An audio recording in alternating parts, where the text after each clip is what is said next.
morning! I hope everyone's having a good morning. Welcome on in. And Grango, welcome. I hope you're doing well. Let me quickly switch up the screens so I'm not just staring at this. We're doing something a little bit different today. Hello! We're doing something a little bit different today. I want to start making some Christmas presents. If my family comes in today, they need to leave. You're not allowed to be here. This is a secret stream away from Jelly family. I love you, but not here. I want to make some Christmas presents. So we're going to be making baubles next week for charity, and I figured it'd be a good, what would you call it? Practice to make some for my family for Christmas. Ah, dear. Hello, welcome on in, Kath. I hope you're doing well. Welcome. Ah, dear. So yeah, that's what we're going to be doing today. I have some ideas of ones I would like to make specifically. Some of them are going to be a bit easier than others. We're going to do, hopefully, maybe a couple of the easier ones today. The way that I want to do them is it's going to be a bit of a pain, honestly, because I should have cut some pieces ahead of time. But I'm going to be attaching some felt to a very thin polyester that I can put into an embroidery hoop, and then we're going to be going around adding sequins and beads and making them really sparkly, popping a ribbon in there. Although actually I'm between using a ribbon, and I do actually have some of this, which is like see-through, which is a bit more traditional for the baubles that I've seen, so I might use some of this instead. I'm up and down about that one. I could also use wire, but I don't know. I think I'm for the plasticky ones. They're doing well, thanks. I hope you've been well. I've been okay, thank you. I'm actually a little bit under the weather right now, but not too bad. It's fine. We're gonna keep it like that. Lettuce, welcome on in. I hope you're doing well. I need to finish up some gifts. Yeah, I'm looking at the dates and it's like, oh heck, it's like a month away.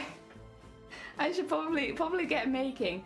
Fortunately, most of the things I'm making are relatively small. There will be one slightly bigger one, but I'm expecting that I might make that off stream. Just because my mum sometimes comes into my streams and it's for her, and I'm like, I don't want her to be spoiled on the main thing I'm giving her. So yeah, I might make that one off stream, unless I can convince her not to watch for like a month.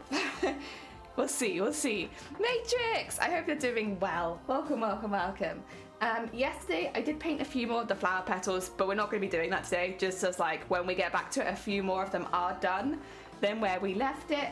And for today I've got sparkles galore. I've got so much stuff. I've been like rooting through my collection and trying to find everything that I could use. So I've got quite a few different color sequins. I've got the cupped sequins and the flat sequins. And the flat sequins come in 2 sizes. I have all of these like, it's in the bag, but like these really big spools of like certain sequins. So they're mainly iridescent and black. But that's cool because that's good for like outlining and highlighting. So I'm quite happy with that. I've got gold work bits and bobs if I want to go that fancy, but they're all in black and silver. Again, black is really useful for outlining, so I'm actually not too mad about that. I got really big things of beads. I've got like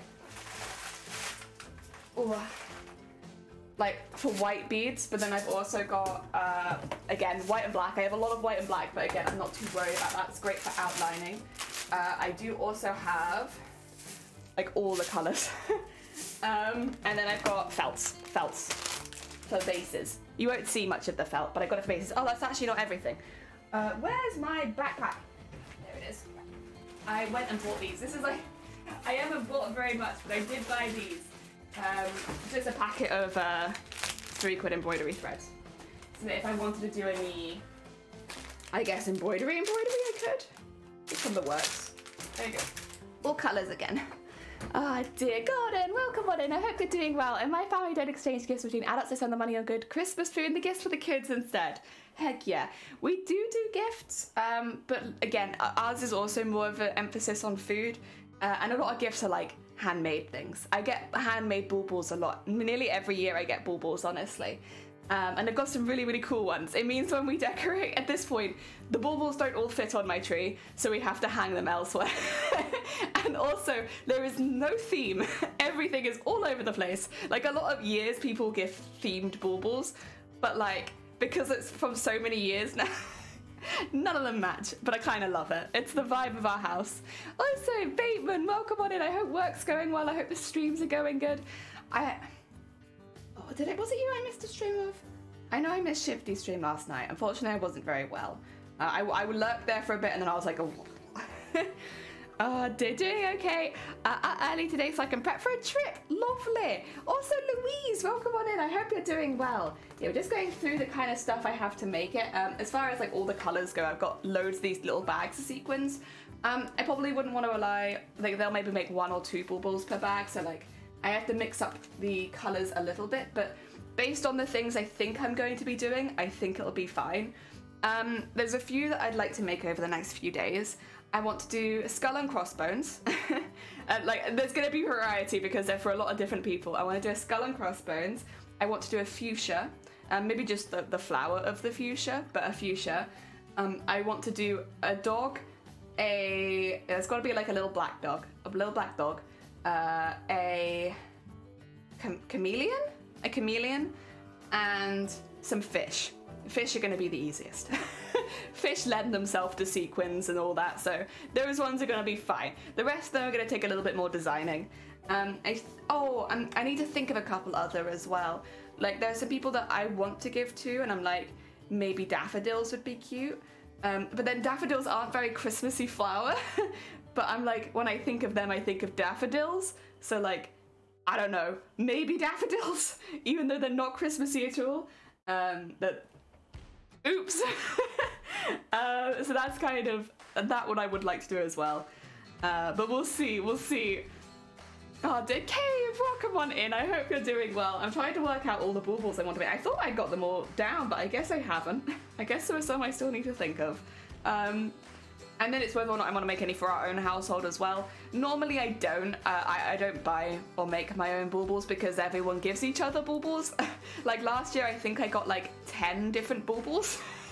So it's like making my own feels like that might be a bad call because then I'm gonna have way too many again this year. But if I have any extra, maybe. And then next week we're going to be making Pokemon themed ones. So I have to make sure I have enough resources left for that, of course. Because yes, that's quite important. I have an idea of a couple things I'd like to make for them, but yeah, we'll be making Pokemon themed baubles as part of our fundraising for the Starlight Foundation. It's very exciting. We're gonna do little giveaways, and we got some fun prizes and stuff like that. It's gonna be fun. I'm really looking forward to it. So yeah, that's I think everything I needed to say. I'm quite comfortable using a lot of the black and white because although we probably will be doing black and white outline style stuff on the Pokemon, I have a lot of it. I have a lot of it, and other than that I can't imagine them being the main colours because Pokemon are quite colourful. So yeah, I think I'm pretty comfortable doing that. So probably we'll start with Jolly Roger and then maybe the Fuchsia. I think probably try and get those 2 down today. I'm very nervous about specifically the dog. Making a dog like this I think is going to be quite difficult.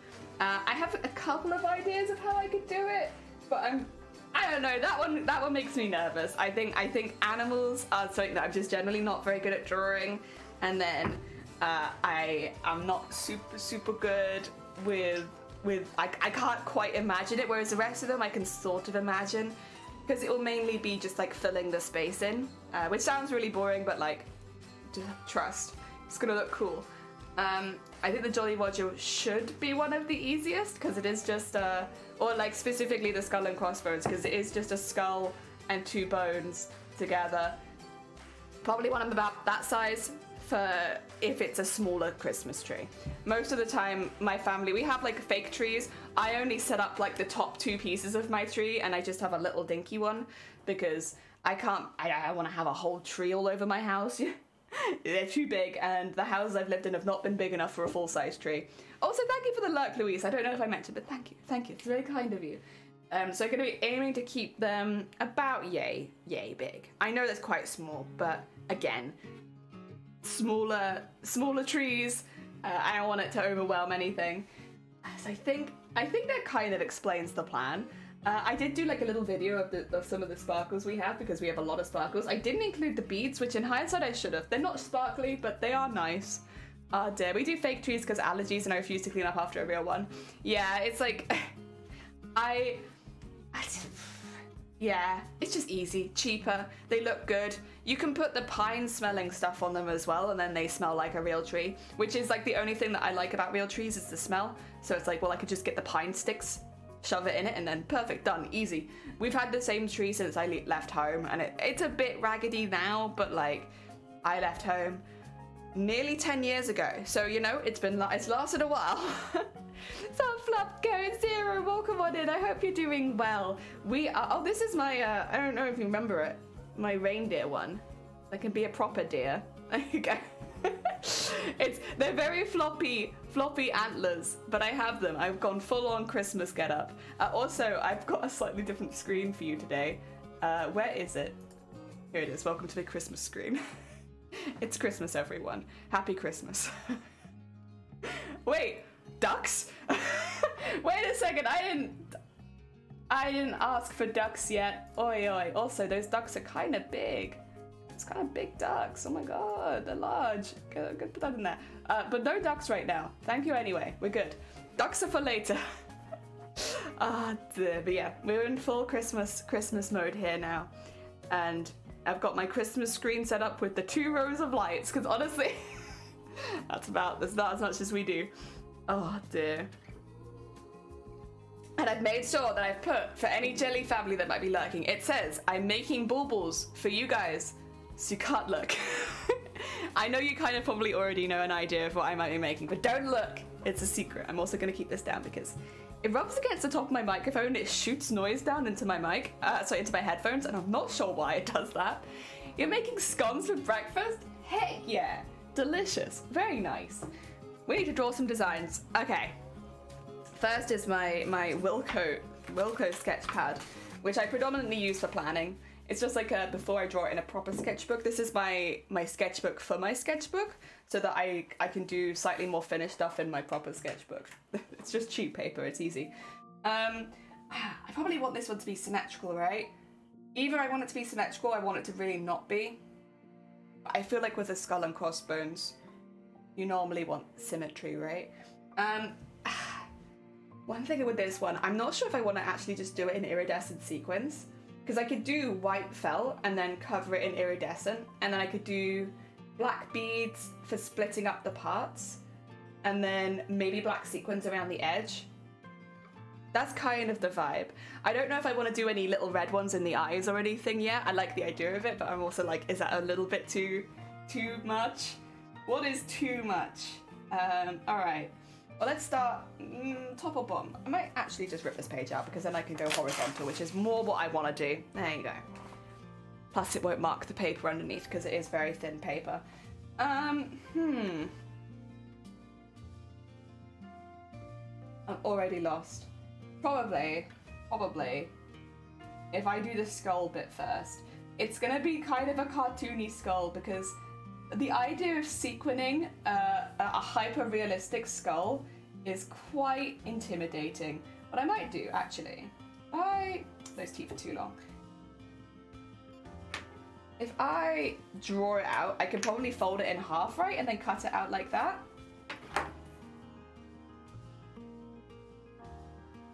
And that way it would be symmetrical. As long as I draw it semi-even.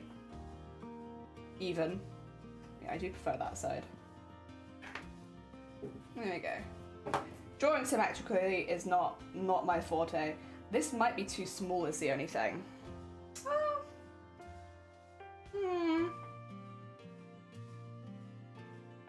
Maybe not, maybe not.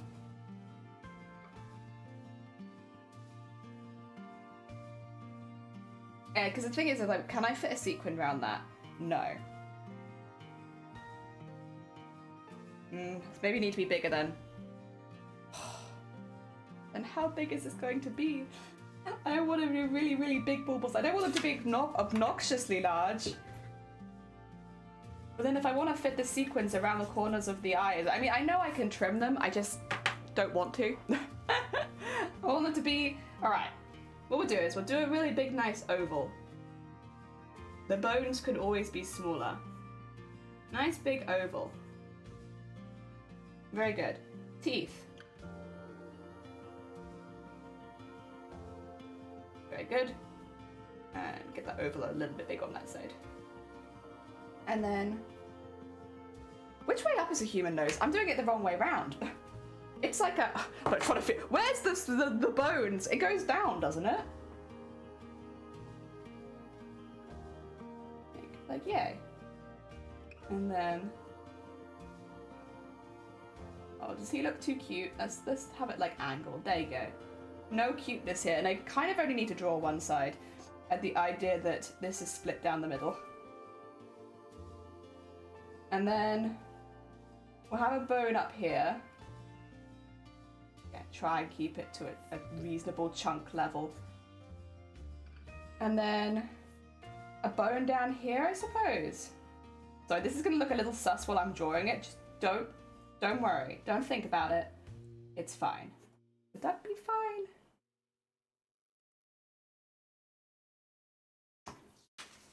I think it would be.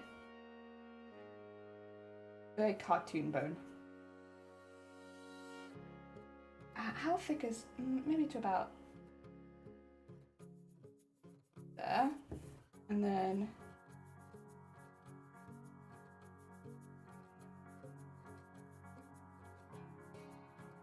will that work? I don't know if that will work. Yeah, that doesn't work because it's not... it needs to join it in the center. I didn't think of that. Okay. Oh, who was that? Who's that? Oh dear. Better, thank you for the horn. Heck. Okay. So like, so should work. Because then, yeah, it'd be the same on the other side. Okay. And just make sure bone is obvious. And obvious. And then... I'm not too worried about it being really close to the edge, but I will be changing it a little bit in a minute. Right, if I fold that in half, cut this out, is it going to look crazy? We'll see, I suppose. So I'm going to be splitting it into all of its individual parts so it's nice and easy to go around the edge, making sure it's still awake. You know what? Thank you. I do need that. The brain needs to be in top moving gear today. By the way, this is also how we'll be making the Pokemon ones next week. I might maybe draw some of them ahead of time because we do have a set amount of time to make them. I only have 2 streams to finish a lot of them, so just to make sure that things go relatively smoothly, I might draw them ahead of time. They will just be like the standard Pokemon sprites, so to keep it nice and simple. Because it's a stream for a children's charity, I want it to be relatively accessible. Like, yes, you will need a lot of sequins, but say if your kids wanted to have Pokemon ones, you could make them reasonably easily. So, yeah, I will be just copying the sprites, because I imagine if a parent was trying to make one, that's what they would do. How does this bean look? Yeah, that bean looks pretty good. Alright, so I will need to copy the face out over the other side. And then we need to... I'll put this one aside because I can still use that. We need to get the bits separated. So where the skull is, whichever bone is on top will need to then be separated as well. Just so that... There you go. And then... let's get this one. And the eyes will need to be cut out.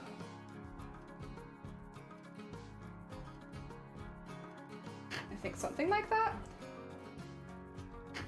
I could cut one out and then put it over the top of the other, so it's okay. But I think that's about right.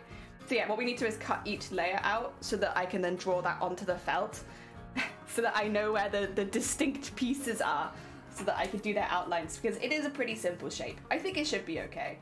I do have white sequins, and they are kind of iridescent-y. I don't know if I want to use these. I'm very torn because I have... It's going to be on white felt, so like I could do see-through ones like this. And that might... I don't know what would be easier. I like the idea of both of them. The iridescent ones are very pretty is the thing. But then it would show the felt underneath. But they are very pretty. Okay. Let's get the skull cut out. Again, they should all sandwich together, so it'll be okay. And then...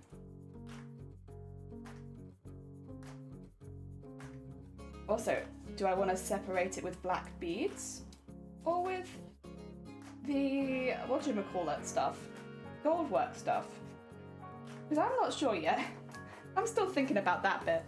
that needs to just trim to there. There you go. And then which one do we want on top? We want this one on top. What I will do actually is just so that it's easy to put them together, kind of like what you do with a pattern where you have like the lines that meet up. There you go, a line that meets up and a line that meets up. Just so that when I'm slotting them together, I can just move the lines next to each other. The skull's nice and easy because it's a very obvious shape, but with this one just being like a straight line, it's a little bit more difficult. There you go, that way, when I want to put it back together again, I can be like, okay, this one's on the bottom, and that line's to there, and this line's to there. There you go. Nice and easy, and then of course skull in the middle. I do need to cut out the bits for the skull though. I wonder if I do it folded over.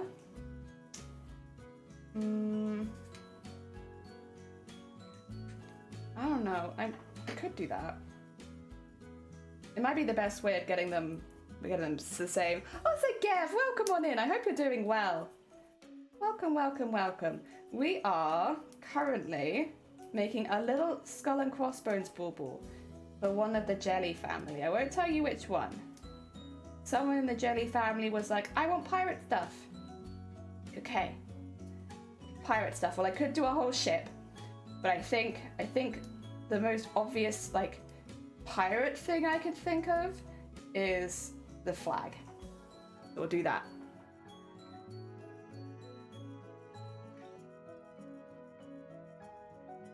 Right. How do we feel about that? Feels like he's looking one way, but I think that's okay. We'll live with it. All right. Now to get this onto felt. All one piece of felt, of course. But I will need to do it twice. So, where's my white felt? There it is. Sandwiched in the middle.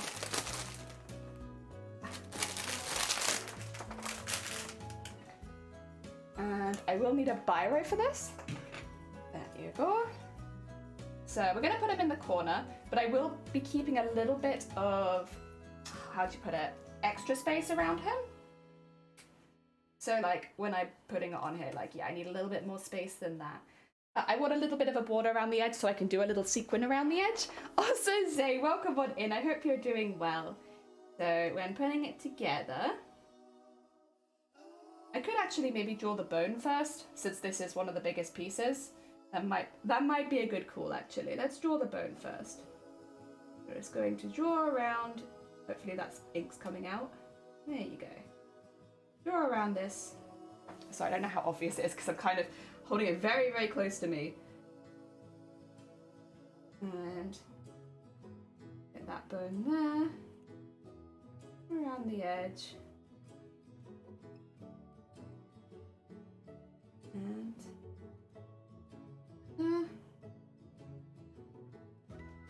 again, I'll be doing a black outline, so I don't have to worry about the black being really obvious at the end. It won't be, since I'll be black beads over the top of it.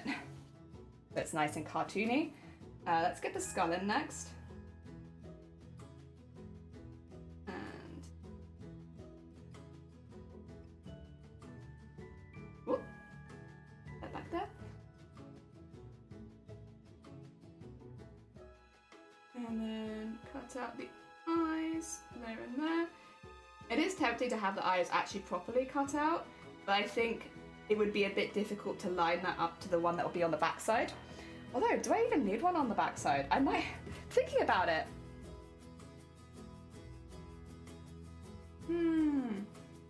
I was gonna do 2 layers, but it's not like felt particularly stretches. I'll think on that one. Have some brain time on that bit. Yeah, it's not like felt stretches at all. So it might be fine actually just to bead into it straight away. So normally I put stuff in embroidery hoops because it stops the fabric warping as you're working with it. Okay, so that's all lined up, and then we'll get that one there.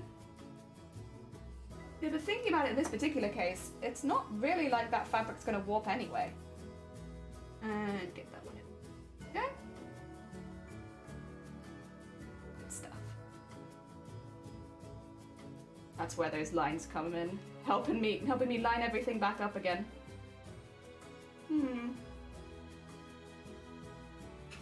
Okay. And there is our design now on the felt. Very cute. Very cute. Oh no, there you are. Very cute. Oh dear, I am well. You're obviously having fun because pirates. Yeah, what part of pirates is not fun? Probably like the real life stuff, honestly, but all the kid online stuff is cute with it. There we go.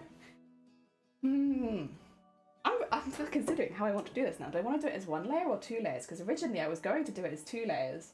And that's what I had planned. But the more that I think about it, the more I'm like, I could just do it like this. And that wouldn't actually be a problem. And it would save me some felt.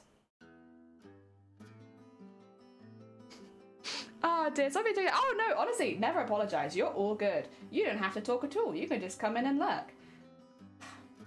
I'm hesitant to cut it out, but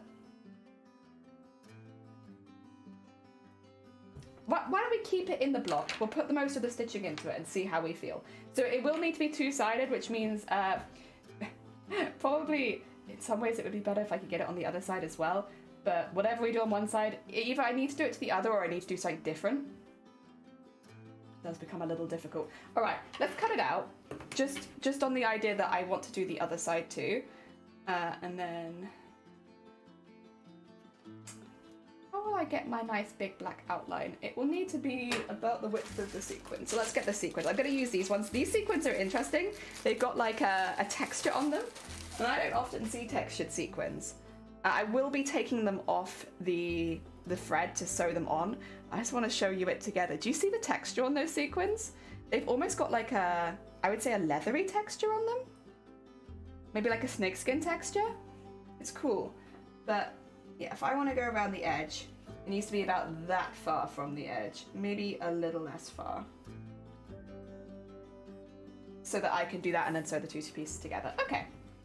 You know what? Useful. Very useful. Let's do that. But just give it a nice clean finished edge.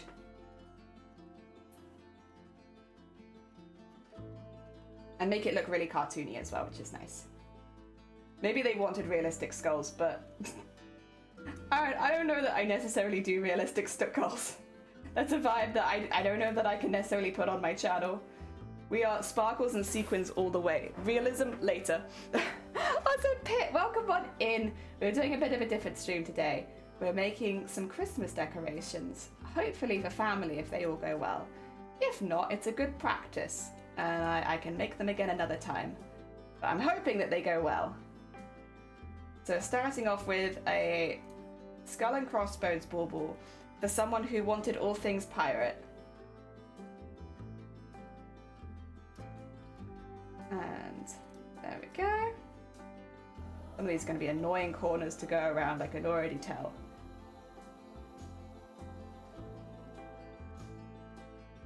Go. And that there. So the one thing is, if I'm doing it on just one piece of felt, the designs will have to be backwards of each other. So I'll have to repop the design on the other side so that I have somewhere to aim with my needle. Ah, dear Christmas pirate, I have one in Lego that— wait, you have a pirate in Lego? Ooh, heck yeah. Honestly, I always look at the Lego advent calendars because they do like minifigure Lego advent calendars, and that's very up my alley. But also, I already have nowhere to put all of my minifigures, and it's already a problem. And I would just be adding like 24 more minifigures to that problem. But I always kind of want to get it. Oh dear, I think it's a really nice idea. Okay, get that in there.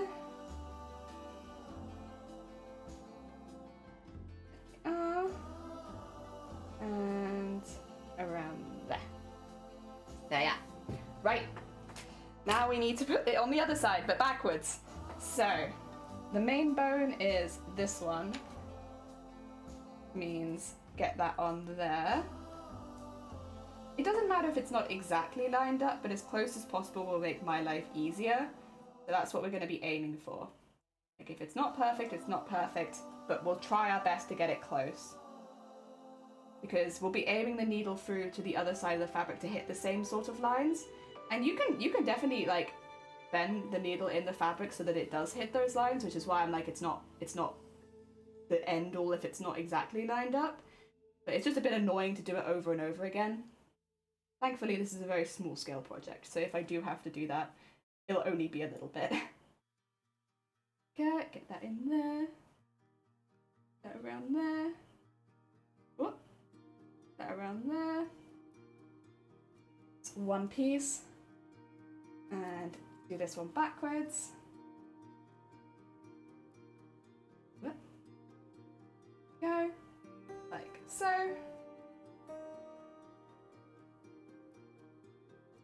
And across there. Down there. Around the eyes, nose, other eye. And then the last bone. It's actually quite nice and easy because obviously the outside shape's already cut out, so it's just fit it into the outside shape and around the stuff that I've already drawn. Done. Easy.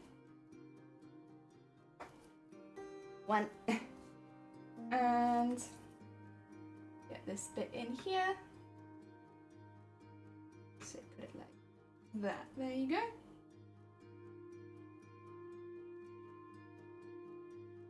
And draw around there. Nice.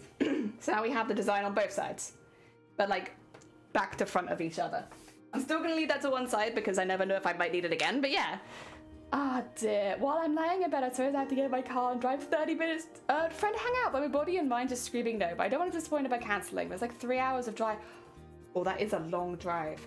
I was like, if it's like down the road, you know, I would encourage it. That's a long way to go. I hope that if you do get there that you enjoy it though. Right, what order do I want to go in? Probably back to front, right? Although outlining might not be a bad idea to get done first, because it's like kind of the hard bit. And it also depends on what I want to outline with.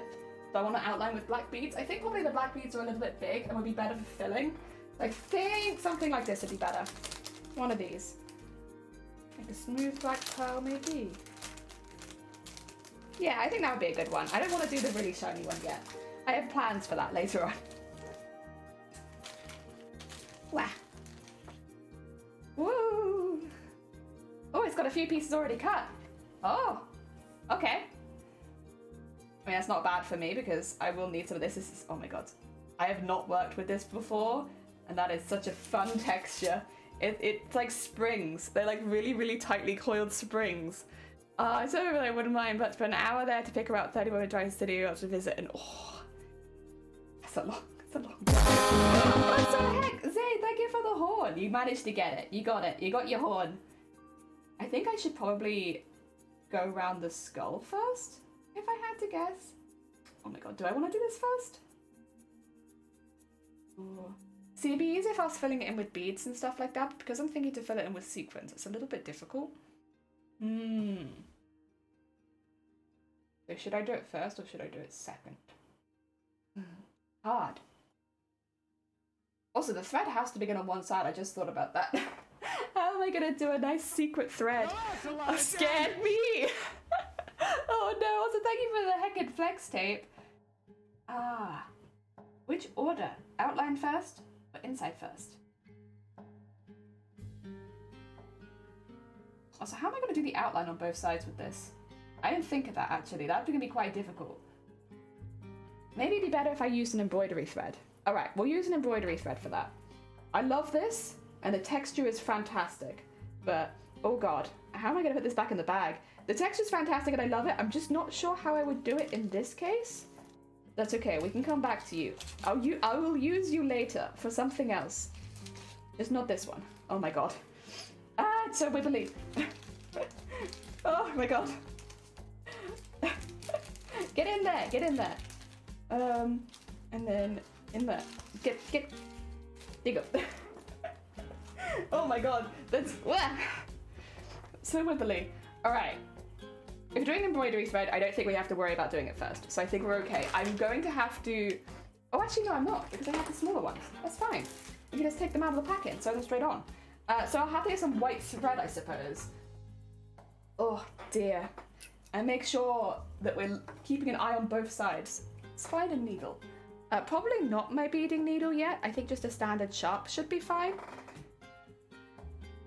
Because it's just going through sequins.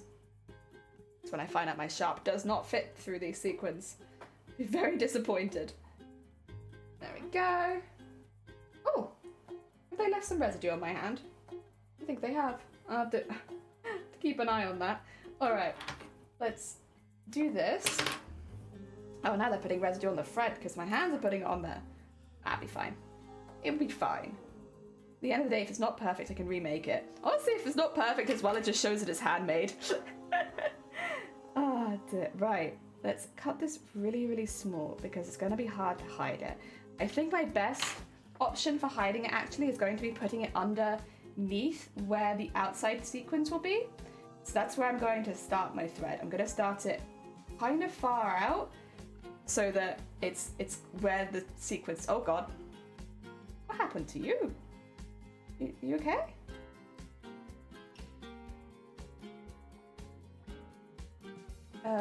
Huh. That's weird. Oh God. Okay, start that again, I don't know quite what's happened here, but it's managed to tie a knot without me. And it's the first stitch. So yeah, let's get rid of that quickly. I know how you managed that. It would be impressive if it hadn't happened to me. Oh dear. Okay, try us again. None of those shenanigans, please. There we go. Again, fortunately it's felt, and felt is a pretty hardy fabric. There we go. And we'll just get it into there. I can go onto the inside of it, which is nice. Right, we're gonna need some of these sequins now. Ooh. Dear, it's always nervous for me making the first one of anything. Even though arguably this is not that difficult. Comparatively to a lot of stuff we've done recently, this is pretty easy, but it still makes me nervous. All right, sequin number 1. There is a part of me that's like, because, well, there's a hole still in there, there you go. Because I can just sort of get the top layer, it might almost be easier to just keep doing that. Because, yeah, my needle will never go through to the other side. I might do that. I'm gonna cheat. I'm gonna cheat. Now I'm like, I could have used the other thing because I could just be careful with my needle, but that's okay. Too late. I've started down this path now. Some of you will recognize this from Mateus, where we did it a lot. We did a lot of this. Not quite so cute, but like a lot, where we just go through and we do rows and rows and rows of sequins. I think the plan here will be, if I can, to just go round in a circle and then with the bones to follow the direction of the bone. But the skull, I think, will be circular. Go. And it is tempting maybe with the teeth to use a different white. I mean, there'll still be white skull teeth. I mean, if I was going for realism, maybe like more of a cream one would be better, but I think I could do some white skull teeth. There we go.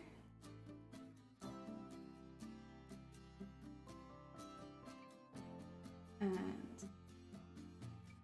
do you see how, like, because it's iridescent, it doesn't matter that you can see the felt underneath? Because it just catches the light really nicely. I love anything iridescent. I never get to put iridescent things into my costumes because I never do costumes that work with iridescent fabrics or sequins. But oh, I love iridescence. I love it. I love it so much. It's so pretty, and it makes everything just beautiful, and like it catches the light in all the different colors, and I love it. It's amazing. Also, Anime, welcome on in. I hope you're doing well. We're making some baubles for my family for Christmas. That does me actually thinking about it that I will be skipping the teeth for now. I'll have to come back and add the teeth later. Again, I have different whites, so I can use a proper white for the teeth. so that they look a little bit different. So I was thinking otherwise they are just going to kind of blend in. And it'd be cute if they were a little different. Ah, dear. And Jason, welcome on in. I'm sorry to hear that you had your stuff leaked. But welcome, welcome. And Peanut Wolf, welcome. I hope you're doing well. We are making baubles for my family as like a practice for next week when we make baubles for charity. And everyone's kind of told me stuff that they want, so I'm just going by that. So it's a random array of things because it's obviously like different parts of the family all want different things, but I think it should be cute. Trying to find something iridescent to I know that is the vibe. Like I need something iridescent to cosplay now, but the cosplay I'm making at the moment really doesn't. It's horror themed. It doesn't really lend itself to iridescence. Unfortunately, I mean, listen, I could put it in there. I always could, of course, make cosplays your own, but like, I don't know, it just doesn't feel like the right costume. It doesn't feel like it'd add the flair that I want. Oh dear. Doing better than last week, still stuffy, but at least the cold's on the way out. Heck yeah. I can fight in that cold. Very cool. Honestly, actually, Gav, you might be right. A jellyfish or something like that would probably be the perfect, the perfect excuse to make something iridescent. I didn't even think of that. That would, yeah, that would be it. That would be the reason, huh? Oh dear. God damn it. Smart hacking beans. Okay. I'm gonna skip the teeth. I'm going to get underneath the nose, I think, and then move up a little bit so that I can do another layer. Just because I like it when they meet in the middle. I think that looks really neat. So I'll be going to the middle so that I can meet in the middle. That way it doesn't look like it favors one side too much. I mean, yeah, I didn't think of that. That's a good one. It's a good one, Gav. Yeah. Shoot. How did I not think of that? Let's see my whole branding. Jellyfish. Jellyfish, bubbles, under the sea. All things that would look really good, iridescent. I'm really looking forward to making the fish baubles, to be honest. I might leave those ones till last, because those are the ones I might be most excited about, but I think I'll get to have some fun with the fish. I haven't decided what kind of fish I want to do yet. There's a lot of fish that I'm like, oh, this one would be fun, or maybe this one, or maybe this one.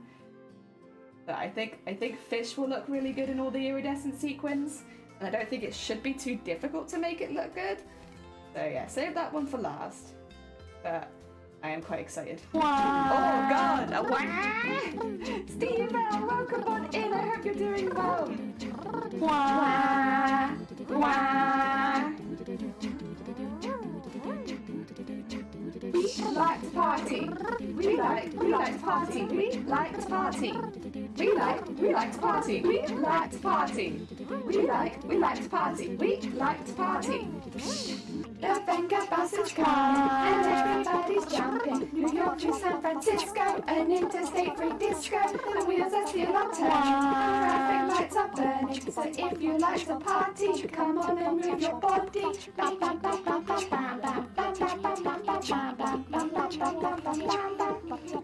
Oh, dear. Welcome on in, Stefan. I hope you're doing well. And thank you for all the parties. Heck yeah.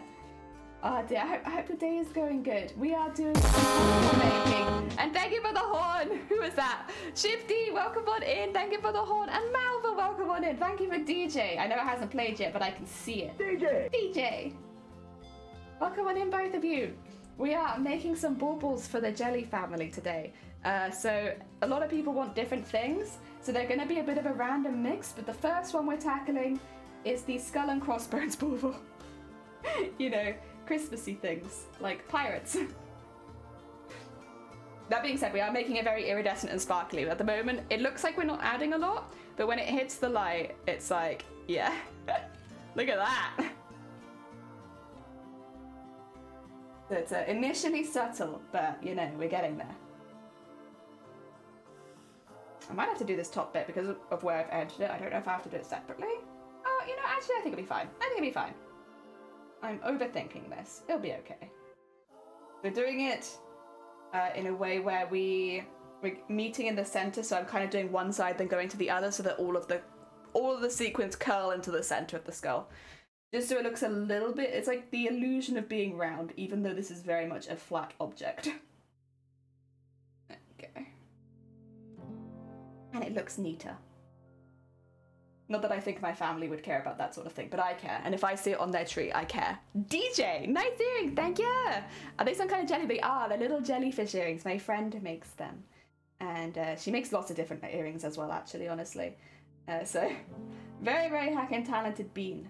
I love them. I've attached them to my headphones because I can't actually wear earrings with these headphones very easily, not even studs. So yeah, I've just got them attached to the bottom of my headset. Oh dear, babbles. Babbles, Christmas things, like death. Exactly. The most Christmassy thing of all. Oh, but yeah, we're making them on felt.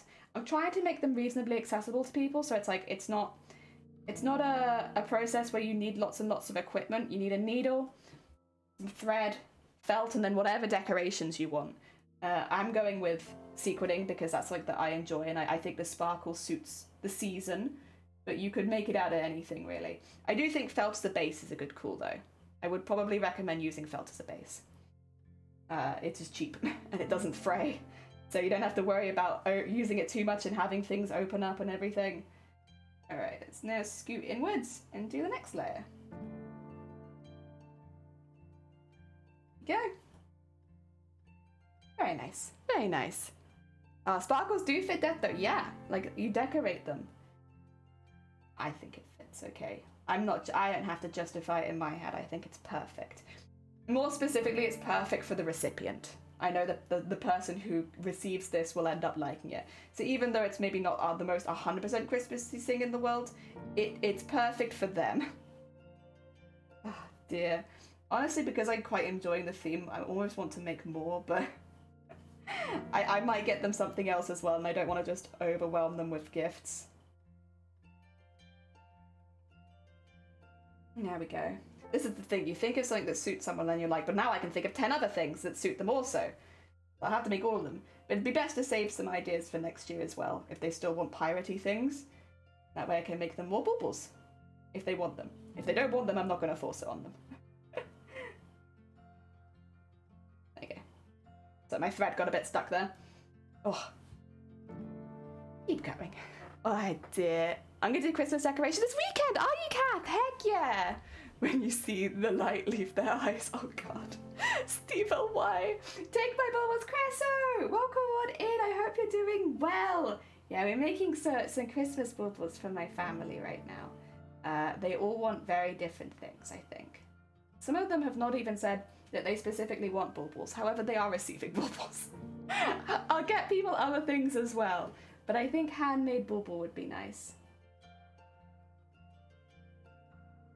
Plus, I don't want to give it to some of my family and then not the others, and then they're like, where's my baubles? And I'm like, I didn't think you wanted one, so I didn't make you any.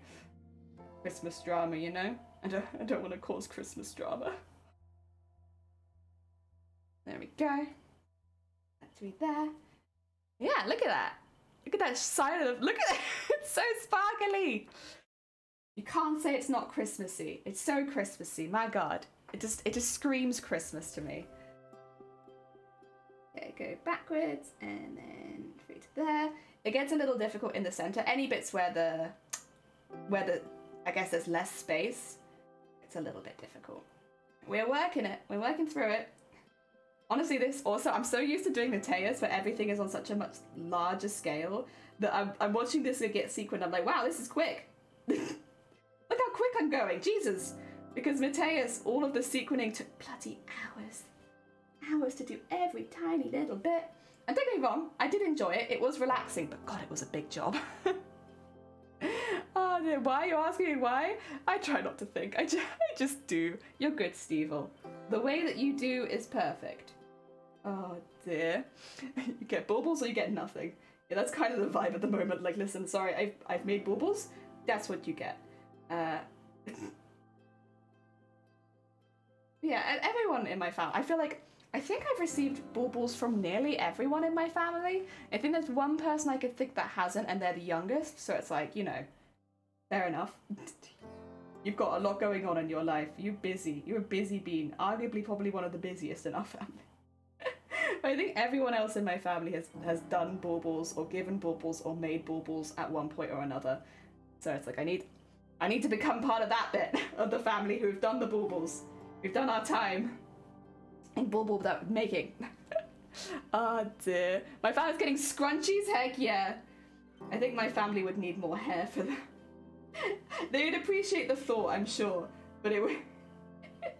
I imagine giving them scrunchies, I think they'd be a bit like, oi oi, what are you trying to say, huh? Oh dear. Bubbly bubbly bubbles. Bubbly bubbly bubbles. Exactly. Get some more sequins out. I'm trying not to get too many out at once. I'm wearing sleeves, and I'll just, at some point I will sweep everything off my desk and onto the floor. It happens, I think, every time I do embellishment. At some point my sleeves catch it, and then everything's on the floor. So I'm only taking a few out at a time, specifically so that that disaster is hopefully in the future, and when it happens, it's not too bad. Okay, let's do that, and just go underneath here, and do this side of this. So we can start thinking about meeting in the middle. Ah, dear. Oh, a sequin has dropped. These ones, I remember buying them. They're a little bit lower quality than some of the others. The sequins themselves are wonderful, really, really nice, but not all of the holes have been punched out on them. A lot of the holes have not been punched out, so I have to spend a little bit extra time. Also, a lot of the sequins are attached to each other and also don't have the holes punched out. So I have to spend a little bit extra long making sure they all are punched out and usable. Okay. The only thing with the see-through ones is you can see the thread. I mean, unless I used a see-through thread, I don't think there'd be any real way around that. It's a little bit of a shame. And there.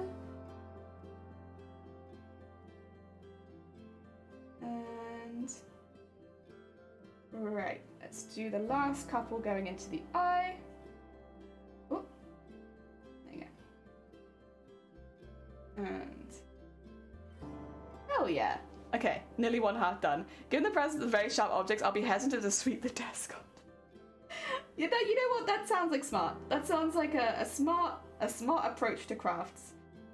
I try really hard not to do it, but it happens nearly every time. I'll just be like, oh, let me reach for this, and everything just says whoosh. Fortunately, they're not sharp. It's just a pain in the ass when it happens, you know? Alright. I'll get this one sewn in. And then I'm actually just going to try and scoot the thread through the felt, where you can't see it, and tie it off at the top. I have a little bit left, but it would be, I think, a little risky to try and sew with this little, so I'm just gonna... You can't sit on that side, it's hidden on this side. Oh, please do not knot on the last one, that would be very rude of you. Oh, are you gonna be a rude dude? Are you being a rude dude right now? Okay, listen here now. There you go. No rude dudeness here. And that would be half the face. I need to get that top bit done because I started at a bit of an awkward place. I might just get that done first and then go to the other side. But look at that. A nice circular skull start. I could have probably also gone up and down, up and down, up and down. I just prefer the slightly more rounded look for something like this. These ones I'll go up and down with though, because they're bones. Panther, welcome on in, I hope you're doing well. Oh, unintentional. Yeah, oh yeah, not on purpose. I swear, I don't purposefully come into my desk and be like, onto the floor. It's just where everything seems to end up. All right, so once again, this area around the side will eventually be hidden by the border of sequins I want to do. And yeah, this is what I meant in that I don't actually have a lot of space left to tie the knot, even though like, it kind of looked like I did. I do not. There you go. This is a good place to tie it off. I will do like the stuffy toy thing where you put it back through it because I can, but yeah, I still think better to start and finish around the border, and if I have that space, it makes that bit a lot less stressful. All right, I need to get this bit at the top done. See if I can show you. It's around there, and then we'll go and do the other side of the skull. But honestly, how long did that take? That was like no time at all. Jesus, I thought this would be so much slower. I was geared up to like, we might be able to make one bulbul a stream, maybe. Whereas that was so quick, especially since I spent like the first half an hour talking, and then I had to draw the damn thing. Oh dear. Rude boy, oi oi oi! Oi oi oi! To you too. Oh dear. Hell yeah. So speedy. Alright. Let's get all that on there. Bonk. Oh. We do have to do the other side though. That is actually, I forgot that. This is only one side of the skull. I will say the other side, you can't see any of the stitching for the first side. So that's it's nice and secret, but yeah, I've completely forgot. This is a double-sided object. I will need to do the other side, but we'll work on that when we get there. You're making baubles. I'm making baubles. Yes. So these are going to be for my family. These ones, I'm using them as practice for next week when we do it for charity, because I would rather come across any like problems now before we go live supporting someone else. But yeah, we're doing this as a practice, and then next week we'll be making Pokemon themed baubles to support, what do you call it? The Starlight Foundation. So yes, we're practicing today so that next week we ace it first time. I work any kinks out at the moment. This is just that. Oh. But at the same time, I'm making some baubles for my family, because you know what? I don't want to waste my time. I do not have talent. But I appreciate the thought, Gev. I very much have like a passion and interest, and the talent is on its way. We'll get there. Oh dear. I love this kind of thing though, honestly. I love beading, I love sequining, I love adding sparkle to projects. It's very addictive. It's like you do it once and you're like, yeah, I kind of want to do that for every single thing I've made ever. Also, Pod Game, sorry, welcome on in. I hope you're doing well. How goes it? Actually, is that backwards? Yes, it is.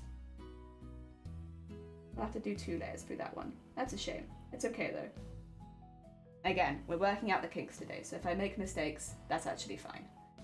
It means we don't make them on the real stream. This is just a fake stream. This stream, it's not real. I don't know how you guys are watching it. It's not real.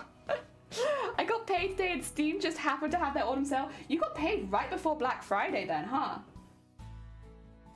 Oh dear. That's not bad timing.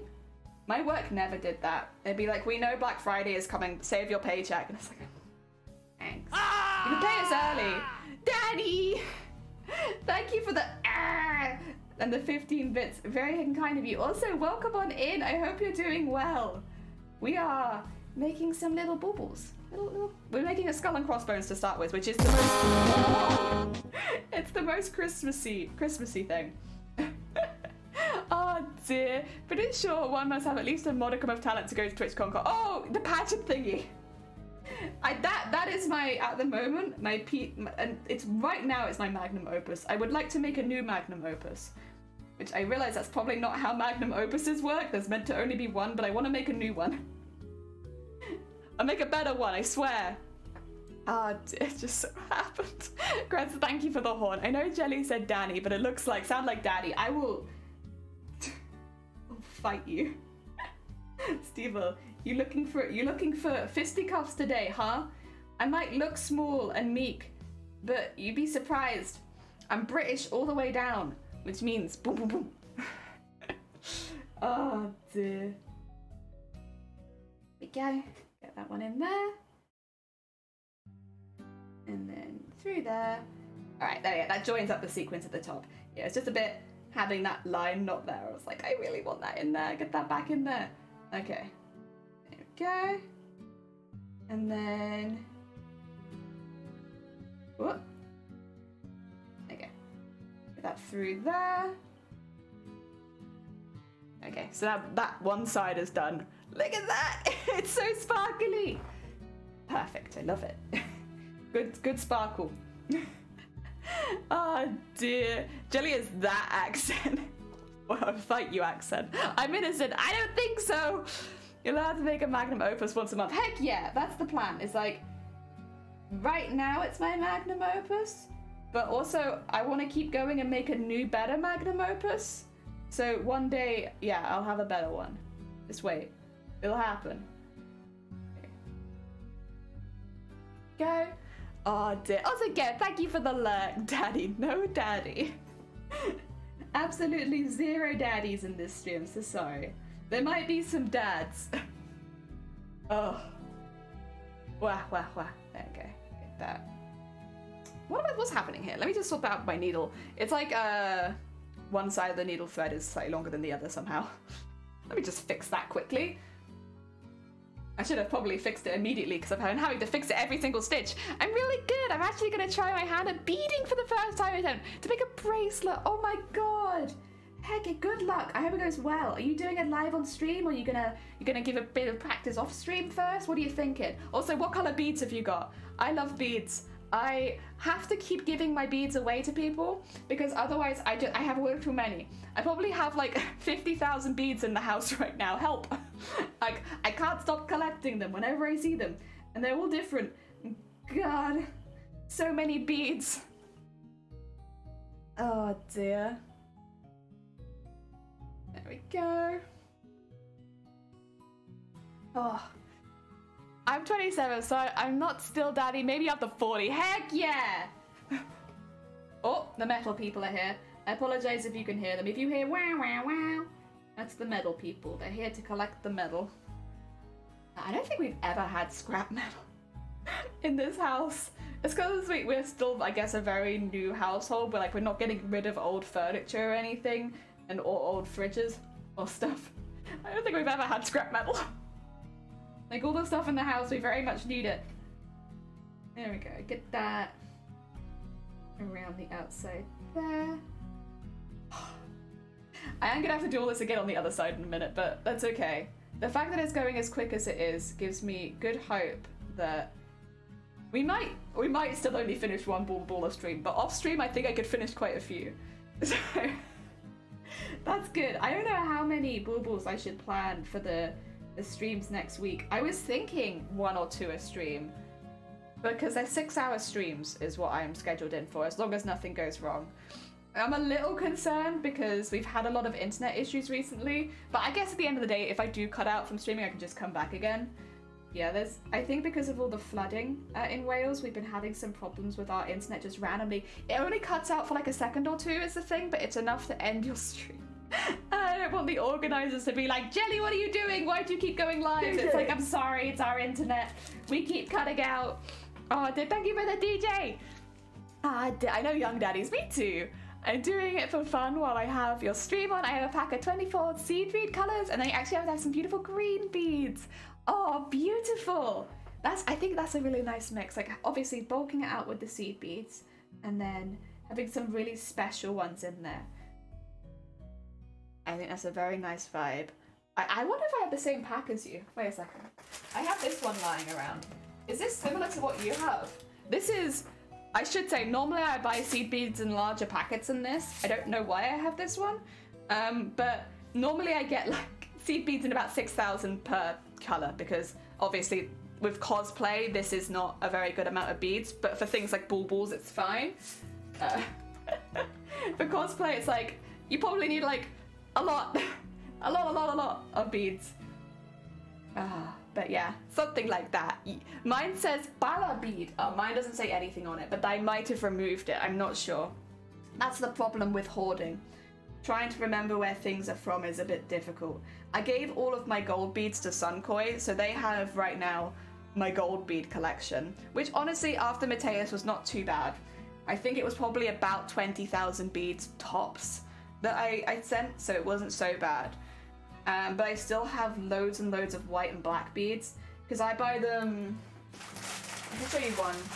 I buy them bulk, like this. So these are all seed beads. These are slightly larger seed beads than maybe like the ones in the packet, but they're big and they're good for filling space.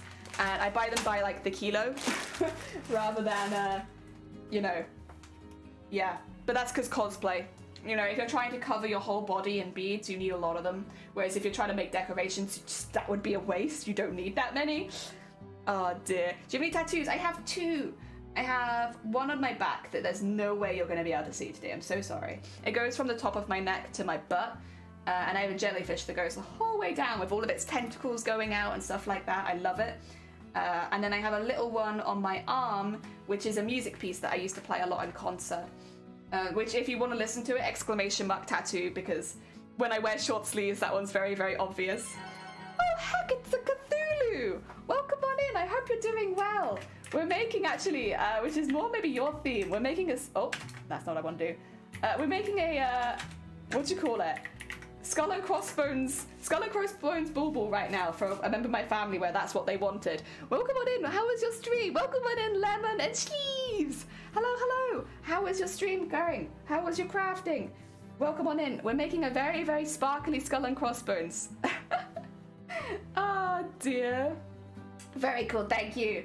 Yeah, they wanted pirate-themed things, so I figured, well, what's very much pirate-themed but wouldn't be too intense to bead or sequin? Decided skull and crossbones would be on theme enough for them. And maybe I could leave some more difficult ones for me next year. I had a sequin light. It's fine, I probably swept it back with the others. Dear. And Revolt, welcome on in. Good morning. I got a rain. Oh, you're fine. Thank you for popping by. If anyone hasn't checked out Cthulhu before, Cthulhu is someone who's also looking to enter TwitchCon EU. They're making a really, really, honestly, probably one of the most unique cosplays just based on the source material from what I've seen so far. And so I think, yeah, if you enjoy, I want to say like a more original take, but there is still concepts. But maybe a more original take on cosplay, definitely check out Cthulhu. I think you guys will really like it over there. Especially like a lot of people here are interested in sewing and crafts like that in general. And that's the category that I think needlework is a category Cthulhu is looking at. So yeah, if you want to see a needlework streamer. Also, Caffeine Fairy, welcome on in. Jingle jingle to you too. We're making a skull and crossbones. But it's what the person wanted. I'm gonna I know it's not Christmassy at all.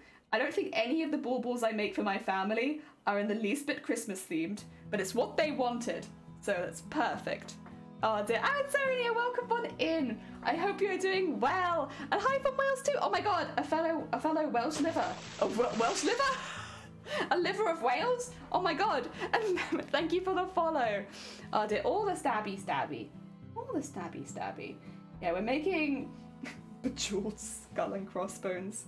Oh dear, but like, look at it catching the light. Look at that. It's so sparkly, they're gonna love it. It's so Christmassy. Oh my god. Oh dear. There is a temptation to make like a little Christmas hat for it, but I just don't think that that's what the person wants. And I want to keep within like what they want. And they want maybe not the most Christmassy things in the world, but that's okay. Oh dear. If I hadn't asked for a skull and crossbones, it might have come across as a bit threatening. Yeah, like, Merry Christmas, here is the symbol of death. I like that idea. Also, Caffeine Fairy, thank you so much for the follow. Mr. Bargains, how are you today? Not buying any petals? Nah, we're taking a little bit of a break from petals to get some seasonal stuff done. So I'm making some Christmassy baubles for my family. As you can see, they are very Christmas themed. This first one is a skull and crossbones. We're basing it on felt. I'm trying to make it... So basically, next week we're doing a charity... Oh my god! Connie! Heck! Welcome on in! I was just saying, next week we're doing a charity stream where we're going to be making some baubles themed around Pokemon because it's for a children's charity and I wanted to keep it kind of child-friendly. But we're making that. And so I'm practicing today so that we have hopefully less muck-ups next week. Also, Rachel, welcome on in. And Connie, how is your making and crafting going? Welcome on in. Anyone who's new here, hello. I should do this for both raids, actually. We just got raided by Cthulhu and then we got raided by you. But yeah, if anyone's new here, hello, hi. My name is Jelly. I am a cosplayer normally, but I'm almost 100% of the time a maker and crafter, like bar the odd gaming stream. We do makers and crafting, we make kind of anything I want, but most of the time it's cosplayers. I'm a big fan of making costumes. At the moment, for cosplayers, we're working on a really, really big one for TwitchCon EU's Paris next year. But right now, that's not what we're doing. Right now, I'm making baubles for my family, and they wanted pirate-themed. Oh dear. No! Oh dear. Heck, my shoulder is killing me. I place a heat pack on it. Have you got any more heat packs? Or maybe like an ice pack I don't know. I remember one's good for like swelling and one's good for muscle tiredness or whatever, but I can never remember which way round it is. Connie, how was your stream? I hope that it went well. I'm following since June, but you never managed to catch a stream until now. Oh, thank you. That's very kind of you, Revolt. Thank you, thank you. Oh dear. I'm good, yourself? I'm good, honestly. I love beading and sequining and adding sparkles to things, so this is very therapeutic for me. Like the little break from making such a big costume and adding beads and sequins on a skull and crossbones is honestly exactly what I needed. And it's nice to get stuff done, because honestly Christmas is creeping up, and when you're making this stuff, it's like, oh god, I have to get a crack onto this, because like, Jesus, it's getting there. Also, my tea is like right in your face as well, my bad. The ice for swelling, heat for pain. Thank you, Chris. I was like, I know there's one way of doing it, but I'm never quite sure what it is. Dear. Thank you so much. Dear me. I hope you're all doing well. What they said. Dear. Back again. Did the ducks... Oh, the ducks went well. We can check on the ducks. Oh, sad. You guys want to see the ducks? I have to unpause it, because they're just getting into the pond right now. Look, see? They're all joining us right now. We're having a duck party, because I hadn't had them go in yet. I had them hovering in midair. Dear.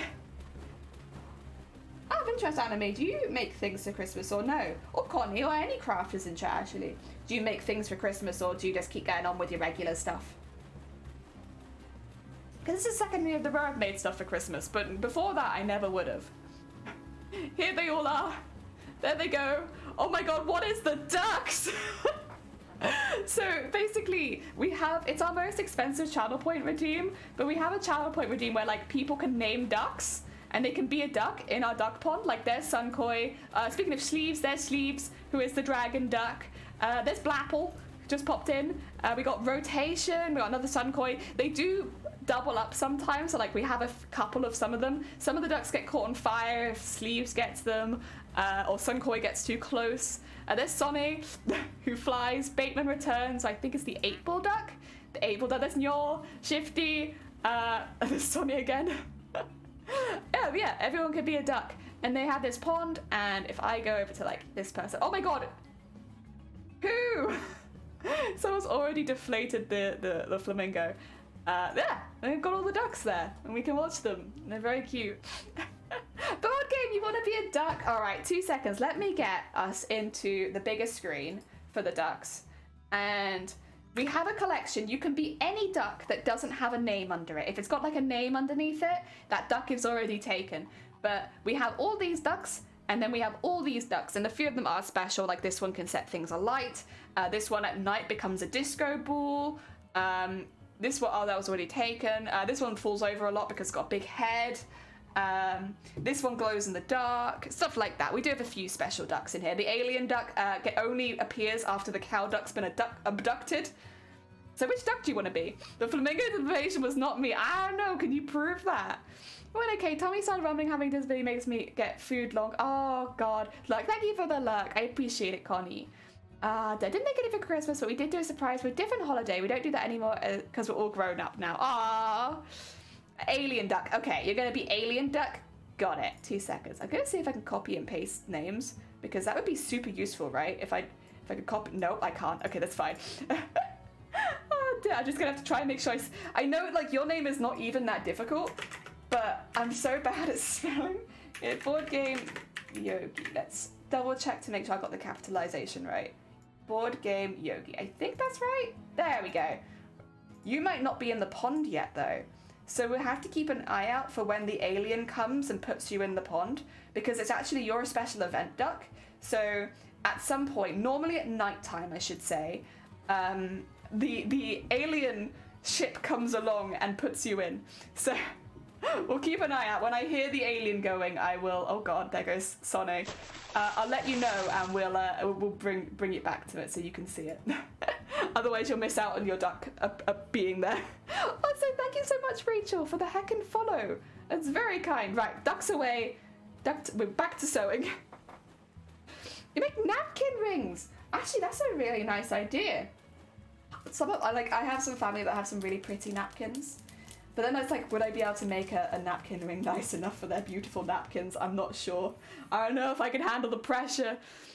They'd be happy to be elusive. Oh, okay. Well, I'll still try and let you know when it appears. But yes, You are a secret duck. There's a few secret ducks, like ducks that only appear after certain events.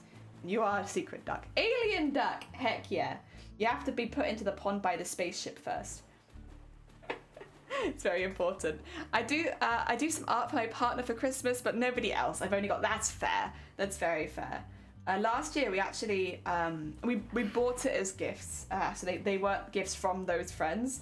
My friends never seem to think that I want art, but like I literally I just want art for Christmas. If you have the time, like do me an art and that's perfect, or just print me an art that you've already done. But we got some more traditional Welsh Christmas art last year with the Mary Lloyd. Excuse me. I'm learning Welsh, but I do not speak Welsh. Not yet. One day. Duolingo and also dating a first language Welsh person are helping though. Although I feel like, I don't know if anyone else has had this experience, every time I'm learning Welsh through Duolingo, Shiny comes up and is like, that's not how you say it though. Like, you wouldn't say it like that. That's so like, that's not how people talk. Like, yes, it means that, but that's not people talk. And I'm okay, sorry. Please, please let me learn. I'm trying my best. I understand that it's not how people talk, but would people understand me? And Shiny will be like, yeah, but like nobody says that. I think it's probably because Duolingo doesn't include things like slangs and stuff like that. But oh my god. Yeah, the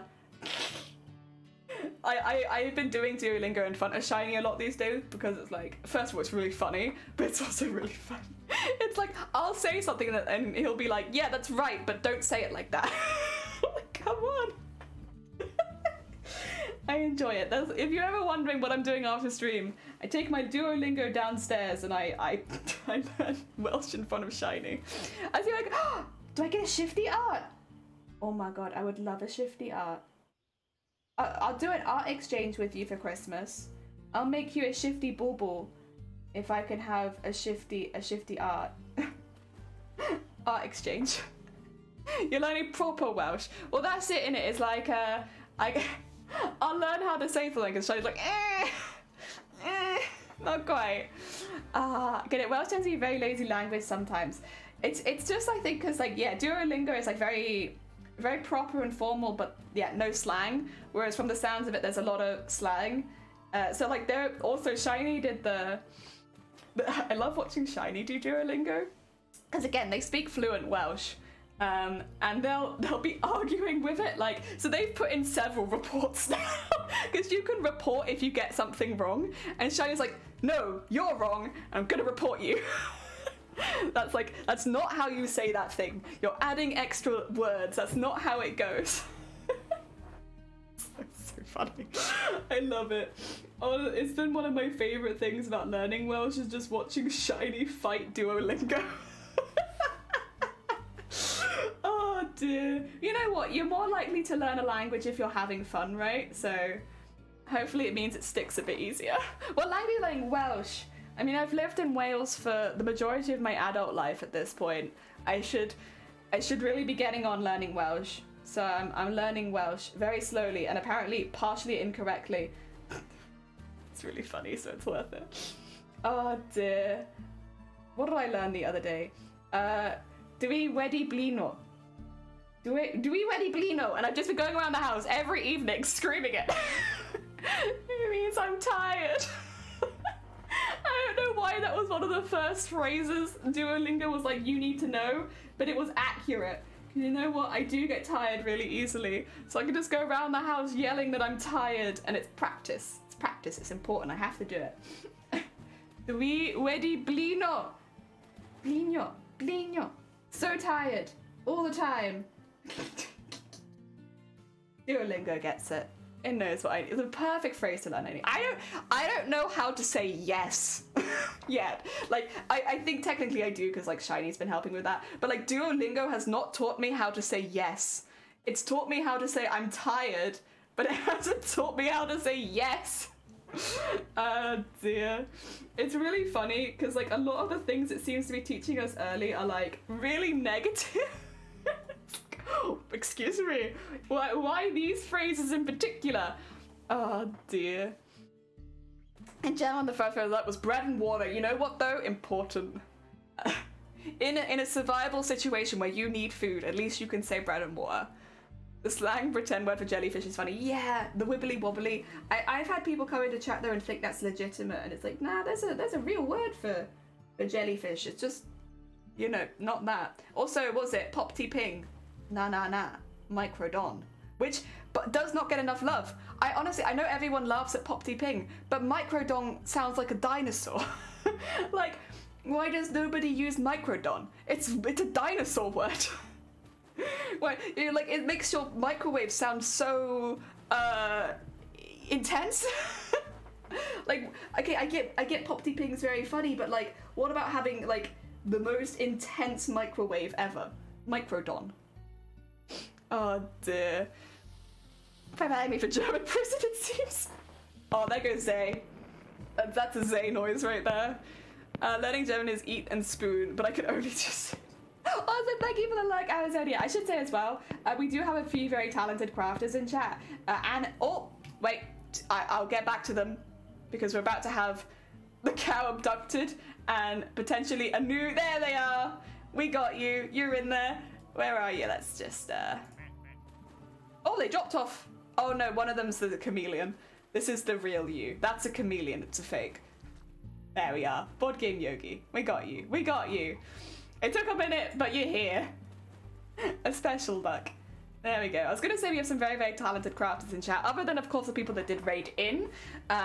We've also got Anime Boy Stars, who is making a costume for TwitchCon EU next year as well. We've got Amazonia Cosplay, who is currently, or I say Amazonia Cos, isn't it? Amazonia Cos, who is currently the world champion of cosplay, like legit.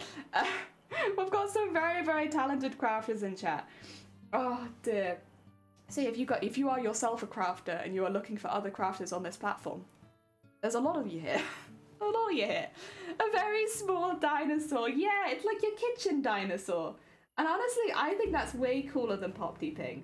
Like, the kitchen dinosaur word. So cute. Oh dear, I went away for like 5 minutes, got back just in time to see it. Hell yeah! There's your little alien. It's cute, isn't it? It's like a little special one where, yeah, you don't get to see it all the time. It's cool. Also, Andrew and Marigo and Brain! Welcome on in, all three of you. I hope you're all doing well. Hello, hello, hello. Oh dear. Oh, we are making at the moment a... Oh, actually, that might be the last one I need. It is. We are making a skull and crossbones bulbul for a member of the Jelly family who wants pirate things for Christmas. So, or pirate-themed things for Christmas, I should say. So that's what we're making right now. We're making them a pirate-themed bulbul, and we're adding all the sparkles, as you can see. It's going to be a very, very sparkly skull and crossbones. I'm using iridescent sequins to fill in the space, so it really catches the light. That's the plan. We want it to just, like, catch the light and poof! So yeah, that's what we're doing here today. I want to make a fuchsia later as well for another... Again, they're going to look really random when they're all together, but bear in mind, they're going to different people in different houses, and, like, they probably will still look a bit random. Also, what the heck is this? Excuse me. Excuse me. What's happened here? Sorry, something's happened with the sequin. I don't know how this has happened, but it hath happened. Let's see. Okay. So for starters, what is this? what is this? I might just cut this sequin off. I do this every now and again if I'm not sure exactly how to undo the problem. It means just drawing the sequin. It's unfortunate and I really don't like doing it, but if it saves me getting a knot, which I don't know if it has saved me getting the knot, I would rather do that than to have a knot appear. What is this? And how does it happen? Also, I know someone just followed. Thank you so much. I'm sorry. I'm having like a... What? How did it... That is definitely a knot. Okay, what I'll do is I'm gonna... It's felt, so like the knot will go through, but like I also do not want to deal with a knot. Or do I? It's felt. It will go through. I don't know. Also, Johan, thank you for the follow. Welcome on in. I need to figure out what game to buy on Steam. Is it a really big sale then? Like, is it a good one? I don't know. I did see Soma went on sale, which is a game that I guess I've had my eye on for a minute, but like, I haven't, I don't know. I haven't actually checked how much it is. At some point I will buy Resident Evil 8. It's It's been out of my price range for the longest time, but I love Resident Evil and I want to play it, but goddamn, one day. Ah, dear. Hello, Jan. I hope you're doing well. Welcome on in. Dear. Signing yourself. Also on the Steam sale, is it? I'm not sure. Thing is, I have Duck game. Like, do I really need another game when I have Duck? I'm just not sure. Oh dear. I have to have a good browse for it at some point just to see if there's anything else there. I have to. Ooh. I've got so many games I still have to play, and even the games I've already played, there's like more that I want to do with them. And oh god, I think this is just what it's like being a PC gamer. There's just so much. There's so many games, so many options at all times, and I'm overwhelmed. Excited, but overwhelmed by how many things I can do. There we go. Look at that forehead. Look at that shiny hecking forehead. Heck yeah. I love it. I love iridescent sequins so much. They're so cool. Never enough. Yeah, I guess that is kind of the vibe, isn't it? Like, can you ever have enough? I guess not. I haven't really had too much time for games recently. There's a few games I want to play. Everyone was recommending me to play Bug Snacks the other day. I guess I would like to play Bug Snacks. Also, it does look kind of cute, so maybe soon we can do that. I kind of want to play Bug Snacks. I kind of want to play the new Pokemon game. I know it's really glitchy and it's so funny, honestly. All the glitchiness has really been making my day, but I still want to play it. Like, I do love Pokemon. I want to make a whole team full of Snoms. Another Slime Rancher. It is Slime Rancher music. Heck yeah. I used to play a lot of Slime Rancher. It was my go-to comfy game for like a while, and I enjoy it. And the OST it's like the same as the Stardew Valley. I don't play Stardew Valley anymore, and I haven't for a while. But the soundtrack just is so comfy. It makes me feel very relaxed again.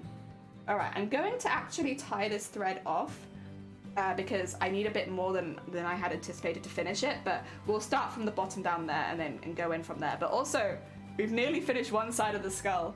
I think I might finish the whole of one side first and then go and move on to the other. Oh, I also need to get the teeth in. Well, I will do that in a minute. Teeth is for a minute. Okay. Oh, no, no! This was what I was afraid of! No! Okay. What could I do to fix it? I think I can honestly cut it because it's a knot. Like, it should be hidden. I don't know. But I think I can. Okay. Risky play here. Actually, if I was to sew it up under the eye first, yeah, that might give me a little bit of less concern, because that's going to be absolutely covered in thread. So we'll do that. This was my concern, is it? Because if I try and tie a knot when there's a knot already in it, it like, yeah, it's a bit of a pain in it. All right, we'll do that. Hold that there and then trim this off. So that's held in, and then we can cover that in a minute. But for now, let's tie another knot. Oh dear. I swear half of sewing is just knowing what to do when something goes wrong. That feels like one of the main things I've learned from sewing is like, oh, something's gone wrong? Okay, I can fix it, it's fine, no panicking. It's a little annoying, obviously, but like, I don't know that I've necessarily learned techniques or anything like that. What I've learned is, if something goes wrong, it's okay, we can fix it. We can and will. It's 25% off. Still expensive. How could you not play Bug Snacks? They're kind of bug and kind of snack. Oh my god, I bought iridescent tinsel yesterday! Can't wait to put it on the tree. We have two. One old school funky style and one is very colourful. Oh my god! Nice. I don't even like tinsel, but I love this one. We got some iridescent ones a couple years ago because I wanted to have like, not fake snow, but like that kind of look at the bottom of our windows.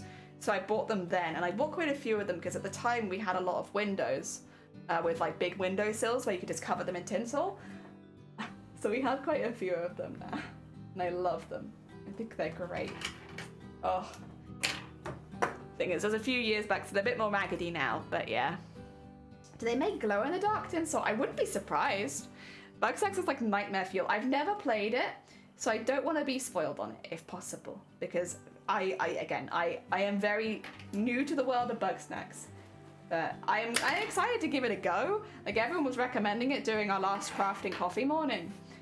So, you know, I'm open to trying new things. I mean, the designs of them, I thought they looked kind of cute. I mean, they're animals. Well, they're not animals. They're food that is also animals. Kind of like Cloudy with a Chance of Meatballs. Maybe that's why I think it's cute though, because it looks like, to me, Cloudy with a Chance of Meatballs, and I like that film a lot. So maybe I'm being biased because of Cloudy with a Chance of Meatballs. You can blame that. I love that film. Oh, right. I have to grab some more sequins in a second. Nothing story-wise. No, I mean, to an extent, I almost feel like it's like, I don't know, is there gonna, I mean, I'm sure there is a story, because I did have one spoiler in the coffee morning, unfortunately, so that I know that there must be some kind of story, because like that wouldn't be a feature without a story, but I don't I don't know what that feature is or why it was said or anything like that. So you know what? I'm still going in pretty damn blind, I'd say. Sorry, that bit got caught on my sleeve. There's like a piece of fluff on my sleeve that it was like that particular piece of fluff. I'm getting caught on that. Okay, Thread, you're all good. Bro, welcome on in. It's very story focused. See, with you, Shifty, I never know if you're messing with me or not. Like, you say that and that makes me think it's the opposite of story focused, because you're probably just saying that to mess with me. Oh dear. Yeah, Shifty96 Jester indeed. Go. Wow. And into this side, then get it around the nose. I'll probably do all the white first and then come back and do the portions that are going to be black, so that I don't have to keep changing the colour of my thread. Because I'm lazy and I don't want to keep changing things. So, yeah, we'll do all the white first, even though it means there will be some gaps in it, so that I can then come back and do all the black at once. No, you know what? Not lazy, efficient. Efficient. Oh, Dave, why would I ever miss with you? Are you saying we should never trust Shifty? Listen, I didn't say those words, but like I might abide by those rules. Well, listen, their name is literally Shifty. Like, come on. I feel like that's a vibe right there. Their name is Shifty. Suspicious. You implied those words. Did I? Did I imply something? Oh god. Me? No. Never. I never want to imply anything. Oh god. About a fellow streamer? No, not me. Couldn't be me. Implying that Shifty Blook might be slightly shifty with the name Shifty Blook. No, couldn't be me. So you're saying we should judge a book by its cover? I mean, I think at this point, is it not also judging you by your actions? Not that I would ever say that you were shifty. Ever, never, no. Definitely not me. Okay, I think I can fit one in the middle here, which ends up being very good and very satisfying. It's one in the middle. Alright, I'm gonna go down and quickly add the teeth in, which is a slightly different sequin, and then we'll start doing the bones. Okay, through there. Yeah. And then through there. Do I want to go from the center? Probably. Thinking about it, actually, almost definitely I want to go from the center for the teeth. Otherwise, they will not be on center position. Also, look at that. Look at that heckin' sparkly skull. We still need to do the one for the other side, but it's a very good start. And get that to there, maybe, or maybe just a little lower down. I'm just trying to find a place where I can start the teeth. I want to do these ones for the teeth. They're still iridescent, but they're like block white. They're not see-through. Hey, Shifty Blook. I thought it was like them being a block being shifty. Shifty Block. Oh, didn't another streamer call you Shifty Block once? I can't remember who it was though, but I do remember giggling. Shifty Block. Oh dear. Alright, go from the center to make sure that each tooth has its own space. And then... Okay. They're just slightly larger sequins, really, but having them be not see-through does make them look quite different. Okay. And get that down.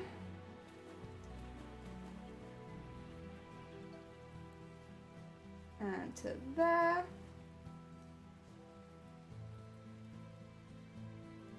And do another one. Ah, dear. He tells me because of my name, though, true. Besides, Dr. Shitty held a doctor's degree. Oh, yeah, true, exactly. They are a doctor. Also, Skies, welcome on in. I hope you're doing well. People do it all the time. Shifty Block. I remember one stream before the raid, we did Paul Simpson would call me Blue Core Block, and they called me Block.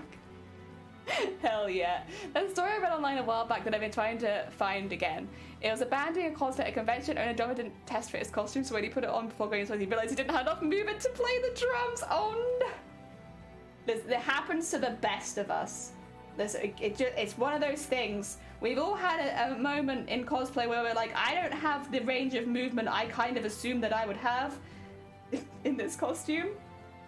Okay, get that tooth in, and then... Honestly, relatable. Okay. The teeth are moving themselves around a bit, which is a bit of a pain. It's okay.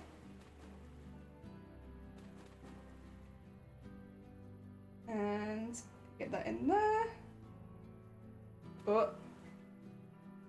This is the problem with having cut it out ahead of time, because now I'm kind of fighting it a little bit, just a little tiny bit, to not have the thread go around the side of the bones. There we go, and then... Ooh, that should... I'm gonna put the thread the whole way through for now, but that should...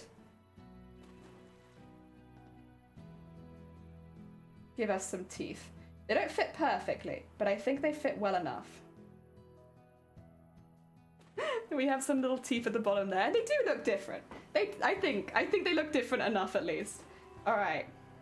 I did put the thread through to the other side there just to anchor it. It'll be fine. We need to now... Oh, there you go. That's kind of what I worried would happen. It's fine. Readjust the teeth. Readjust teeth.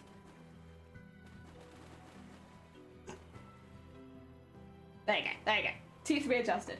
We need to do the lines of the sequence going up the side now. Yeah,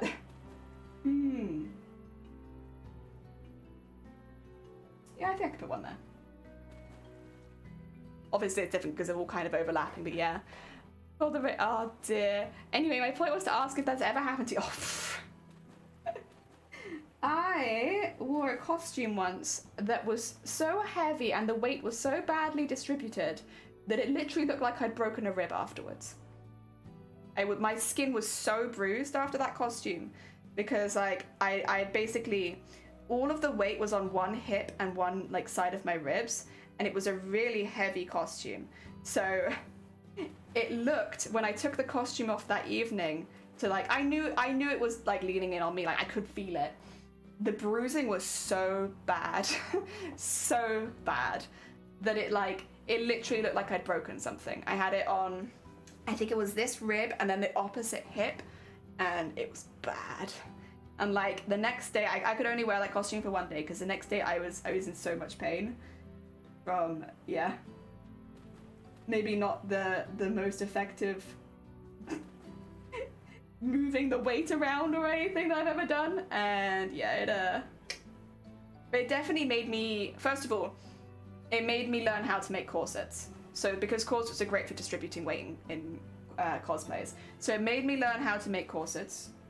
And then it also made me prioritize comfort a lot more in my costumes, even before I got really sick.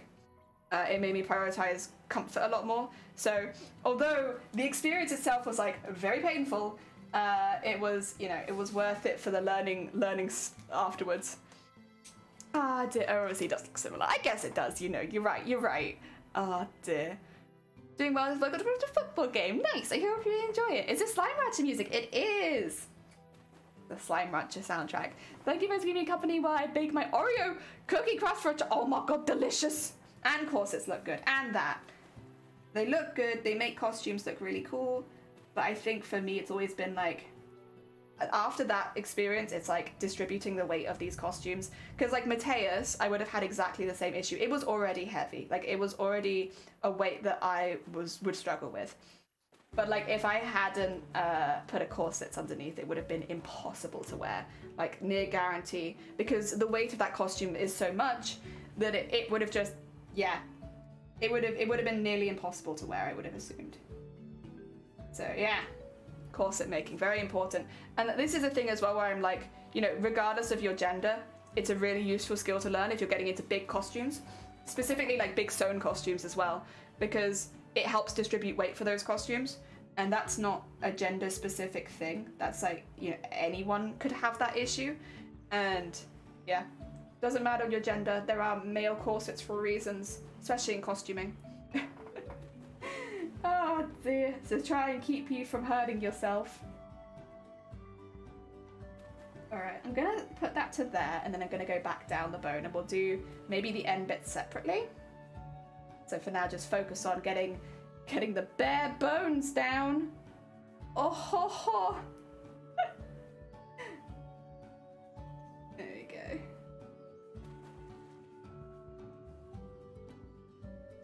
And there. I agree, the best people do. Don't hurt yourself, hurt others instead. Exactly. Oh dear. Oh, you need to start the castle. Leave the recipe. Oh dear. 13 Oreos bashed in a plastic bag, mix it in the food processor with a melted stick of butter and... Delicious. Delicious. Okay. Not that. Not that. There you go. Stop this madness. Thank you. Actually, maybe I could do 3. I was thinking there wouldn't be space for it, but now that I look at it, there's probably space for it. Oh well. I'll sort that out. You had me at butter. Oh, Zaltru, welcome on in. I hope you're doing well. Sorry, I didn't greet you earlier. Welcome, welcome. Sorry, I wasn't sure if there was enough space for 2 or 3, and like, in hindsight, there's enough for 3. I'm gonna do 3. Keep the sequins nice and tightly packed. Go with foil, cook pie, for 10 minutes until it smells right. Heck yeah. We'll love a good old direction of just like smell it and see. Oh. And down there. This is gonna be so sparkly. Oh dear, they are not prepared for how Christmassy this bauble is gonna be. Ah. Yeah, I am wondering if I could probably do the black beads. They're quite big. I do have smaller ones actually. I have a few packs of these small ones. Maybe if I use one of those. I just kind of like the idea of having it beads rather than embroidery thread. Embroidery thread is fine, obviously nothing against it. I just feel like since everything is kind of so 3D, it kind of, I don't know, be a bit backwards. Maybe that would look good. Oh god, this is very between those. Oh dear, that's good, all good here, having a chill day, not doing a stream here as we've got so many events to prep for, as is often the case. Oh god. Good luck with your heckin' event prep then. Oh dear. Honestly, it can be nice to be busy. I know not everyone likes it. I quite enjoy being busy though. Not that I ever really am. Next week I'm busy. There you go. I got 1 week of busyness. Probably nearer to Christmas I'll be seeing more family, but I don't really find that. I guess technically it's busy, but because it's not like stressful, it's like, it doesn't feel busy. Like busy to me feels like it should include stress. And I'm very fortunate in that seeing my family for me is not particularly stressful. A very chill family. Oh my god! Oh heckin' B? Oh my god, is that a heckin' 10-star, 5 times golden rank heckin' B streamer? Welcome on in. How was your stream and what did you get up to? I'm gonna make an assumption that it was potentially Apex. Oh dear. Green beans, welcome on in. Thank you so much for the follow. And welcome in Rambo and Rated and Minute. Oh dear, and somewhere is B. There is B. Rank hecking B. Thrope, welcome on in. I hope you're doing well. Oh dear, take care. Are you out? Goodbye, B. If any of you have not met B before. B is a very, very sweet bean. They play Apex and they've been ranking up a lot recently. But what I'd say is don't worry if you're someone who tends to prefer chiller streams, because B is like a gateway drug to Apex. Like, basically, they're really, really chill and relaxed, and they kind of explain everything as they're doing it. So it's kind of like watching a tutorial, but a very, very chill tutorial. So yeah, don't worry. If you like chiller streams, you will still find that over there with B. Just doing a different thing. They're honestly very fun. Take care, get some heckin' sleep. It was lovely to see you. And if anyone is new here, welcome on in. I don't play Apex yet. I am a cosplayer. What I tend to do is make costumes. We make really, really, really big costumes. I like making costumes that take like a year to make and stuff like that. So at the moment we're making a costume based on the Silent Hill F trailer. But specifically today we're making baubles for family. It's a little different, but it's what I'm doing, yeah. Oh my god, nice to see you. Welcome on in. No, I'm Bateman. Yeah, we're all Bateman. We're the Bateman hive mind. Oh, as is Rambo. Rambo is Bateman. I am Bateman. I think Shifty, Vile, and Dem are all Bateman. Oh, is this a patch? No, it's going to be a bauble. I'm going to make it into a Christmas decoration. And it's going to be a skull and crossbones. But make it Christmas. I'm going to go, no, it's lovely to see you. Get some good sleeps, though. Well, invite your friends at Thanksgiving. Assign dessert. Oh, my God. You know, I think you got... That's the good end there. I would want to be desserts. Assign me desserts. I'll bring all the pies. Every pie, I'll make it. So many pies. And they're all gonna look the same. So guess what's in it? Who knows? Ah, dear. I am Seer Man. Oh, you're Seer Man. I see. We are Bateman. We are Bateman. All of us are Bateman. Oh, dear. We are Bateman. All the desserts. Heck yeah. We are Bateman. All of us together. Poor Bateman. Bateman was here earlier, they were lurking. I don't know if they're still lurking, but I know they're at work, so they probably can't respond, which means if they are here, they're just looking at everyone in chat claiming to be Bateman in someone else's stream. Poor Bateman. And by poor Bateman, I mean us, because we are Bateman. Really. Oh. Alright. There's one end of a bone. And then... we do need to go around the rest of this, so I guess I'll just keep going up there, because otherwise I'm kind of wasting thread to go back down. But yeah, we need to do it two-sided, so it is going to take a minute. This is the design. It's getting very covered. So my phone keeps going off. Oh, 2 seconds. Let me just hide my screen a moment. You can have a look at the ducks. I just want to double check. I think it's probably fine, but yeah, it's fine. Better to check. Sorry, there's like a family group chat, and it's either like really, really cute pictures or something horrible has happened. Oh dear. I never quite know which way it's gonna go. It's better to check. Oh dear. Heck, quack! Heck yeah. Poor me, Bateman, right? I'm not Bateman. You're not Bateman! Oh my god, would you like to be? New Bateman, new Bateman! Bait Returns is the deep fake. I know. Bateman. Oh dear. Yeah, I was in a call with Vile. Like, we were just, honestly, me, Dem, and Vile were just talking smack. We were just having a fun conversation, and then Dem was like, wait a minute, I need to go live. I was like, oh, okay. And so Dem was like setting their stream up, and then Dem was like, why don't you guys stay around? And we could just surprise Bateman. I was like, okay, sure, why not? We'll surprise Bateman. And then as soon as we switched on, we all were Bateman. 10 out of 10. You know, it was not what I had planned, but I did enjoy it. Oh dear. I want duck, but the parties. I know. I'm so sorry. I'm so sorry, Steve. My name, go! Oh yeah, sorry, Bateman. Sorry, not go. Bateman. Honestly, looking at the general chat in Bateman's Discord was so funny. It then sent me a message like, you should look at this. 10 out of 10. So many Batemans. You're Bateman, another Bateman. Bateman is me, Bateman. I am also Bateman. Oh dear. We all Bateman. Poor Bateman. If anyone isn't aware, I should probably shout out Bateman because they don't deserve this.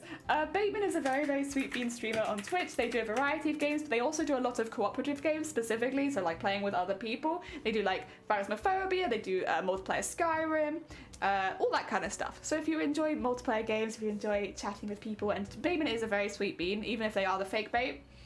Yeah, I would recommend them. Also, Echo, welcome on in. It's okay. One of us has to not be Bateman. Things are designed by the context of reality. If we were all Bateman, Bateman is... Oh, that's very true. Thank you for your noble sacrifice, Thrope, in not being Bateman, so that the rest of the Batemans can thrive. I appreciate it. Thanks for the shout out. Yeah, oh, anytime. Don't worry, everyone. I also shouted myself out. But yeah, at the moment, there's a bit of a meme in Bateman, which is us, is stream, where everyone does like a Bateman accent, which is just like, oh yeah, nice to meet you. I am Bateman, and I stream variety games, and it's like that, and and everyone does it to varying degrees of success. Ah, dear. I believe the Bateman just rise from there and then became the bigger than me. I know, it became so large.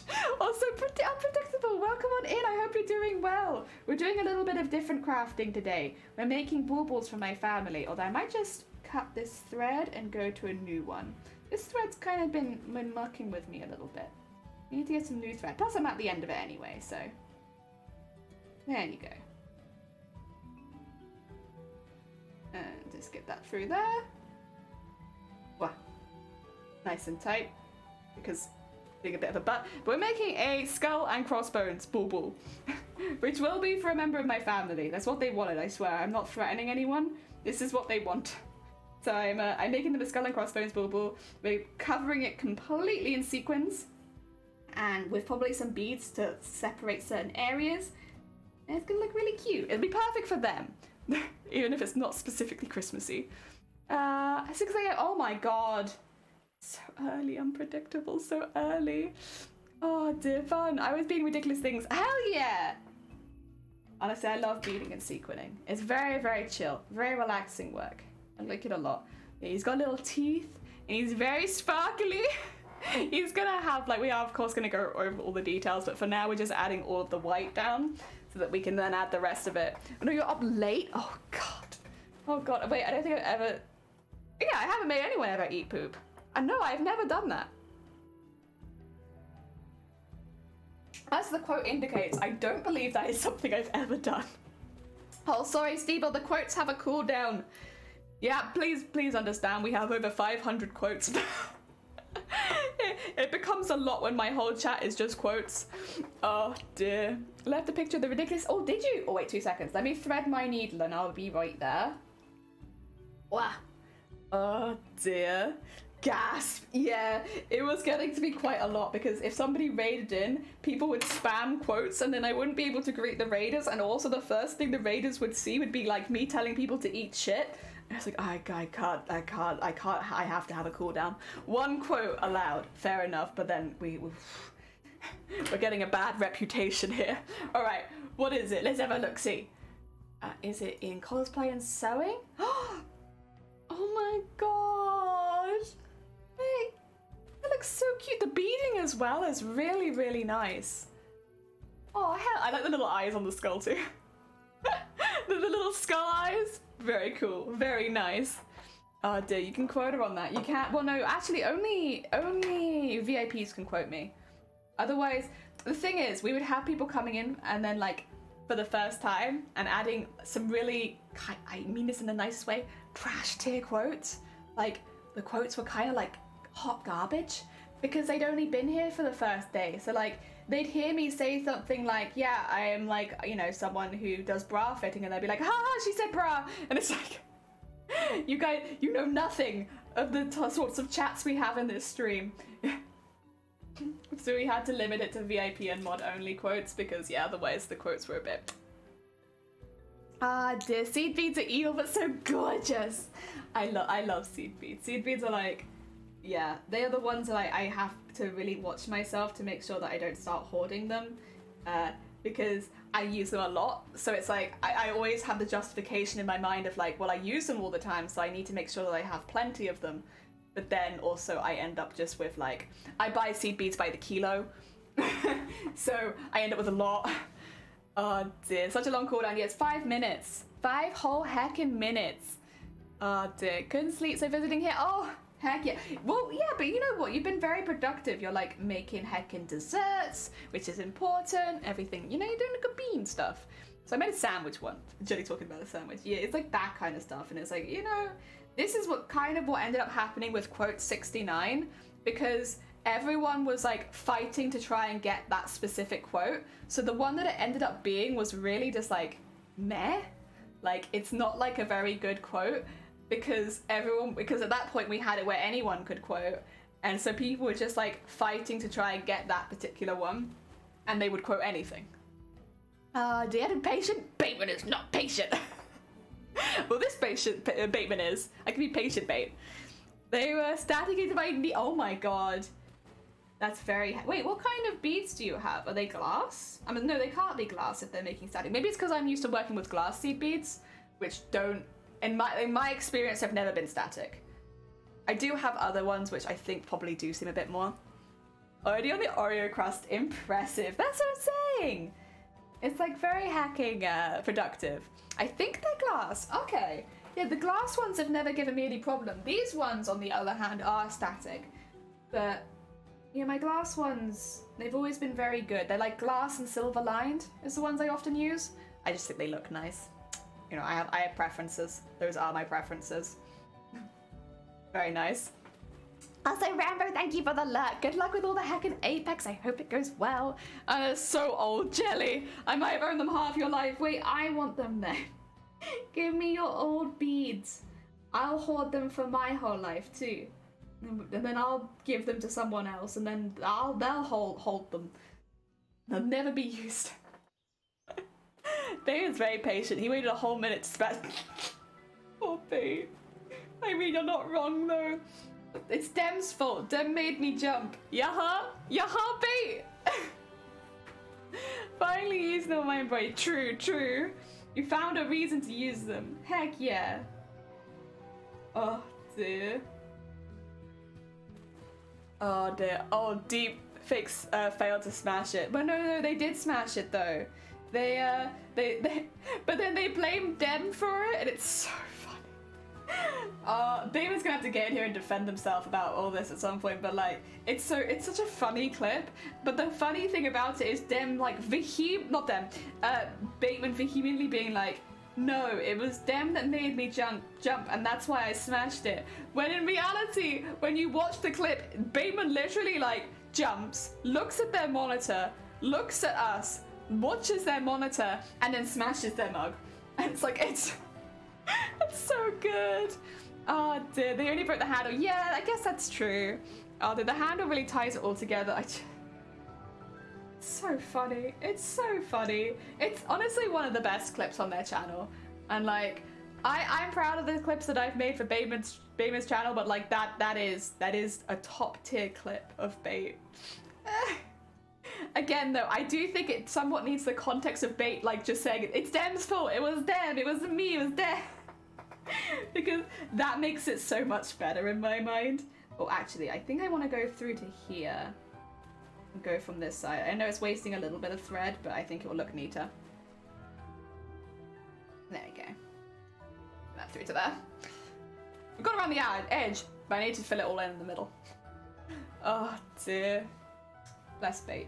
A good bean. Bait joined us on our crafting coffee morning.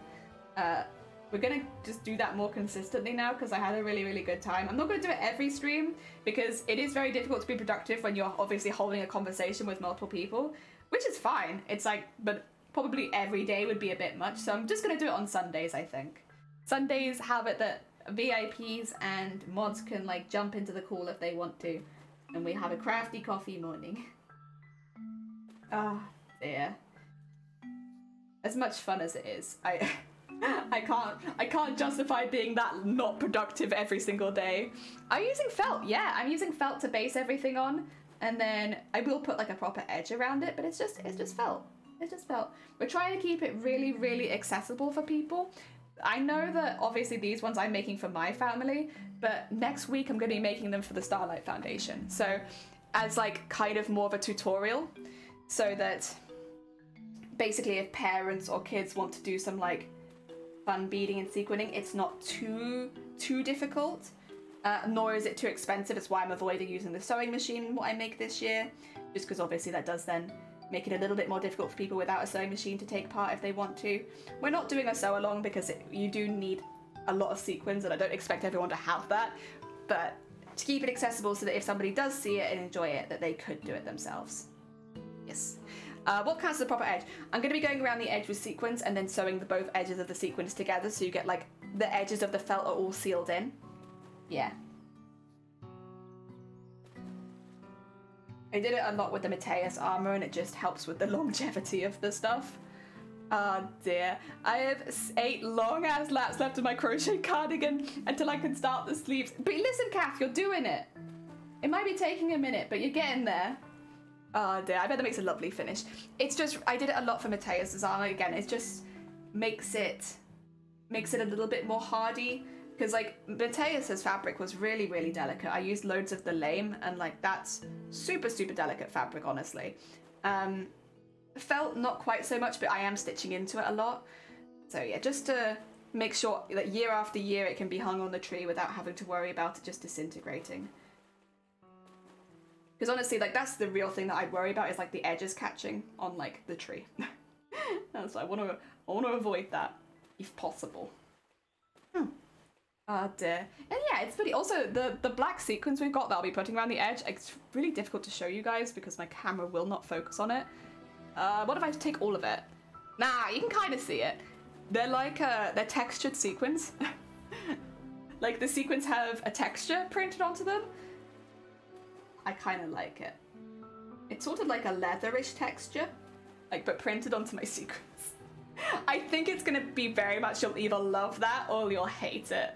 And personally, I think it's really fun. I hope that the person I'm giving it to likes it too because I am going to be doing around the whole edge with that. But yeah, I think it's super fun. Just like a leathery sequin trim. I guess it doesn't sound that good when you say it like that, but I don't know. I'm hyped about it. I think it's gonna be cute. Alright, we'll probably want to do the big bone in the middle next. I've nearly finished getting the sequins on this side. I'm now that I'm looking, I'm like, actually, you know what?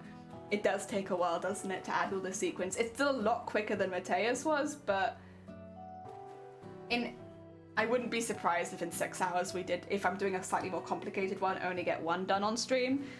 I don't know.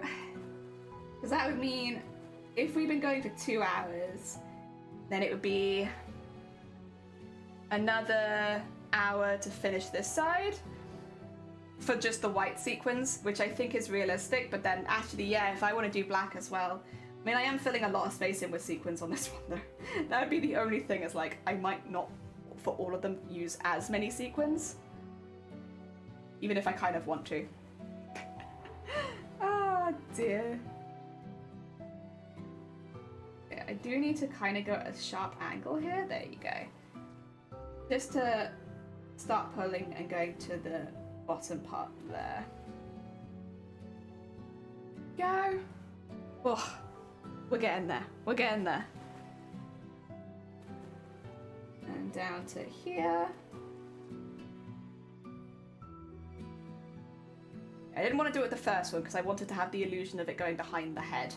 But this one does need it. There you go. I've got a very bent sequin. I don't know if I want to use that one. I'll put that one as a backup because it kind of looks a bit funky if I'm being honest.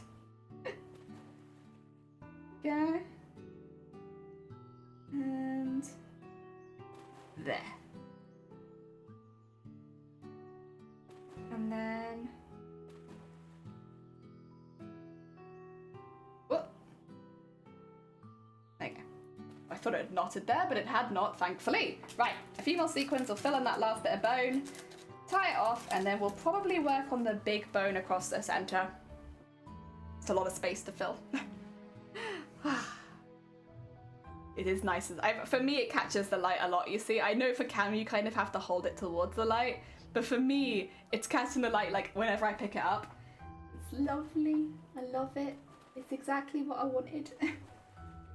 I hope it's what they wanted too, but like, it's what I wanted. This is 100% what I wanted to make. Let's get that one in there, and then we'll do a separate one in this corner, and then in the other corner too. There you go.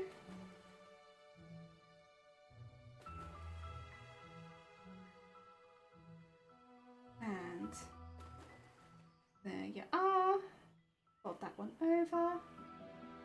And then go through, back through the middle again.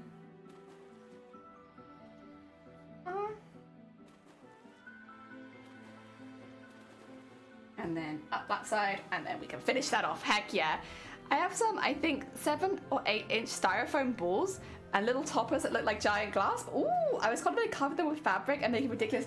Why not? And that just sounds like a fun project, honestly. But I only have a 3-foot tree. So with most of our baubles, we don't actually hang them on the trees. Like Christmas lights, basically. Attach them to like a ribbon or something and hang them from things. We have some very big baubles too. And it's like, we only get like half of our tree out every year just because it takes up so much space.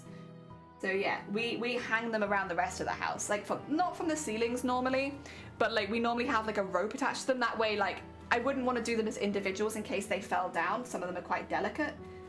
But attaching them to tinsel and hanging them up, or attaching them to, yeah, like ribbons and hanging them up, tends to be what I do. Like strings of baubles. So there is one side of the bone done. It's getting there, it's getting there. And then, oh, that is quite a lot of, you know what, I'll tie it off, but actually I do have quite a lot of thread left. I could probably zoom down and maybe start the other bone. I don't think it's a bad thing to tie it off there anyway. And then get that into there. There you go. Cool. Oh dear. Oh, interesting. Yeah, well, it's because we've got a lot of heckin' baubles and they're all like unique and like handmade, or like they've only bought one. So we have a lot of very unusual baubles and some of them are really heavy. Oh, what a feeling. It's snowing from the ceiling. I don't want it to be snowing from the ceiling. Oh dear, especially not these baubles. They give you a concussion, some of them. They're like really quite heavy. It'd be a risky Christmas if I did that. Go. And we'll just go down this bone until I run out of thread. So I know I'm holding it kind of out of where you can see it a lot of the time. That's my bad. Not intentional, I promise. Oh dear. You know, I haven't heard any Christmas music so far this year. I guess it's probably because I don't really leave the house and I feel like you have to go to shops and stuff to hear Christmas music. But so far this year, I have yet to hear Christmas music, and I feel like normally I've heard it by now. Like, we're getting near the end of November, come on now. I feel like normally you hear it about now. Definitely not been whammed. You've been hearing it on the radio? Oh god. Inescapable. Ah dear. I don't mind Christmas music at all, to be honest. I'm definitely not someone who hates Christmas music. I didn't like it when working in retail, and not in the most recent job, but in like an older one, because then it was kind of hellish, but most of the time I'm kind of fine with it. I'm playing Thread Chicken on the seed beads, but I got them all with one thread at the end. Heck yeah, you won. A winner. I've heard the occasional Christmas tune. I guess I need to go. Like, the only place I've really been are, yeah, the Doctors, which funnily enough does not play Christmas music. I've been in some bakeries, but they don't play music in them, so nothing there, unfortunately. Oh dear, I'm not ready for Christmas yet. Me neither. I mean, I love Christmas, but I got so much to do. I'm absolutely not ready, not yet. Oh, I got so much to make. I need to travel a few times. Sorry for the hiccups. Oh dear. I mean, we're still deciding what to do on Christmas Day as well, because it's just going to be us two here. So it's like, do we want to do anything, or no? I'm not sure yet. Ah, dear Claude, it's second Halloween until December 1st. Lovely. What are your hobbies? Where do you like to hang out? The Doctors.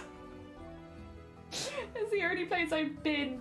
Oi, not my fault. Oh dear. Technically I've been to the chemist, but like the chemist and the Doctors is kind of the same thing, right? I feel like that's the same thing. Same thing, different skin, you know? Oh, I didn't really get to celebrate Halloween much this year. I probably should have done something like a second Halloween.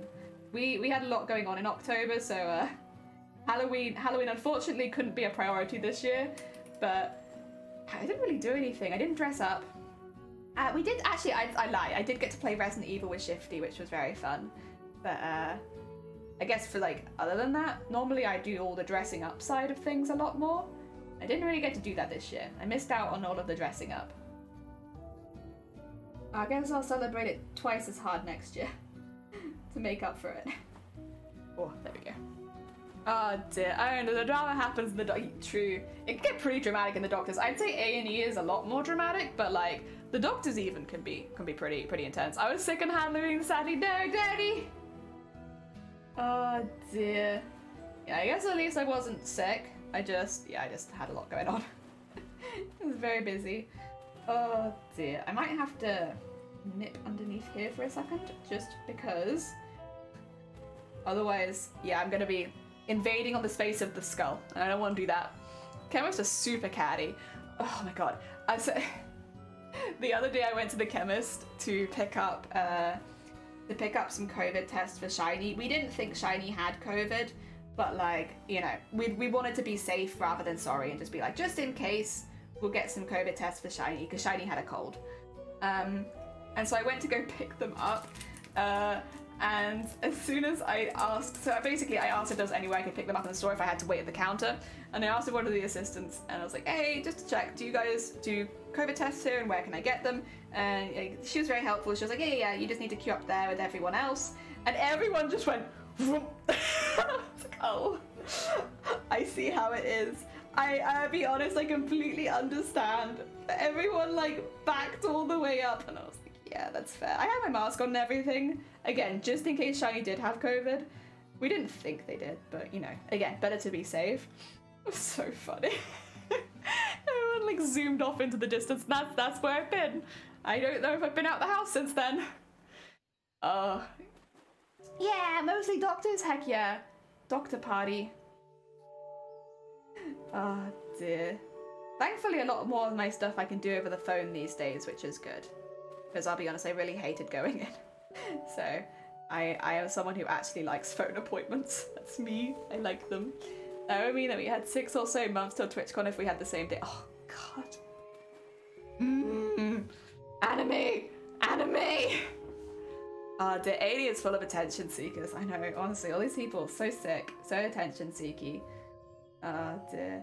That's not actually been my experience with A&E though. I think maybe it's because literally the only times I've been to A&E, it's always been, except for like one time when I was really young, it's always been nighttime. And like, so the people there are normally like, they don't want to be there at all. Like everyone very clearly is very upset about having to be in A&E. Like, we're all just mad and like, no one's happy. And it's like, which makes sense. You wouldn't expect people to be happy in A&E anyway, I suppose, but like, everyone's pretty angry. Oh dear. Yeah. It's a vibe. Oh, bad flu with the temperature. Oh god. Ew. Ew. And the new year, I mean, only positive thing about COVID, people expected heckin' personal space. Yeah. Very much a silver lining. I got to queue with nobody like touching me. It was great. I don't want to be anywhere near me. But you know what? I didn't want to be near anyone else anyway, so that worked out well for me. Oh dear. I did feel a bit bad though, because there was a couple of elderly people that I was like, I really don't want to scare them and make them think that I have COVID and I'm waiting for my test. It's not for me. I've been isolating from Shiny, and you know, I think it's very unlikely even that Shiny does have it, but yes. I did feel a bit bad for that. People were like, you broke your arm, like, oh man, get over it.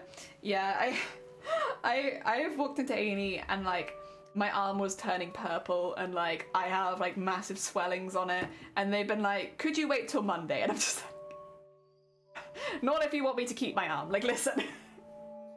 Oh dear. It depends though. I've had very different A&E experiences. It also I think depends if you walk in or if you're referred. Because people I've seen that walk in, I'll be honest, I never want to go to A&E. I avoid like the absolute plague. I will literally die most of the time before going to A&E unless somebody takes me. I absolutely hate it. I hate it so much. But the times where I've been told to go by another doctor or professional, it's like I've had a very different experience. The one time that I walked in, you have like an interview to decide whether you're sick enough to be there, and it's a very weird experience. And they'll like take you to a room and they'll be like, so why are you here? Meanwhile, me here with my arm turning purple, 5 large lumps growing at a rapid pace underneath the arm, and it's like, maybe this. Maybe. But obviously they're like, they are like, you know, they have to ask specific questions, even if it's like super obvious why you're there, just in case they're like a symptom or something that, you know, you can't see. They have to ask it, but it's really weird. I don't know. When you have like a very much a physical thing going on and like you can see it, it's obvious. When they're like, you walk in and they're like, yeah, what's wrong with you then? It's like, I don't know, man. You tell me. Oh dear. Might not have been the best comment. I'm so excited about. No, you're fine. You're fine. I'm literally, I'm messing with you. Don't worry. It's okay. It's okay. I'm making this for TwitchCon, but if I can't make it in time, I have backups. There are other conventions I could enter the costume into, and it'd probably do okay. So I'm aiming for TwitchCon because that's the one I really, really want to enter. But if I can't, if it's not ready in time, I unfortunately can't wait until the next year to enter into it because you do only have a year to make the costume. So yeah, it's fine. And then we'll go for it again the year after. Why you do this every time? Fine. So I just have to do the thing again where I stitch it down.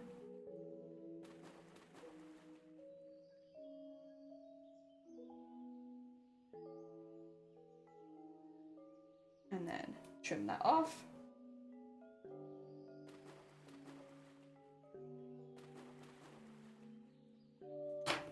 Look nice and tight.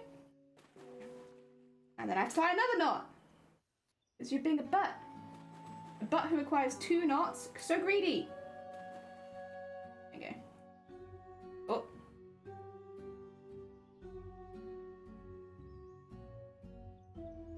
There we are. That's better. And then just put it out there. There you go. I guess the lucky thing is it all's getting covered in sequins anyway. But damn. How could you? I feel betrayed.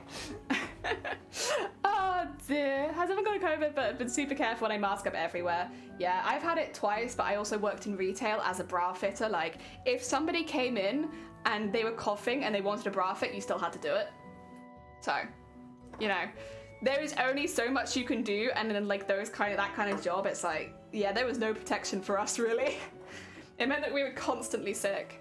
We're lucky COVID is not too scary in 2022, but flu this year is really bad. I had my flu jab a couple months ago now, actually. Yeah, honestly, I've had flu once, and I was so goddamn sick, and I never want it again. So, I also do get offered the flu jab, which helps, but like, I stopped taking it. I was like, you know what, I'm fine, I'm young, I'm good. And then I got the flu, and I was like, I'm not fine, I'm not young, I'm not good. I'm getting this every single year after this, and I have. It really put me off having the flu, put it like that. Yeah, it's so much worse than I thought it was gonna be. And I was feverish for nearly 2 weeks on and off. Like, not consistently, but on and off for nearly 2 weeks. And like, I was so insanely sick with it.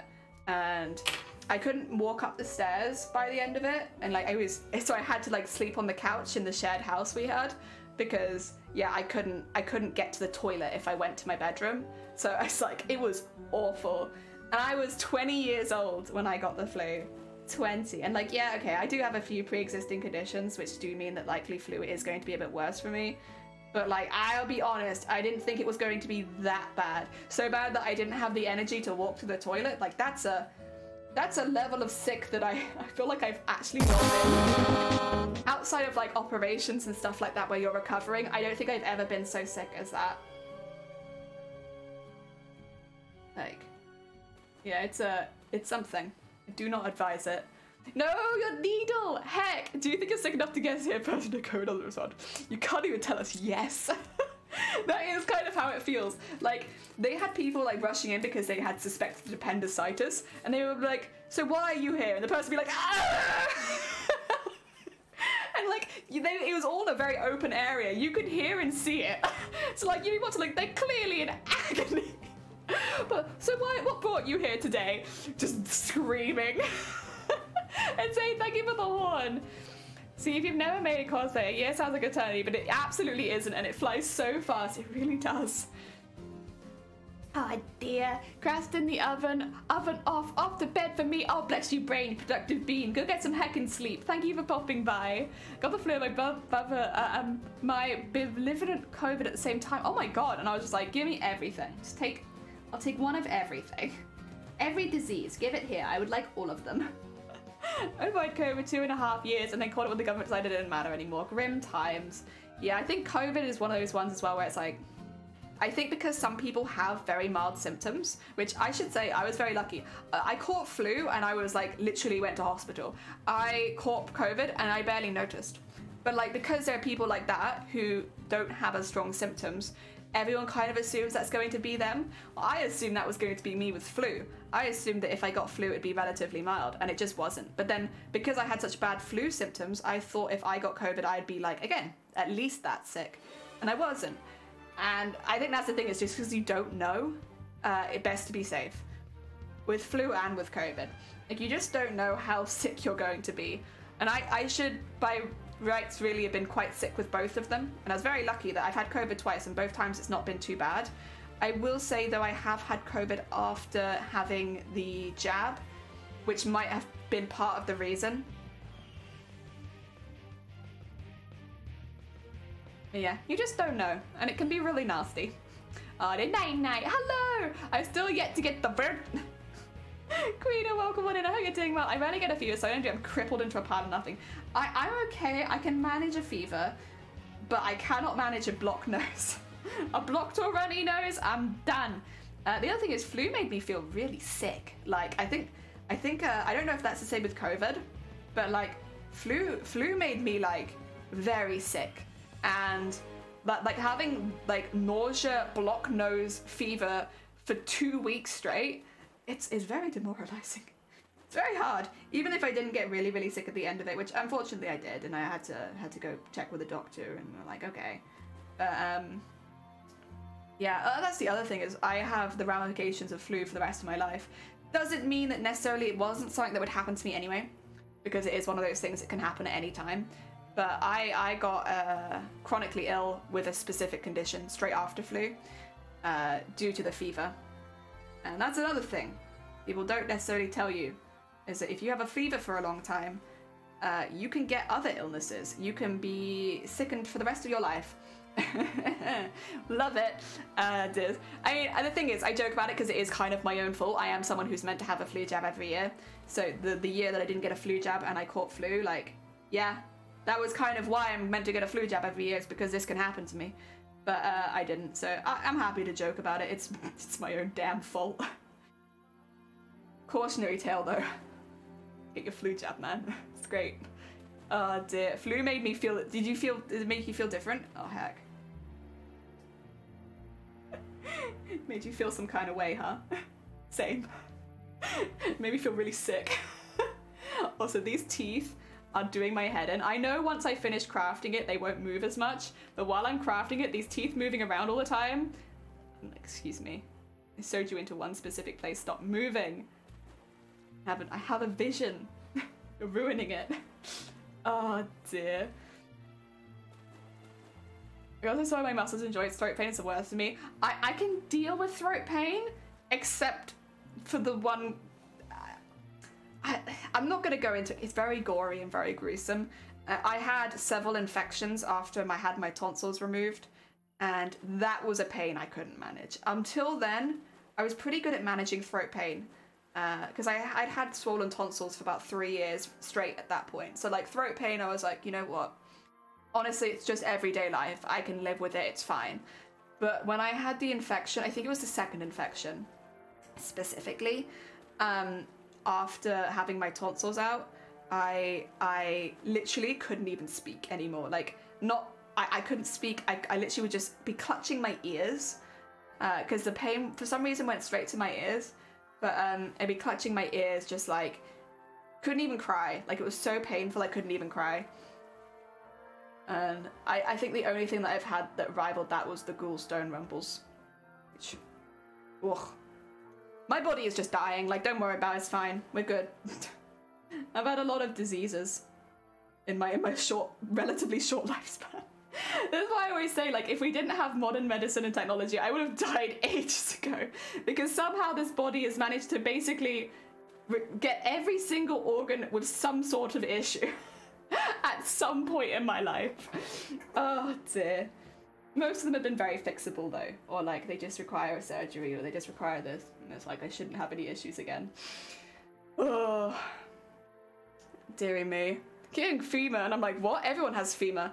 No, you're good. It's my accent throws a lot of stuff out. It's all good. Oh my god, Sandman, you want a duck?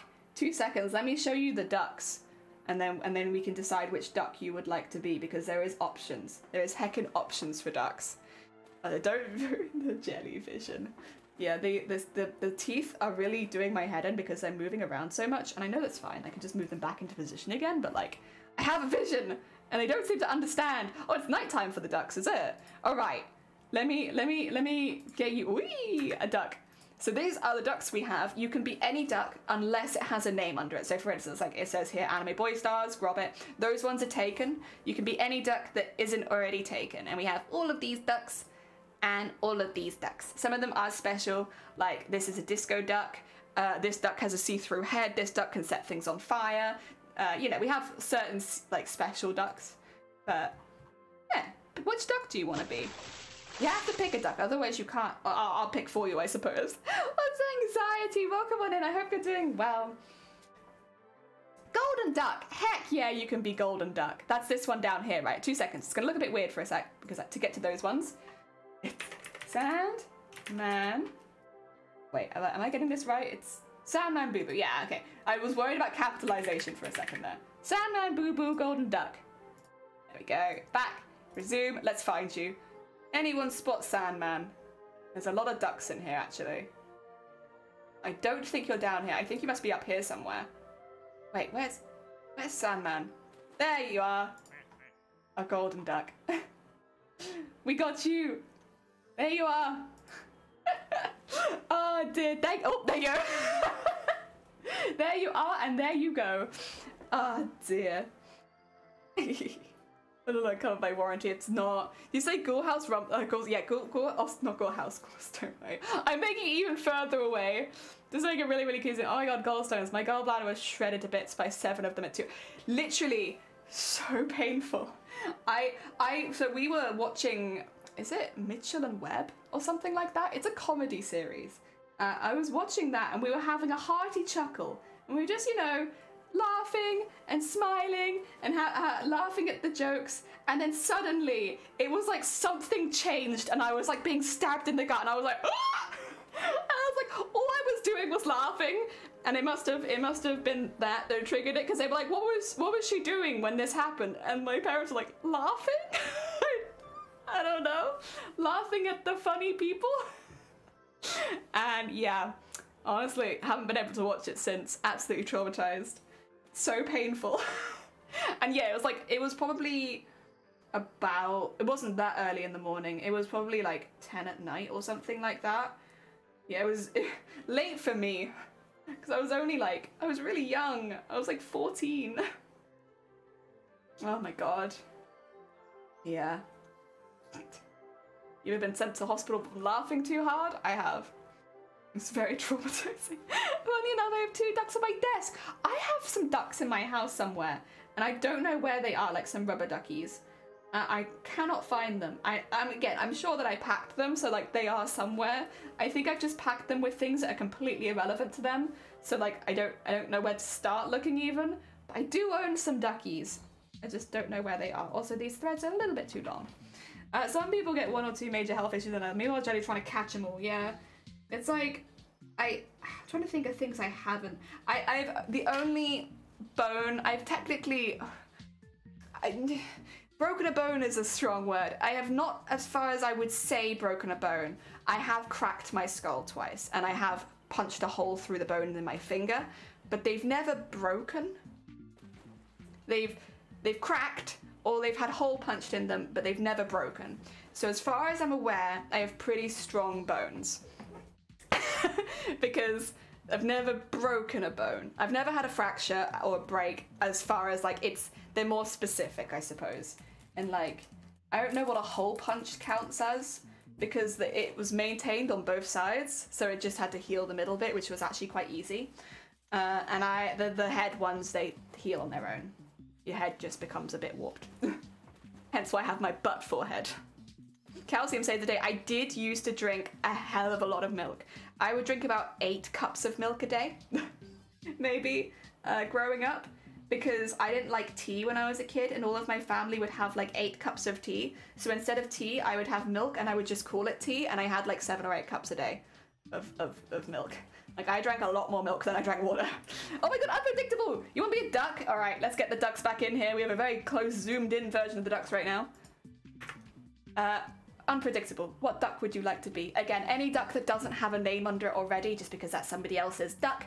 We have these ones. We also have these ones. What duck do you want to be? You can be any duck. Pick a duck. Oh dear. Cracks usually hurt more and heal slowly than clean breaks. I did my orbital, which is a really common one, and then I done down the center of my head when I was a lot younger. And honestly, they're very messy, but they're very it's not like you need a splint or anything.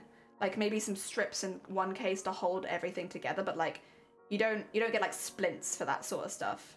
So you don't have to worry about casts and all of that kind of a jazz. I've never had that. Really hanging on to, oh yeah, go back to the prior page. I'm really hanging on to the no broken thing. It is technically, but as far as I'm aware, technically I have never broken a bone.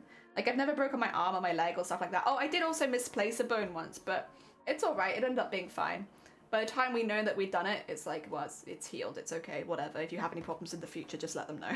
Because I waited 6 months to go see a doctor on that one, which, again, kind of my own fault, but I really don't like going to the doctors, so I can't really blame younger me for it. I was afraid.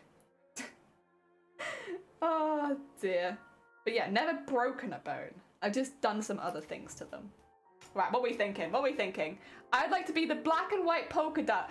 Oh, wait, you mean the cow duck? Absolutely, you can be cow duck. This one here. Oh, wait, this one or the panda? I'm assuming it's... Oh, wait, no, this one up here. I see. Unpredictable.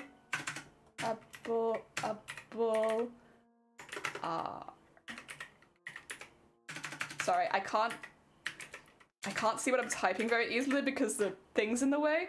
I think I've got that. It looks like it's predictable artist, but don't worry about that. I think that's fine. Let's go back and find you. Oh god, there's Sandman. Oh, there you are. You're right there. Unpredictable artist. Don't worry, you still get your un. It just doesn't show up in the, it doesn't show. Oh, it's 2 of you. Ah, you're one of the ones with clones. Look at that. Double Wait!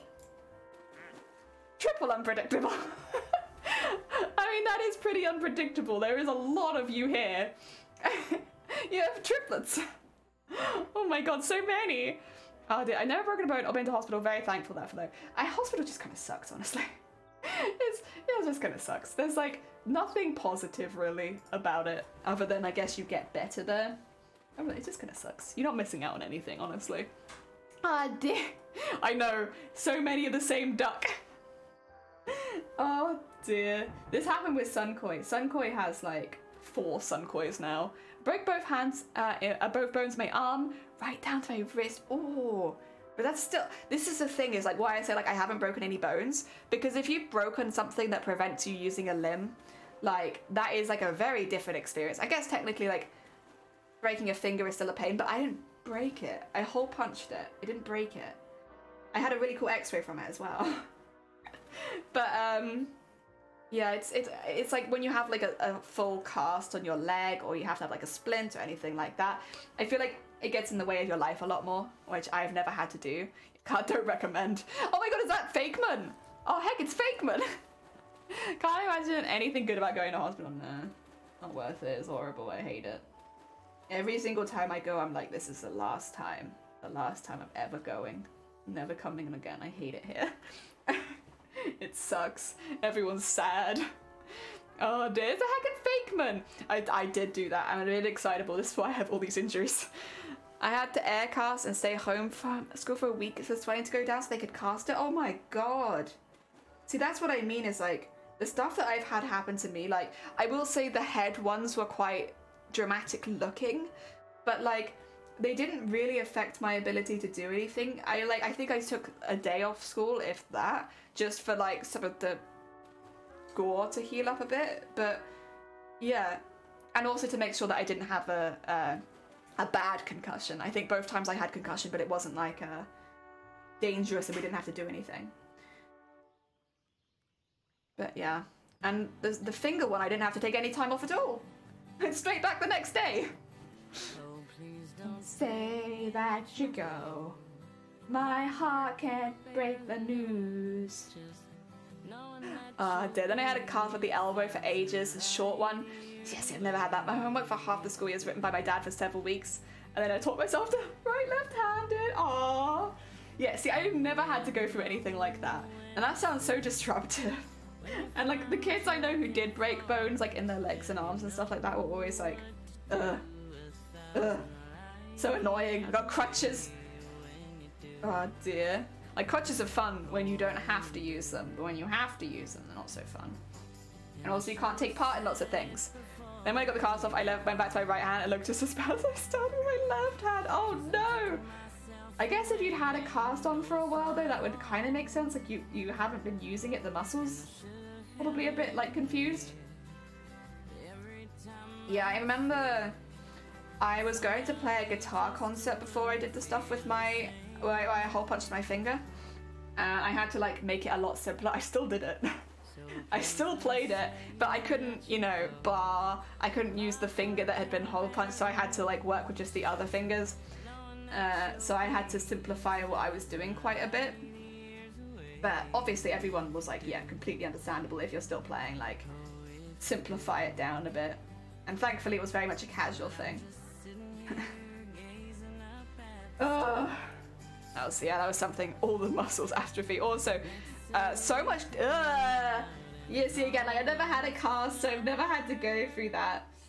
I technically had like a little tiny bandage around my finger, just because obviously it went the whole way through. You don't want the air getting to the bone as it's healing.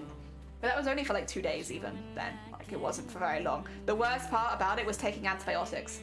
Because if your bone touches the surface, like outside of your body, which in my case it did because I went through it with a needle, you have to go on antibiotics anyway, automatically, because otherwise, if you get a bone infection, that's really, really bad. So yeah, that literally was the worst bit for me, was having to take the antibiotics because they make you feel sick. Other than that, I was very, very easy, very well off. Never had to deal with a cast, and honestly, never want to deal with a cast. Sounds like it sucks. Sounds like a real pain in the ass. I'm gonna continue trying to live my life where I never have to break a bone. That's gonna be the goal. Like, the stuff that's happened, they weren't real breaks. The water under the bridge as well, like that happened ages ago. My goal in life is to never break a bone.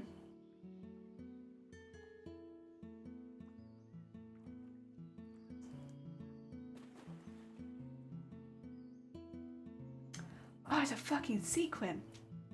I literally just had a bloody heart attack. I thought like one of my fillings had just come out, but no, somehow I've got a whole bloody sequin in my mouth. Jesus Christ. I had like a heart attack. I was like, what is this in my mouth? Jesus. Oh my god. There's just a bloody sequin. Oh dear. How even did that get there? You had a purple cast? You got to choose the colour? That's kind of cool. That's nice. Oh dear, I've never broken. Hey, welcome to the Never Broken a Bone Club. Also, 2 seconds. One of my wires has probably come loose. Yeah. There you go. I'm getting the screen distortion again. I haven't broken anything, but I've dislocated. I dislocated my right knee twice. Both times were for some reasons too. First was doing a game of ping pong, and the second you were bath dancing. You know what though? You dislocated them having a good time. Understandable. You're living your life to the fullest, and unfortunately it left you dislocated. But I respect it. I respect it. Oh, dude, the secrets get everywhere, everywhere. Clearly, I've only been using them for a couple of hours, and they've somehow ended up in my mouth. Also, I think saying that I was going to get the rest of the sequin in the next hour was optimistic. That's okay. It's okay. What I might aim to do then is finish one side on stream, and then I can finish the other side off stream, because then you will have seen everything anyway. And then I can go around the edge with the sequins, but I'll finish it tomorrow so you can see the edging process.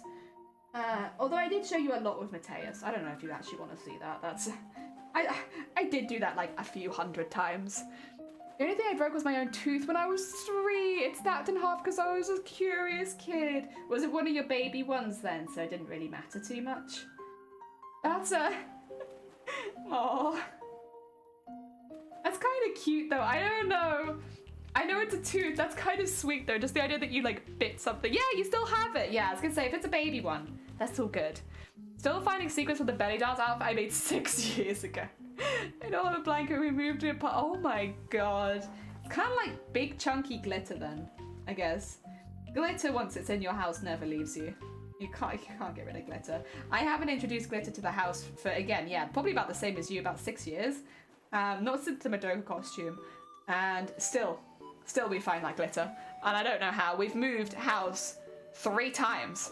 And I still find that glitter. I could kind of see why it might appear in the second house. Because, or the first house I guess we moved to. Because I like took it apart in that house, so like fair enough there might be some glitter in that, but then the next 2 houses after it there's been no room for that glitter to follow us. Ah dear.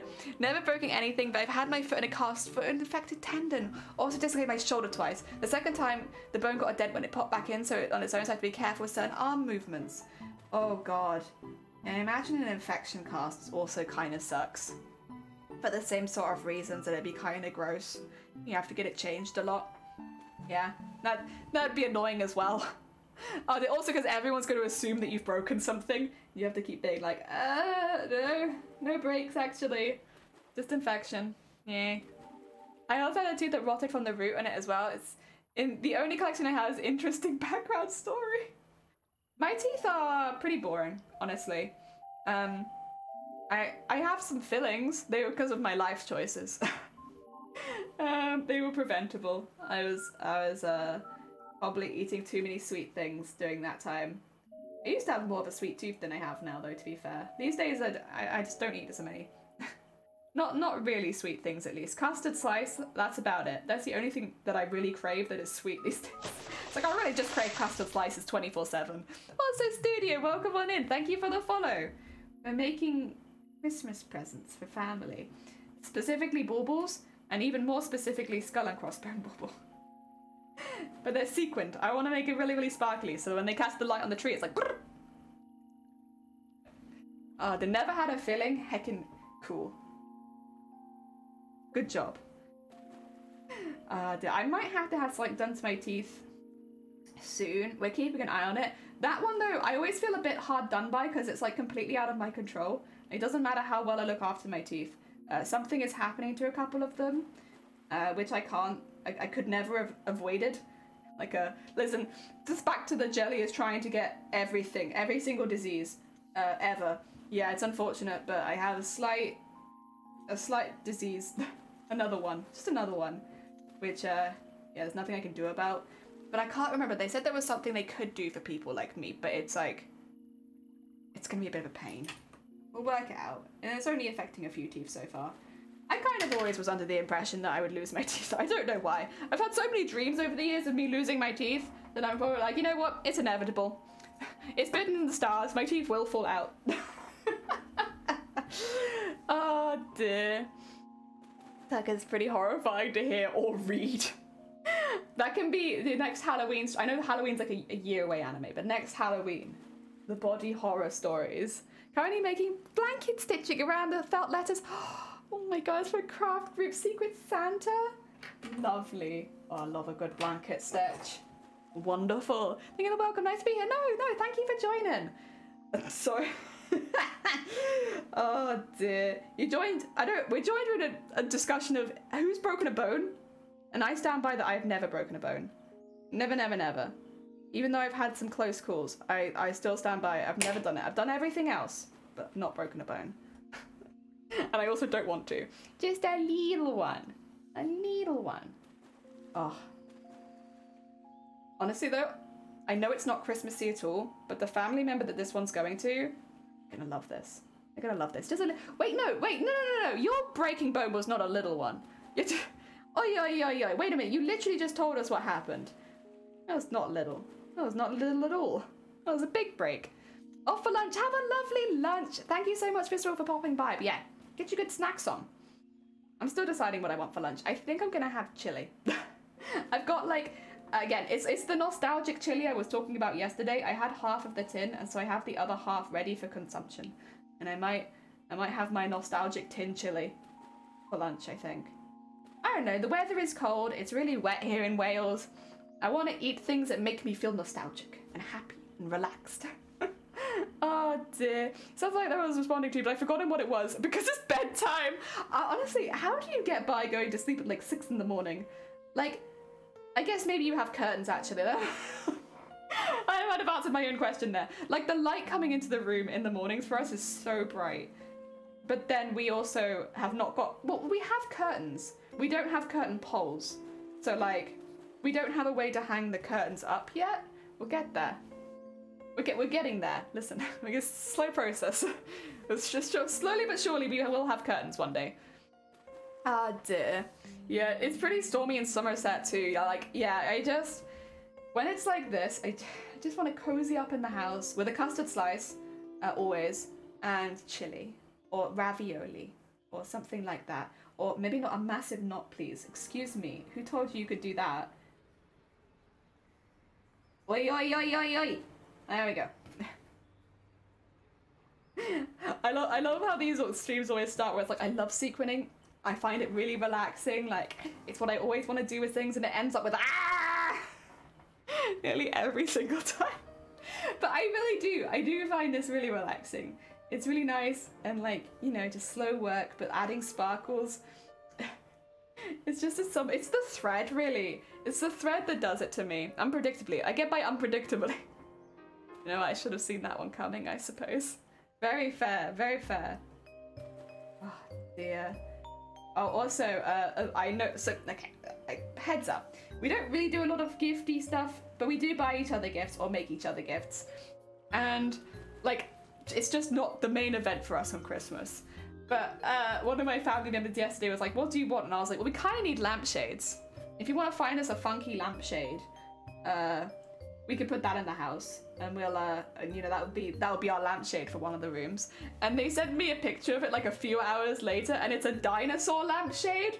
It's perfect. It's like in the shape of a stegosaurus, and it's like, yeah, you know what? That's it. That's it. We need that. Thank you. So I know one thing I'm getting for Christmas. It's a stegosaurus lampshade. I think we'll probably put it in the bedroom. I'm not sure. I can't put it in the craft room, unfortunately. Otherwise I would, but because the it needs very, very specific lights because they're at an angle. So like a hanging lampshade won't do.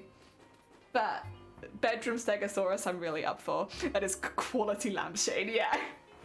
This is the thing, is like I have a plan like color-wise for the rooms in this house, but that's kind of as far as it goes. Like, you don't really have any specific plans for like decoration. So if people want to buy like art or make art, even I say buy art in a family where there's loads of artists. You know, if people want to make art for me or like for Christmas or like get silly house decor and stuff like that, I'm super about it. Like, please fill my house with silly things. And honestly, Stegosaurus lampshade, I'm so good. If you get a cat lampshade, it would be perfect. Thanks, Zay. You know what? You're not wrong. It would be perfect. Oh dear. I think there was a shark lampshade that I quite liked, but I like sharks, but Shiny doesn't like sharks. Like, it doesn't hate sharks, but like had a fear of sharks growing up, kind of thing. So it's like they don't hate sharks now or anything, but I probably shouldn't have it as like main decor. Be a bit insensitive, just a little bit. So the Stegosaurus one's a good middle ground. Also unpredictable. You're not going to sleep. Many years ago, I found a Tiffany-style stained glass lampshade at a junkyard where you could leave stuff that was still useful and take anything you wanted. You gave it to your mum for Xmas and it only needed to be rewired. That's like, first of all, I really like the idea of a dump where you can just leave things that people can pick up that are still useful. Like, that's really cool. I like that. As a concept, that's pretty heckin' cool. We have dump shops, but you still buy the stuff there. They're almost like just a charity shop, but specifically for the dump. I really like that. That's really cool. Also, yeah, that's like treasure hunting. I kind of like that. Oh dear. A lot of dumps here have that. Oh, okay, at least a free table. Yeah. I guess actually you are right. Some of them do have like a free stuff table. Yeah, no, you're right. You're right. They do have that. I think I'm just used to like a lot more of it being sold, but no, they do normally have the stuff that you could just take. Often it's got like coat hangers and stuff like that. Occasionally other bits and bobs. Okay, let's get this center one in there. Oh my god, I'm sorry. Sorry. That's a loud one. Oh dear, I need to drink some of this tea, honestly. My tea is probably ice cold. It has been there for nearly 3 hours. And I've like drunk none of it. I've just been very into sequining this skeleton. I don't know. Gotta get that in there. I will. Oh dear, my poor tea. Put that in there, and then the other side. There we go. Honestly, we are getting there. It's just the bottom bit that needs to be like base sequined. Honestly, I don't even really need to do that. I don't think you would have to, what do you call it, sequin the whole thing. I want to because I really want it to sparkle, but like if you were say making your own and you had felt as a base, that's fine. You could just add sequins where like the eyes are or where the mouth is and stuff like that to minimize how much work has to go into it, especially if you're working with kids. Yeah, I'd say I like the sequins personally, but I wouldn't necessarily always recommend going in and sequining everything if it's not a skill that you really enjoy doing. There's no reason to. It looks good, but it's very time consuming. The other thing is you can buy obviously pre-sequined fabrics. So like if you found a fabric that you could just cut that out. The difficulty with pre-sequined fabrics is the sequins around the edge do have a tendency to fall off. But as you're cutting a bit extra and just making sure to tie it off, you wouldn't have to sequin it by hand. I personally prefer sequining it by hand because you have a lot more choice in the direction the sequins go in. So like, you know, for a fish, for instance, you want the scales to go backwards from the head. For the sequins on here, I want them to be in a line where the skulls are, and I want them to be a circle where the skull is. Oh, sorry, a line where the bones are and a circle where the skull is. Yeah, blah, blah. But again, it's like, you don't have to do that. That's what I like to do. Thank you for the hick. Oh, I need to take a hydrate. I can absolutely do that. Ooh.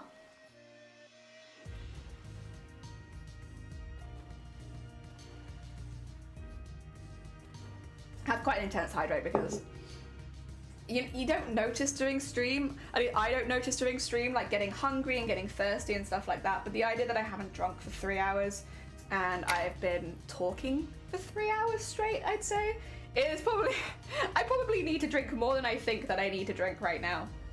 Ah dear, once again, why I enjoy crafting on Twitch so much, because it's like a safe way of crafting, it's good. Ah dear. I love things that have no purpose other than bringing me happiness, like wooden ducks, terracotta ducks, and a concrete duck. Wait, the other two of those I've seen. I've not seen a concrete duck. I like the idea of it though. I like a nice idea of a heavy concrete duck. Hell yeah. Just base stitches all over the sequence before you cut it. Looping around the original thread that's on there and tying knots. So well, come on, that's the other thing. Yeah, if you're using like this, like on a thread. Again, I tend to prefer sewing them on by hand, but like absolutely, you can use it on a thread. And yeah, you still get really, really good results. And again, you get the option of the, I guess the order it goes in, the direction of them. Yeah, you get that option. I'm just picky. Listen, I'm sorry. I'm very picky. I like the hand stitched. I don't know that I like the teeth, to be honest. I'm very hit or miss on these teeth. I kind of like them from a distance, but close up I'm like, gah. Thank you, thank you. There's no option to make a new one, and that needs to be added. Well, but the thing is, I can't make a new one till I finish it. I always finish my cups of tea. Even if they've been there for like 8 hours, I finish those cups of tea. I can't bear to waste tea, to be honest. Because tea is quite expensive these days. I was like, I don't want to waste it. I'm like, it's my fault it's gone cold in the first place. My chat tries so hard to make me drink. I don't have a hydrate routine because I don't like having water near my arm, but I try. I feel like it's the skull of a chibi character. It kind of does, yeah. It's like a... I wanted to keep it simple because I knew that I'd be sequining this one. And I thought, what would you call it? If I didn't keep it simple, it would be kind of difficult fitting all the sequins around without cutting them. I really didn't want to go around cutting sequins. Not today. I'll cut sequins for certain things, but I feel like this is not the project where I cut and shape every single sequin, you know? That is one thing about sequins that I'm like, I sometimes get a bit annoyed with, is like all the trimming them down. Whereas this one I haven't had to do that with so far, touch wood. Oh dear. Yeah, it does kind of look like a chibi skull. I like the size of it though. I think for a bauble, that's a pretty good size. It's actually more lightweight than I thought it'd be as well, so maybe they could put it near the top. Not the microwave! You might have microwaved the monster! The thing is though, if that means that you don't waste the tea, okay. Oh, okay, 2 seconds. Actually, wait a minute. I'm so sorry. You know what? I am gonna drink all of my tea right now and make a new one. God, I'm so sorry. There's something that I'm meant to be doing. I'm not ending stream. I just need to quickly check something in another room.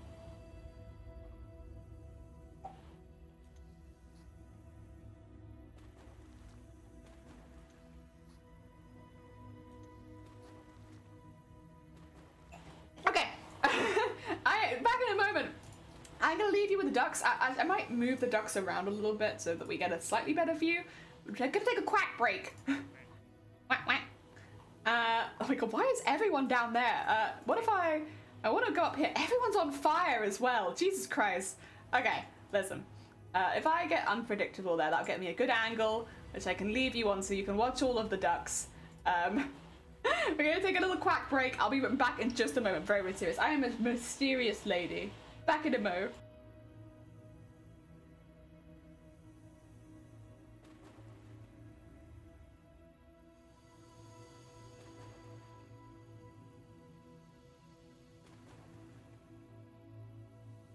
Oh my god, is anyone else here in Wales? Sorry. I know I said I was gonna go. Are you getting this hail? Like, it is hailing so hard. Jesus Christ. I thought I could hear a weird racket in the background. Oh my god. We are being battered with hail. Alright, sorry. I will go now. But I'm just curious if anyone else is in Wales and also getting all of this heckin' hail. Right, back in a mo.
Hello.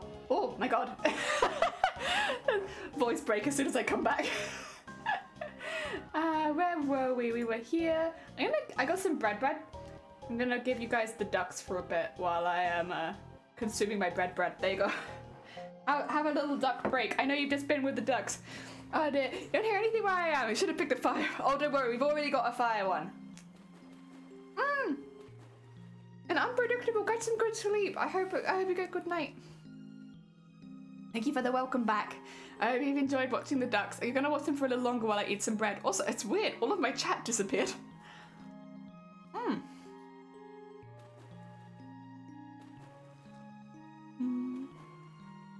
love seeing them. They're so cute.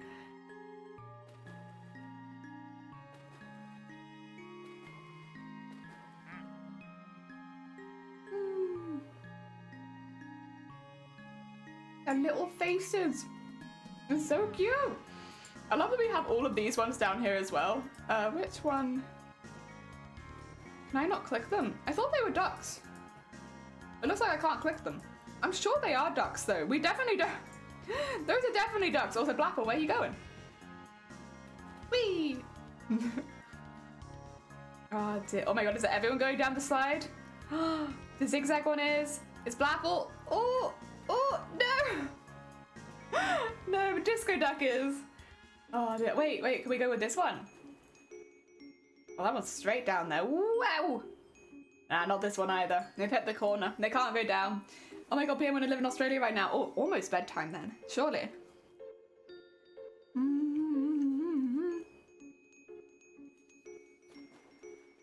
Yeah, it's only like just after midday for us.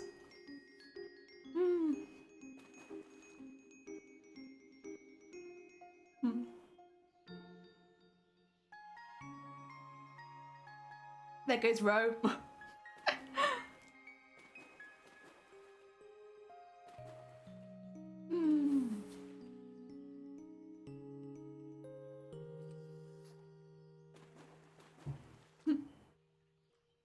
There's Anime.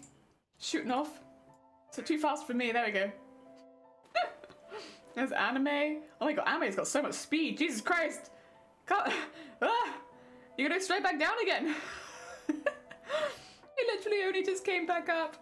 Whee! There we go. Oh my god, there's so many, wait.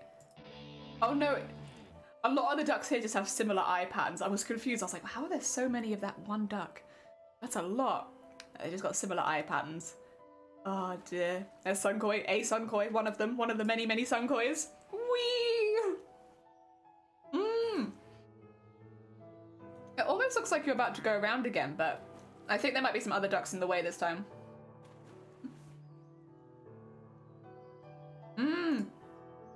It's Cthulhu gonna go?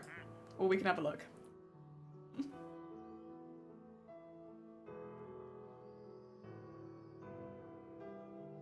Hey! Very nice. Kiki Hot, welcome on in. Thank you so much for the heckin' follow. I have come to week or more for my cosplay to come in. What, are you okay? Kiki, what has happened? Ah dear, we slurp. We're just having a little break in crafting. Or actually, we're not making cosplay today. We make cosplay like every single day, but today we're not. We're making a break in cosplay.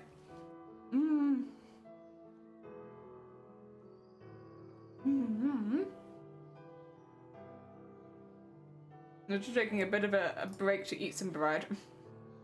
Bread break. Very important. They're all down there. Oh no! What happened? Wait, how did they fall out? Oh no! No, big head duck. What happened? Why are you out here? I can understand with some of them because some of them have like things that make them fly off in different directions, but big head duck didn't deserve it. Oh dear. Oh, so MZ, welcome on in. Rip. I know, right? Welcome, welcome. Oh, they were making Christmas decorations, but they're like gonna be Christmas prezzies for my family. Although right now we're eating bread. Oh no, friend.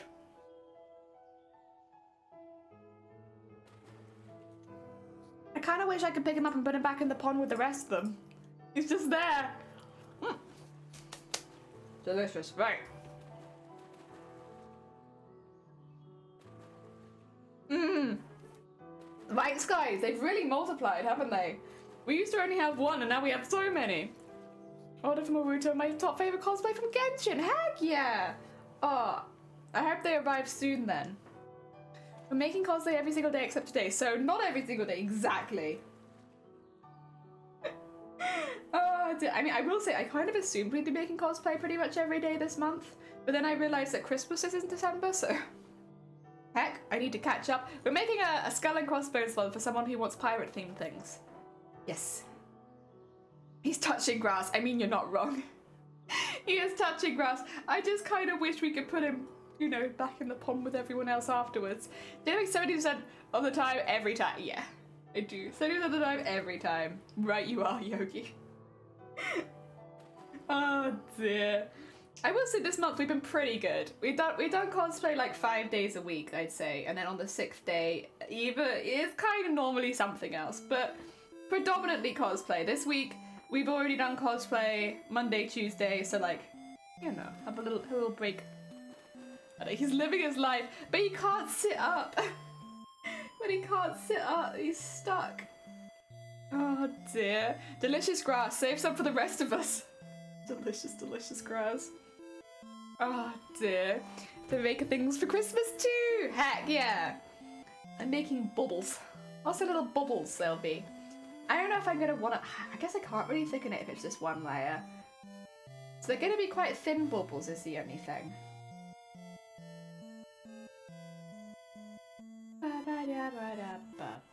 But they should be pretty hardy, I suppose, since they are going to be kind of like scaled almost. Scaled with sequins. So I guess they should be okay. Yeah, the only my concern is that, like, some of my family have dogs. The dogs are relatively young. And, you know, I don't think it's any of their first Christmas, though. I think they're not that young anymore. So maybe it'll be okay. Ah, dear, quote, I do feel guilty for trash that I speak of it. I do. I feel very guilty. It haunts me at night, Robert. Also, Robert, how you doing? How goes the Pokemoning? Oh dear, he accidentally ate a plate of special brownies and now he can hear grass. He's listening. He's listening to the grass people. Heck yeah. I order resin and molds from Amazon next month. Do you ever ask for cosplay supplies for Christmas?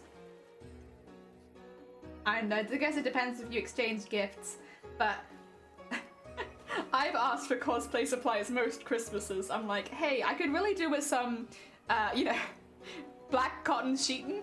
If you could get me some black cotton sheeting, that'd be great. I was looking through photos on my phone the other day. I forgot how small my dog was compared to now. They grow so fast. Yeah, your dog was a very small little bean. Little bean dog. Now they're a terror. Big terror. It goes well if my lady. I'm glad to hear it. I put it on my Christmas list. Like, I put it on there. I don't know necessarily that I'll get it because I had to explain to some of my family why there were 2 games, but like I only needed one of them. So I feel like it might be a little bit complicated for my family. We've never really been a Nintendo family, so the way that Pokemon releases is it's a bit alien to everyone. But yeah, I put it on the list. I want to cosplay, do it! It's a very easy cosplay. You wear your pajamas. And that's about it. Just wear your pajamas. I cosplay as myself every single day, every single night. I wear pajamas. That's it. Do you usually get digital or physical copy? Normally we actually pre-order. This is the first time neither me or Shiny has pre-ordered the game, because that's normally what we do. We normally pre-order physical copies and get all of the extra stuff with it. Like, you know, I am a fan of Pokemon, but Shiny's a big fan of Pokemon. And this is the first time that we didn't do that. I'll be honest, like, yeah, we just weren't sure. Also, Scarlet or Violet? I don't know. I think they like the purple one, so I guess it would be Violet. You know what? It doesn't matter to me. Either would be good. If I do get it, I would expect it probably be the purple one. Oh dear.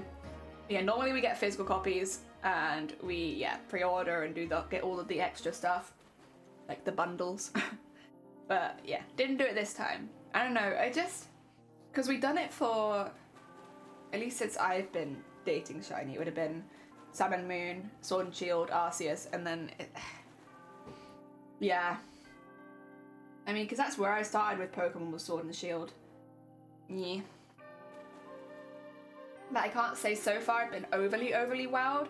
I enjoyed Arceus' gameplay, I should say, and I liked a lot of the Pokemon in Sword and Shield, but overall both of them have felt a bit like half-finished games, so it's like I like them, but it feels like it's missing something that would keep me playing for a long time. And that's why, I guess, yeah, the reason we didn't pre-order this time. From the sounds of it though, the story's pretty good this time. I don't know what the story is, but I've heard people say that they've enjoyed it.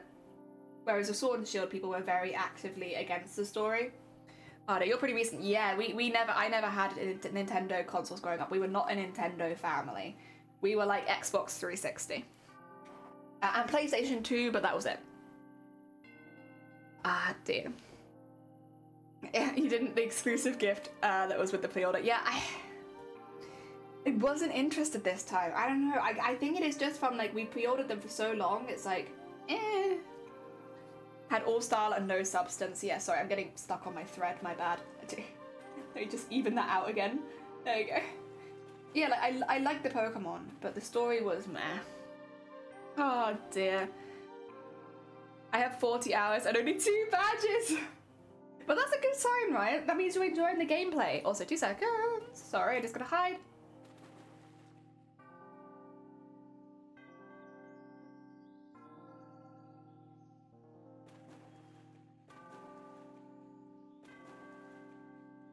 Sorry, hide screen so that people don't see other people in the house.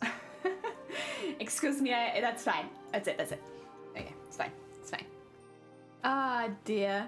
Scarlet and Violet, the best parts of Sword and Shield, Legends Arceus made it better. Because this is the thing, I like Legends Arceus. I actually had a good time. I don't know how to explain it. You get to a point and it's like, what am I doing in this game anymore? Like, I'm done. This is it. And it didn't take me very long to get to that point. So, yeah, it's not that I dislike the game. I just... It's like flew over my head there. I don't know, it felt like I would have liked more. Level 4, what the... What are you guys doing? That feels like you may be just like a little bit over leveled. It's a good sign. The very first Pokemon I actually want to get the other version of. Oh wait, that is a really good sign. I know it's like very buggy and obviously there's a lot of graphical errors and yada yada yada, but I think if the story is interesting, then I would have more interest in playing it. And like I have added it to the Christmas wish list, it's just not one we've been rushing to buy. Whereas normally we're like the first people who are like, yes, get it right now, get all the extra exclusives, all of that stuff. You know, it's been a bit different this time round. But I'm glad to hear, honestly, that people have been enjoying it. Because I love Pokemon. I never played the games, but I would watch the anime all the time. Every time I saw it on, I had like Pokemon bed sheets, I had Pokemon clothing, I had Pokemon everything. I loved it growing up. And then as an adult, obviously, I also still enjoy Pokemon. So I want them to make good games. But like, you know, after Sword and Shield and honestly, I'm gonna add Sun and Moon in there as well. Sun and Moon, Sword and Shield, and Arceus being a good game but feeling half-baked. It's like, yeah, I don't want to get burned. I don't want to get burned again. But it's good if that's not going to be the case. Do I have enough thread to do this? No. Almost 100% no. Let's start it off and get some new thread. What? Okay. I nearly finished the big bone down the center. Ah, dear. Oh, God. I'm doing an all-dragon run, so it takes twice as long. See, I know Snom's in the game. Bellsprout, as far as I'm aware, is not in either Scarlet or Violet, but Snom is. And I like Snom. Snom is one of my favourite Pokemon. And so I might make a team of Snom so that I can have picnics with my Snoms and like feed them and wash them and have a nice time playing with the Snoms. And that might be most of the gameplay you see is just me like playing with Snoms. Listen, that's what I want. I just want a whole team of Snoms so that we can all get together. And I kind of want to get a shiny Snom because I never got a shiny Snom in Sword and Shield. And then it wasn't in Arceus, so Arceus felt like a test game for Scarlet and Violet. I'm glad to hear it because like that's kind of how Arceus felt to me.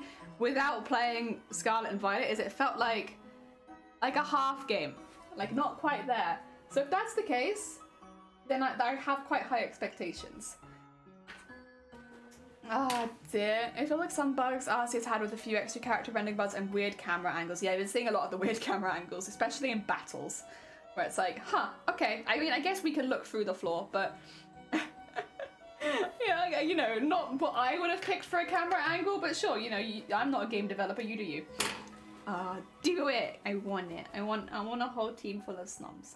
My happy snom team. I know Snom is a very weak Pokemon, but they're so cute. They're just, I am completely won over by their aesthetics. Shiny Snom is just a slightly past, I know. But like, could you imagine if I had like 3 shiny Snoms and 3 not shiny Snoms, and I had a picnic with my shiny and not shiny Snoms? Can you imagine this future? I think it would be so cute. And that's the future that I want. I want to have a picnic with my shiny and not shiny Snoms. All together. Heck yeah, so cute. I would love that. Also, Runa, welcome on in. I hope you're doing well. One thing I'd say is manually save every so often. I've heard that. Manually save, but also manually reload the game for the memory loss. Especially when coming in and out of towns. I have... Oh, wait, no, actually. I have heard of that. Also, sorry, I just realised. There is one sequin here bent backwards. Which means I kind of want to sew through that.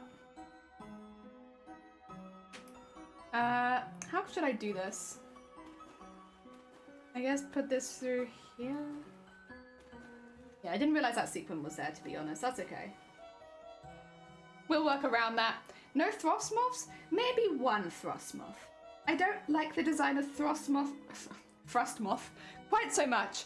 But I guess maybe one would be good. Coming from you, yes, I can imagine. Maybe so cute. What you making? I'm making Christmas presents for my family. So these are going to be baubles. They're going to be little baubles. And I'm making them shiny and sparkly. And yeah, so they can hang them on their Christmas trees.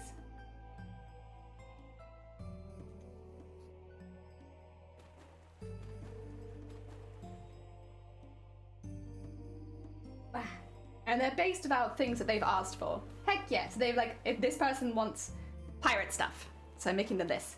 Frostmoth is gorgeous. See, I'm like, I think it's because I love Snom so much. I'm like, I don't hate Frostmoth, but I'm not fully sold because it's not Snom. Like, for an evolution, I would want to like Frostmoth more than Snom, and I don't. I like Snom more, which is probably why. But it's like, it's because Snom is cute, and obviously Frostmoth is a bit more, like, they can actually attack. Oh, you thank you! I'm gonna attempt to dye my hair red next week because I'm going as Princess Fiona. Oh, to a Shrek rave? Heck yeah! Amazing! Oh, I hope you enjoy yourself. That sounds fantastic. Who would not want to go to a Shrek rave? There we go. So I'm gonna cough in a second. Ah! Get it out, get it out. There you go. Oh, oh. Have some tea. That'll solve it. Snom got the butt mouth. They do, they got a little butt mouth. I love it. That solves a skull for Christmas equation. Yeah, it's like they want like everyone wants different things. So there's gonna be like a really weird mix of not Christmassy at all stuff, but that's what they want. So yeah, it's gonna be, none of it's Christmas themed, but they like it. Ah, dear. Thanks, hope so. Ah, no, I think that sounds like a lot of fun, honestly. Oh, dear. Honestly, the commitment. Dyeing your hair red for Fiona? I'm impressed. I'm very impressed. Right, move my tea. Get out there. I know you can still see it, but not front and center. I mean, you can all watch my cup of tea if you like, as it slowly gets colder and colder.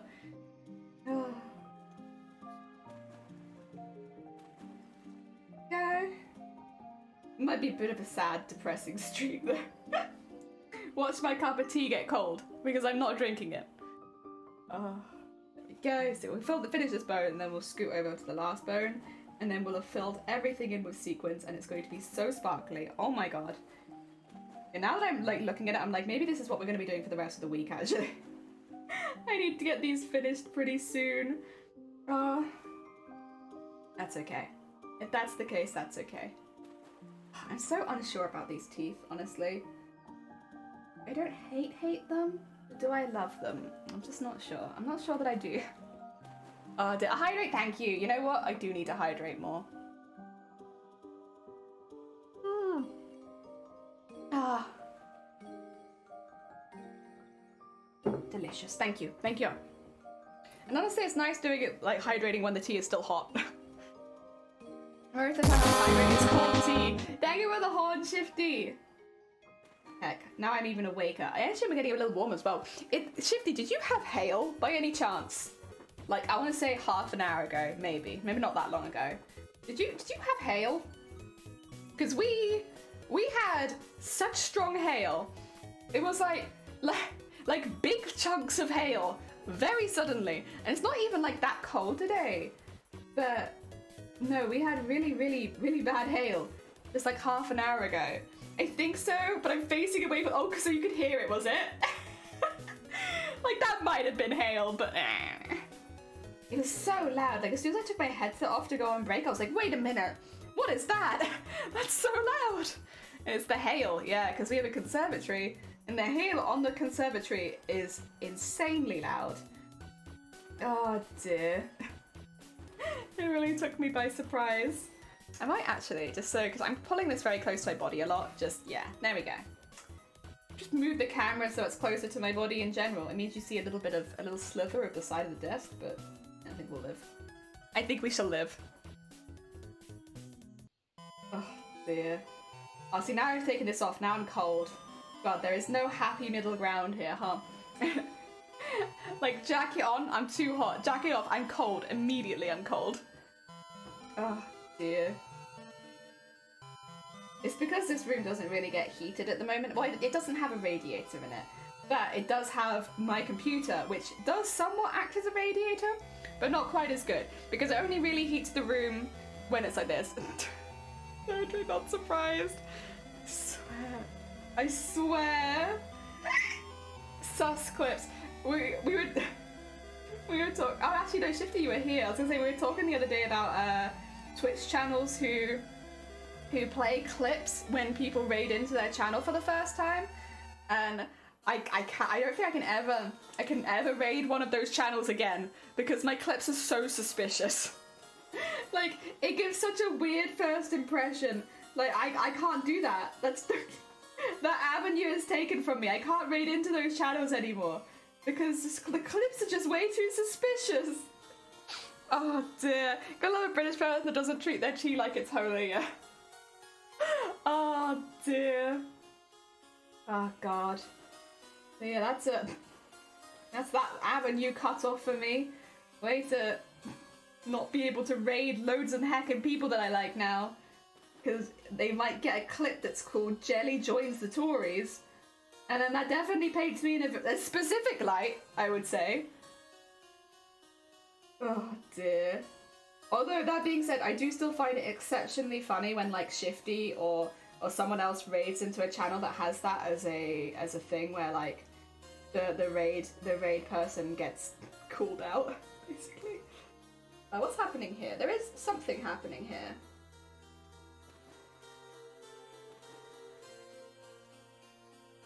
There we go. It's just a bit confused, I think. That around there, and then there you go. It was confused, but we have fixed it. I like watching it happen to other people.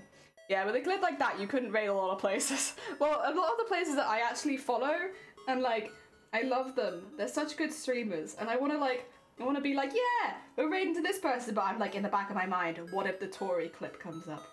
But then, how are you going to explain that? It's very difficult to explain. And so I don't. Because I live in fear. I live in fear of my own hacking mouth. Oh dear. Actually, is this? That might be fine. Just make sure it's pulled a bit tighter, and I think I can live with this.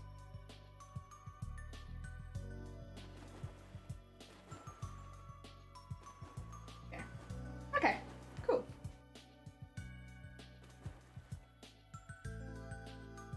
I actually just... Oh, tempting. I might do that. I'm trying to like find the best way to fill in this teeny tiny space with the sequins. Oh, do they got any free frogs? You have a frog party happening at your house? Hell yeah. Oh, I wanna join the frog party. That sounds fantastic. Wait, what? What? Excuse me. Excuse me. What do you call this? Oi, oi, oi, oi, oi, oi, oi, oi. Absolutely not. None of that, thank you. What? What? I'm still watching. I'm right here. Jesus. Excuse me. I don't know if you could see what it was doing, but it was being very, very bad. Very bad, very naughty. Do not allow that. Not on my sewing projects, absolutely not. Trying to like knot itself around the sequin, excuse me. I don't think so. Not here,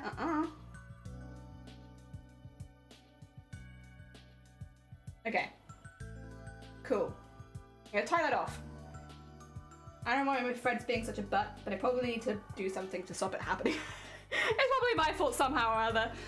Oh, that's pretty self-explanatory. I'll fight you. You raid a Scottish or Welsh stream with a Tory clip comes up. Yeah, this is my fear. It's like, what if I raid into someone else who's Welsh? Or honestly, anyone in the UK. In fact, even most of England. I think most of the streamers I watch, if they live in the UK, are would probably find something to comment on there, regardless of, you know, because also in England, like, what if they live up north? Or even just like from the middle up, really. It's like, yeah, probably best not to. Anywhere other than Kent. Yeah. What if they don't live in Kent? Oh God. Hell, absolute hell would break loose. Also, look at that shiny, shiny bone. Look at that, wow! We need to do the other side, but we're not gonna think about that right now. I can do that after stream, it's fine, don't worry about it. Oh dear. We are gonna outline it as well. I am actually thinking that I wasn't going to outline it in beads, but I realized I have so much smaller black beads than I originally thought, and so I think they'd actually look quite good. So we are going to outline it in beads now. If they're from Monmouth, you're good. I think, do I know anyone from Monmouth? I don't think that I do. Or maybe I do and I don't realize it. Oh dear. There you go. Okay, there we go. You do? Oh, wow. There it is again. Well, you're a ghost though, right? You've been around for a while. So of course you know people. You've had longer. How old was it we said you were? Like 600 years or something? I can't remember. I think it was like, I remember being pretty damn old, but I can't remember how old we said you were. At the end of the day, it doesn't really matter how old I say you are. It's your law. But I feel like I thought you were pretty old. Who knows, maybe they're like 5 years old or something, I don't know. Something like that. It was before the invention of something, and that placed you like a long, it was either 600 years ago or it was in the 1600s, but I can't remember what the thing was that you were born before. Oh dear, which means it's difficult to work out. The bagel! You were born before the invention of the bagel, that's what it was. Oh. Oh dear, yeah. Shifty was born before the age of bagels. Oh dear.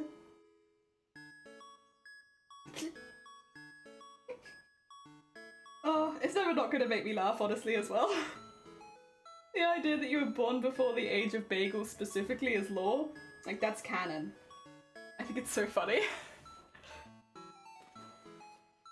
Oh dear, right, back up again. I am gonna need to get more thread to finish the last bit, but I'm gonna get the little stick of the bone done, and then we can work on the end of the bone all at once. And I can attach the sequins around the edge, but they won't be done. But I can add them, I guess. I'll add them last. I'll probably do the interior beading first. I seem to remember that if you do the exterior sequining first, everything will get caught on those sequins for the rest of your sewing. Excuse me? What? Excuse me? What do you think you're doing? Stop that. None of that. Thank you. Sorry, my sewing just had a little tantrum. It's alright. None of that. Very bad. Oh dear. No, we nearly got all the base sequins down. I will have to go around the whole thing with sequins to finish off the edges, but that's less interesting, honestly. That's just the edge. It's making things look neat. Not quite as exciting as filling the entire thing with iridescent sequins, which is actually legitimately exciting to me. I really like filling the whole thing with sequins. It's not everyone's favorite, but I like it. I'm having a great time. Oh dear. Kat, welcome on in. I hope you're doing well. Guess what? What's up?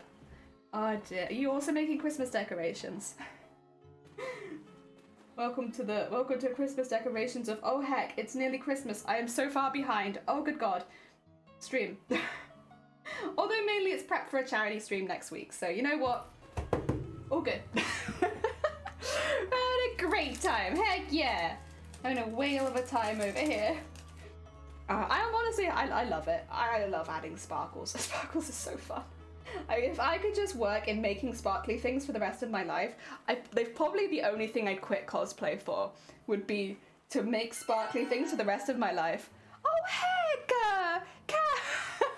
and DVL, welcome on in. I hope you're doing well. And Creative Chaos, welcome on in. Wait, I'm gonna beat you. I'm gonna beat you. Bugger. I knew we were racing. Thank you so much for shouting out, Gia. What were you up to? Ooh, wait, you're a maker and crafter. What are you? What do you make and craft? What have you been up to? Maz Bandit, welcome on in. Louise, welcome on in. Oh weird, the emotes don't work. Yeah, honestly, I have no idea. Dear. I'm afraid I'm not a Twitch expert. Dear. No, the emote. Not a race if it's not even close. I was really close. I just had to tab and the name would have appeared. I can't prove that to you, but I was really close. You're on a break when raiding out. Oh, I'm sorry. Oh dear, yeah, we had to get some. First of all, I had to look at the hail, and then I had to get a new cup of tea, and then I had to get some bread. It's very important. Like without these things, how do we stream? Oh, only work in your stream. Oh, is it follower? That would be it. Yeah, if they're follower emotes, I'll only work in that stream. Thank you, someone who has more Twitch knowledge than I do. I appreciate it. Thank you, thank you. We're not here for professionalism. I know. I had someone the other day be like, oh, like, you know, it looks like your audience really likes like seeing the more technical streams, and I'm like, my audience is not here for professionalism. I get told this every week. They're not here for professionalism or expertise. And in fact, I couldn't tell you why most of them. It's hailing. It has been. Yeah, we had really, really heavy hail. I could kind of hear something, but like when you have the headphones on, it's a bit difficult to tell. Oh dear, look at the sparkles. Yes, I'm making bulbuls for my family, which is why they're a bit weird and not particularly Christmassy. It's because like this person's asked for pirate themed things, other people have asked for other themed things, so I'm making it based on those themes, but I am still making them sparkly, so they're still Christmassy, just sparkly. Also, if you're new here, hello, my name is Jelly. I make cosplays, normally. 95% of the time, I'm a cosplayer. I make really big costumes that tend to take like a year or so to make. We do all the crafting on Twitch. Also, Kat, thank you for the follow. That's very kind of you. We do boobies sometimes. That's true. Last month we made some boobs, but normally it's cosplay. Like we take breaks here and there to do important things. Normally it's cosplay. Oh wait, I can show you a cosplay I made. Wait. Mods, proud of me? Are you proud? I remembered. We have, that's my face, but like we have a. This is my cosplay. This is the most recent one we made, at least. So we were really lucky. We got picked to showcase it at TwitchCon Amsterdam. So I was able to enter into the larger than life category. And this is what I mean by like, we love sparkle here. So this has 160,000 beads in it, 20,000 sequins, and every single embroidery is individual and like all made by me. So all the gold that you can see, that's thread. It's either thread or beads or sequins. Except for the bronzy one. The goldy one, is thread, beads, and sequins. The bronzy one is lame. Yeah, this is what we do. We do sparkles. Lots and lots of sparkles. Took 5 minutes to show your work. Yeah, I'm normally really bad at telling people who I am and what I do. This is who I am. This is what I do. Yeah. We make really, really intense, beady, sequiny, sparkly costumes. And that's what I like. I like beads and sequins. It's my vibes. Hence. Dies. No. I should say though, actually, Kat, if you need to get any snacks or if you need to look after yourself after stream, like, obviously, please do. As much as we love having you here, I don't want you starving after stream or anything like that. Like, we've already had a snack. But I don't know if you have. Oh, it is impressive. Shik, thank you! Twitch wouldn't let me have my horse for Ghost Riding. Oh! No horse? What the heck? Thing is, so I was allowed 2 guests with me, right? As part of being in the cosplay competition, because technically you need help getting in and out of some of these costumes. Like, I think all of us needed a bit of help, and the larger than life people get 2 helpers rather than 1 because, you know, we're extra big. Could you get, if you entered into larger than life, 2 people in a horse costume? Because technically they should get free tickets, right? If you're entering into larger than life, they'll get free tickets, which means you can go like as your Ghost Rider, and then they can come as a 2-person horse. It wouldn't be a real horse, but like, it'd be close. Depending on how accurate your friends act. Like, if they're really dedicated to it, it'll be a pretty accurate horse. But dedication's important. I need help in general. No. Listen, I wish I could help, but I also need help. Because it was undersold at TwitchCon, I don't think it'll be really understood. A lot happened, and I don't really want to go too much into it because a lot of it's like drama and unprovable and stuff like that. I think so I entered into the needlework category, but to get in I had to move to larger than life. I think it would have been easier to talk about my costume if it had been in the needlework category, which is what I entered into, just because all of the skills that I used for it were needlework skills. That being said, at the end of the day, I am just happy to have got in and gone. Like, the level of skill is so high from all of the other cosplayers that it's like, it would have been, in an ideal situation, I would have gone into the category I'd entered into. But regardless of that, I did still have a really, really good time, and I was honestly just honoured to be there with everyone else. Yeah. Oh dear. So yeah, it's like one of those things where it's like, next year I probably will push a little harder if I do get into being the category that I want to be judged in. But yeah. The other thing is, and again, I don't blame TwitchCon actually for this one at all. I don't blame anyone for this one because this is often how it goes. But TwitchCon Amsterdam didn't have a sewing specific judge. So they had judges that were really good at SFX, larger than life, and armor, but they didn't have a needlework specialist. Which meant when I arrived with my needlework costume, they were quite open about being like, none of us specialize in needlework, so like, you know, just talk us through what you've done. But it can be difficult to hype up elements of a costume when you don't yourself understand why they are so difficult. But I don't blame the judges, because all of the judges are fantastic cosplayers. Like, they are some of the biggest in the industry, so again, I was kind of just really happy to meet them, because like some of them have been my idols for a long time kind of thing. So like, again, I definitely don't hold it against Twitch, and I don't hold it against the judges. That is just kind of how it is. There are less high-level needlework cosplayers who judge. Not that they don't exist, and obviously, because over in San Diego, you had, was it Casey Renee? Like, you had a great needlework judge. But they are a little less common than, like, armor judges. So, it happens. And again, no one's really to blame. It's just how it is. Yeah. Oh, dear. I need to go to bed. Oh, you're fine, Kat. Get some heckin' sleep. Thank you so much for the raid, but yeah, look after yourself. Normally people end stream because they have to go do something else, so I totally get it. And sleeping, that's a worthy endeavor. Oh dear. This wasn't backbreaking, yeah. You need someone who understands what you're doing, yeah. And again, you can't blame anyone for that. Like, again, I don't blame the judges, I don't blame TwitchCon. They got some of the biggest cosplayers in the industry to judge, so TwitchCon did a great job, and at the end of the day, these cosplayers are fantastic. And it's not like they don't sew, it's just not their specialist area. So when it comes to specialist sewing costumes, it can be a little harder to pick out the details of different skills used if you're not talking about them yourself. And I was very shy around these cosplayers because they're my idols. So I did my best to explain it, but you know, you can only explain so much in the time that you have and all that. And we were already overrunning a lot by the time they got to me. What does that little have on the first called? The alphabet. Ironhide. Welcome on in. I hope you're doing well. Thank you for the theme joke. I appreciate it. To me, it's more about the audience being able to appreciate how much work into it, but maybe that's like the vids they had at San Diego. Yeah, I really hope. So it was really cool to see that at San Diego. I really hope they bring that to EU next year. Again, whether I get in or not, regardless, I hope that the cosplayers have that, because it's a way to talk about your own costume and the highlights from your own perspective. Because sometimes what the judges highlight will be very different to what you would highlight. Like some skills that I do like every single day, I don't really think that much of, but a judge might see a lot in it, and vice versa. I could be like, well, listen, I made several corsets for this, but the judges have probably seen other corsets, whereas like for me, that was a lot of corsets for one costume, you know? Stuff like that. It's nice to have the option to highlight your own stuff that you're proud of, as well as stuff that the judges find impressive. I do like that. The TwitchCon show, the Twitch ShowCon gonna be great. I think if they take the feedback from this year and incorporate some of the stuff from San Diego, I think EU TwitchCon's cosplay contest will be a lot better this year as well.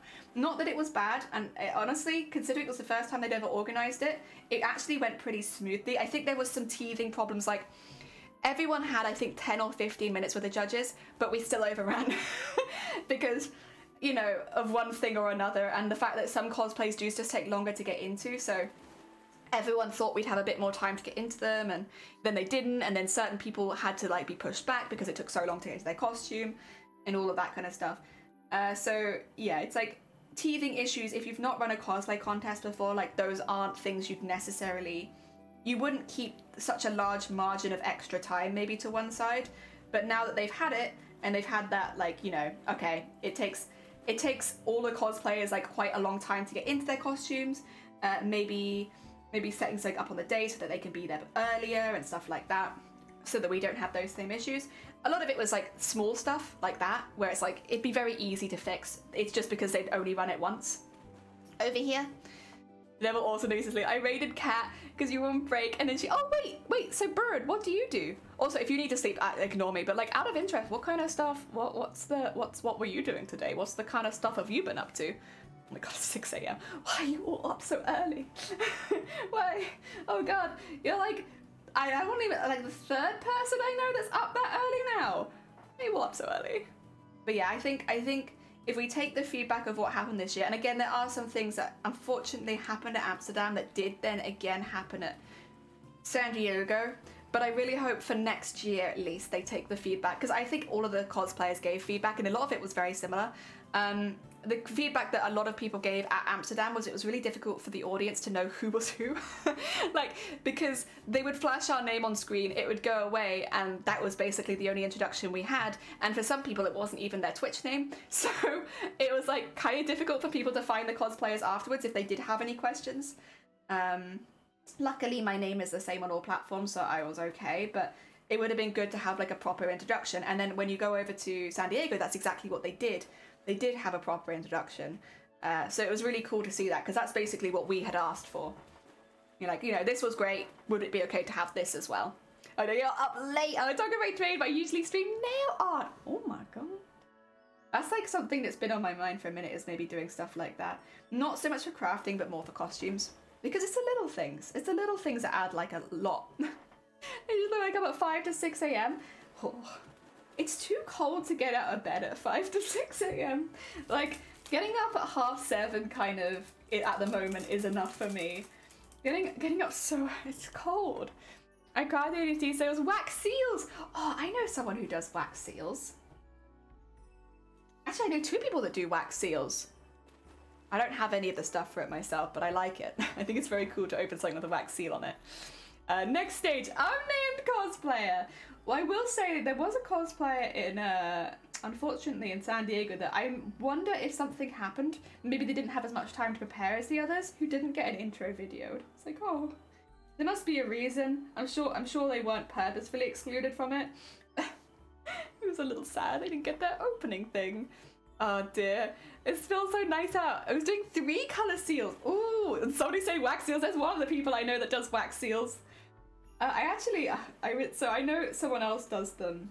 And that's because when I got an invitation to their wedding, they had it as like a scroll that was wax sealed, and it was like, I didn't want to open it. It was so pretty. It was like a purple wax seal with like gold leaf on it. It was so pretty. And I was like, I can't open this. What have you done? How am I going to attend your wedding? You've made your invitations too nice. It's like snowflake in silver, ring in gold, backing. Ooh, all wax, no coloring. Oh my god. Yeah, Shifty. I know Shifty has some of them.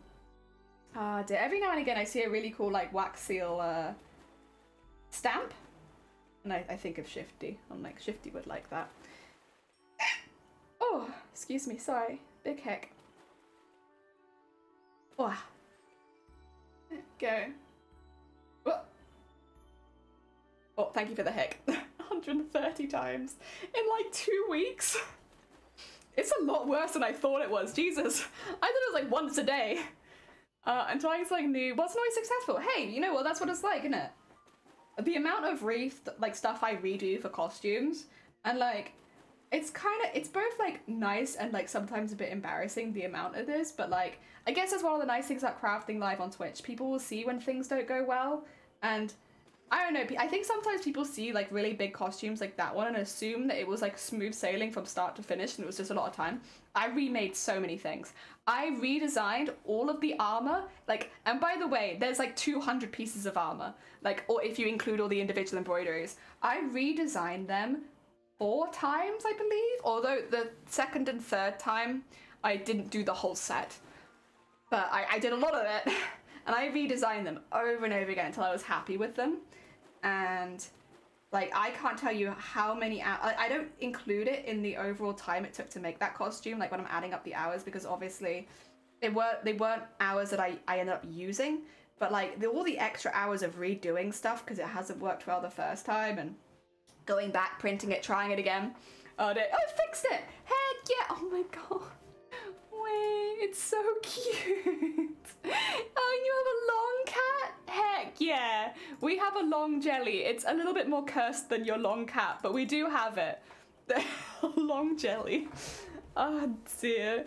Yeah, when like TikTok and stuff, you only see the success. Yeah, which in reality is like pretty unrealistic for such a large costume. I think you can be really confident with the skills that you're doing and still not be happy with how something's turned out and redo it. And like, I don't know, I don't mind showing it so much anymore because people have been like, it's nice to see that you fail. And it's like, you're right. And I know, you're like, yeah, you're right. Because like, you don't see that so much on social media. You see the finished pictures or the times where it's going well. Whereas on Twitch, you see where everything's like absolutely tits up. And like, you've remade your sets of armor for like the 100th time. And you're like, I'm so done with this. It's taking me all these hours, but it's just not quite right. So I'm going to redo it again. Bear with. And it's nice, I like that. Long cat! I did 7 seals in 2 hours? Oh my god. See, to me that sounds like quite a lot. I don't know if that's a lot to you, but to me that sounds like a lot. A lot of heckin' work. If you also need to get snacks or look after yourself after stream, or sleep because it's really early for you, please do. Please do not let us keep you, as much as we like having you here. Yeah. Oh, look at these long boys. Does anyone else have another long boy in chat? Anyone else's emotes? I wonder if I have any more. Any more long beans? It depends. I know, so I don't think any of the people that I consider have long beans. Also, thank you for the horn. No more long beans, it looks like. I got some very cute emotes, but they're not long bean emotes, they're just cute. As soon as Phoenix gets on my chest. Are they by any chance a cat? If I had to guess. If I had to guess. Are they a cat? Are they a sweet bean kitty? I have a soft spot for animals. You wanna call my Frangaloo successful? It's on Instagram, but I consider it a fail. I mean, that's cool though. I like that you've uploaded something that like you might change down the line. I think that's cool, because most creators don't. And like, at the end of the day, there's nothing wrong with that. I don't want to sound like I'm shaming people for not posting their mistakes. That's not the case. At the end of the day, your timeline and the way that you present your work, it has to be a way that's happy for you. And like, you post your successes and all that kind of stuff, no problem.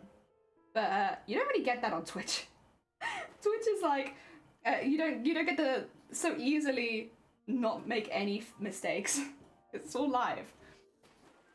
Ah dear, avoid kitten. Heck yeah. Oh dear, oh my god, Andrew, you want a duck? All right, any raiders who hasn't seen this, welcome to my ducks. Let me grab the duck menu up. Oh, we're not on a quack break right now. There you go. No quack break, we've just been watching this poor duck. We have all of their ducks. Look at my ducks. They're so cute. All right. Did I change screens or did I just go to my ducks? No, I did change screens. Okay. You can have any duck that doesn't have a name. So for instance, like this one's sleeves. You can't have sleeves, but you can have glow in the dark duck. You can have cactus duck. You can have the ducks that sink to the bottom of the pool. Disco duck. These are all free ducks. Pick a duck, any duck. I'm not charging that thing and it will remain forever failed. Heck yeah. Oh my god, look at all these. She did the thing. Yeah, one of our ducks fell out the pool, unfortunately. We had a bit of a duck sacrifice. It's a shame. It's because they have a big head, I think. They probably tipped over the slide. I can go to the fluffy white one next to the black one. Oh, wait a minute. Is it on this page or the previous page? The fluffy white one next to the black one. I don't think it's on this page, is it? Is there a fluffy white one next to the black? Is it this one? Or previous page. Is it this one here?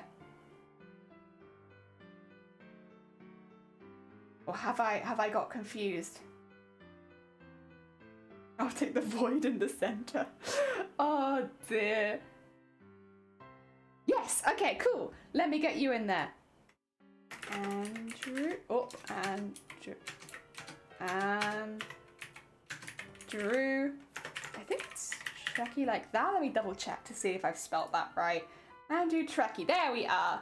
All right, let's find you. Where's Andrew? There you are. Oh my god, you're right there. You're next to Grobbit.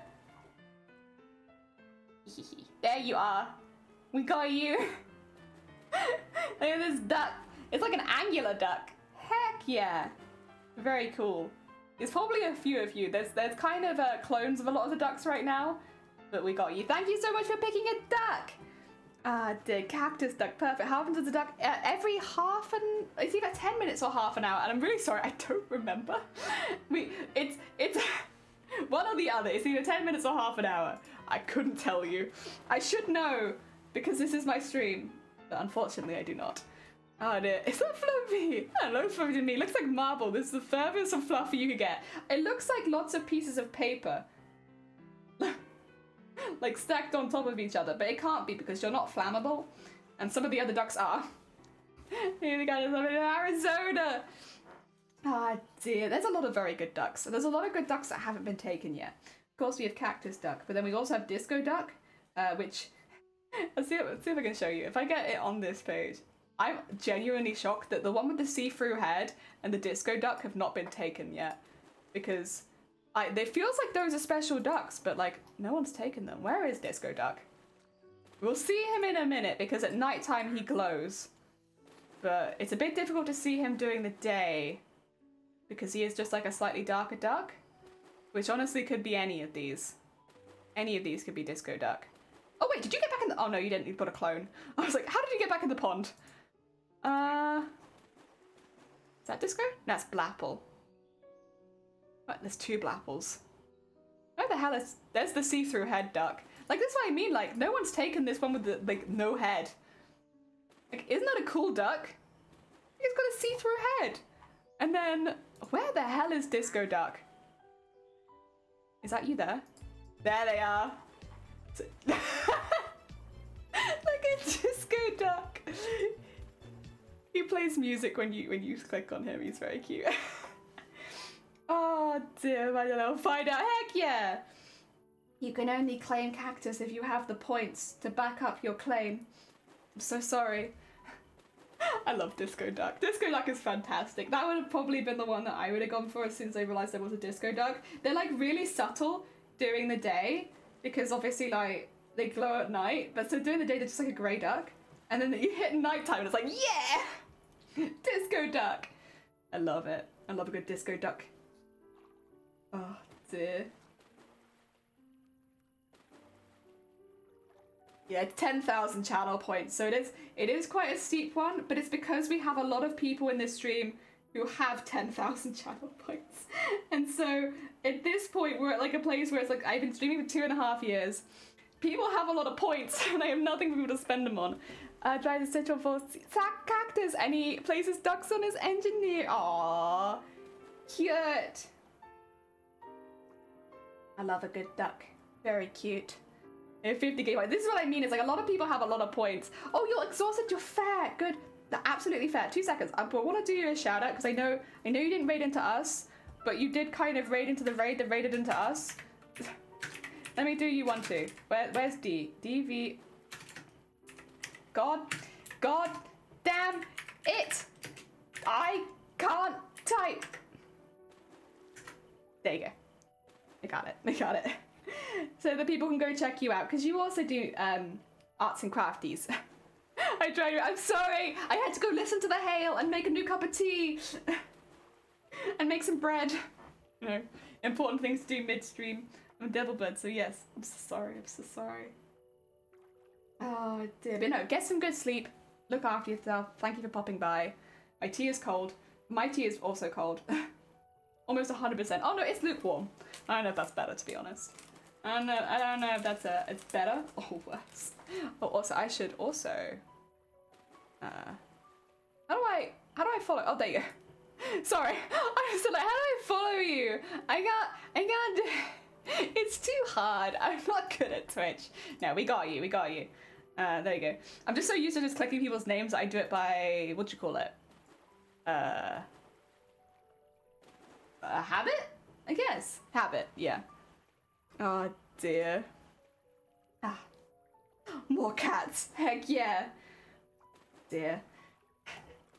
Honestly, I love the animal emotes. Animal emotes are so cute. We have like a cursed blob with a large mouth. I don't know how we ended up here, but I love animal emotes. Animal emotes, very heckin' cute. I love when all the hype train animal emotes were added, because when I first started streaming, it was like more like Dungeons and Dragons-y kind of ones, like emotes you'd get from hype trains. Whereas now there's some really, really cute animals. There's like obviously the real life animal pictures, but then also all of the cartoony ones. I think I prefer the cartoony ones for that because I don't know who the animals are. They're cute, but I like the cartoony ones. A dragon, very important, listen. We definitely have people here that will appreciate some good dragon. That is also one of the, wait, speaking of dragon, Shifty, are you here? Oh no, if not, don't worry about it. But I want to say that Duolingo is stereotyping Welsh people. You know what the first sentence I learned to say was? It was, I'm a dragon. Or, welcome dragon.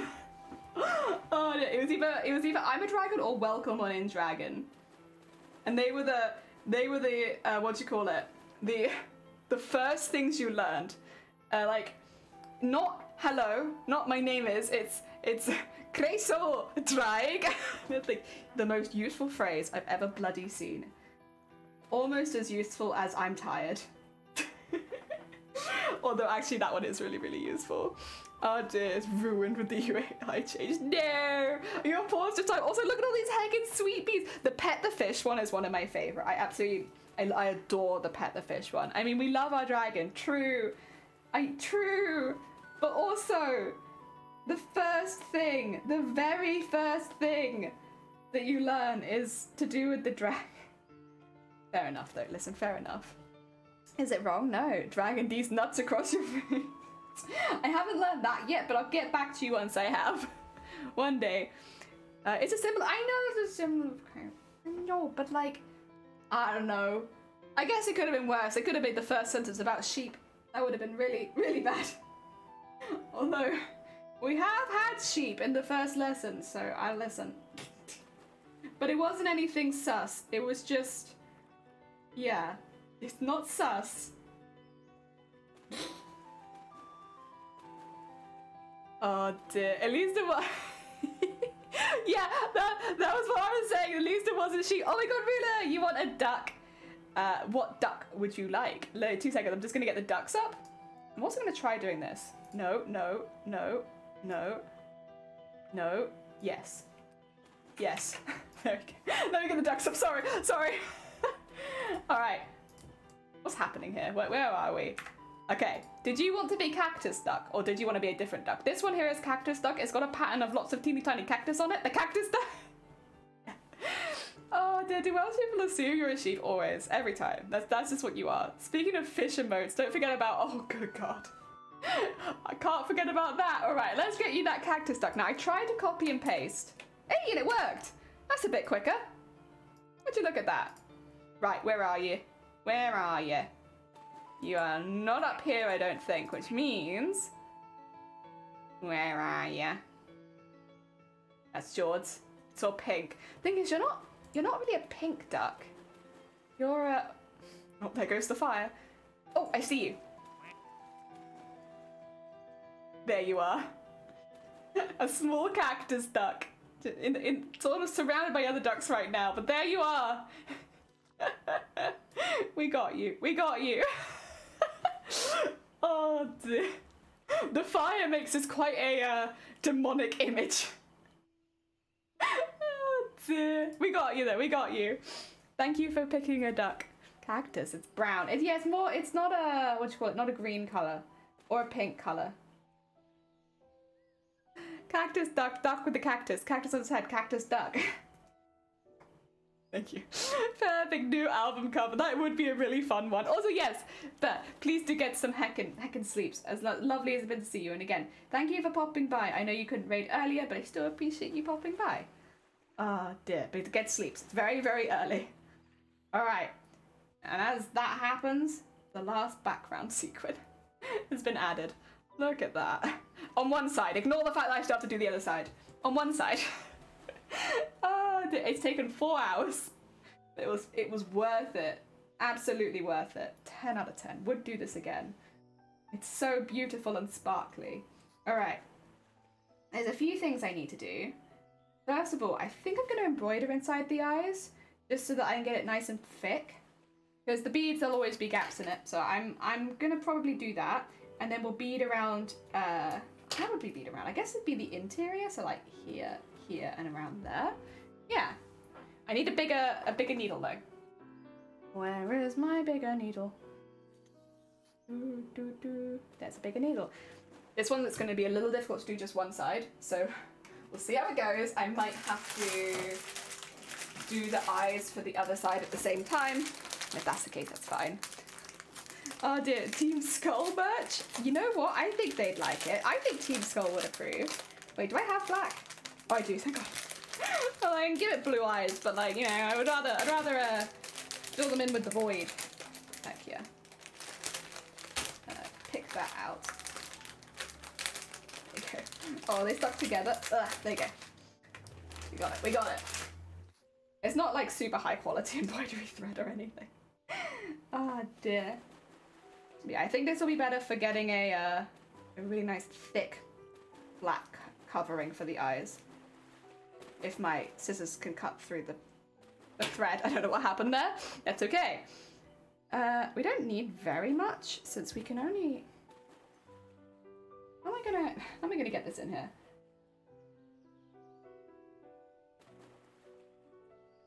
I guess if I do like a little knot at the other end, I don't know how much I'm going to need is the only thing. I don't want to waste loads. I don't think I need that much. I could do a tiny, tiny knot and then sew over the top of that. I might still put a red sequin in one of the eyes. I'm not sure yet. I'm weighing up my options with that one. I like the idea of it, but I'm also, it might be a bit much. Okay. If I do this...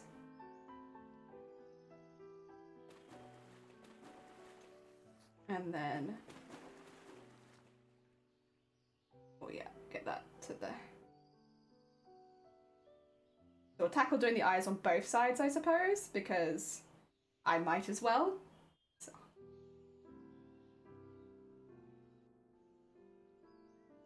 And go. And sure it's next to it. There we go. Oh my god, what is happening with the ducks? I can hear them. I can hear them having fun there, but I don't know what they're doing. And then a bit. Go.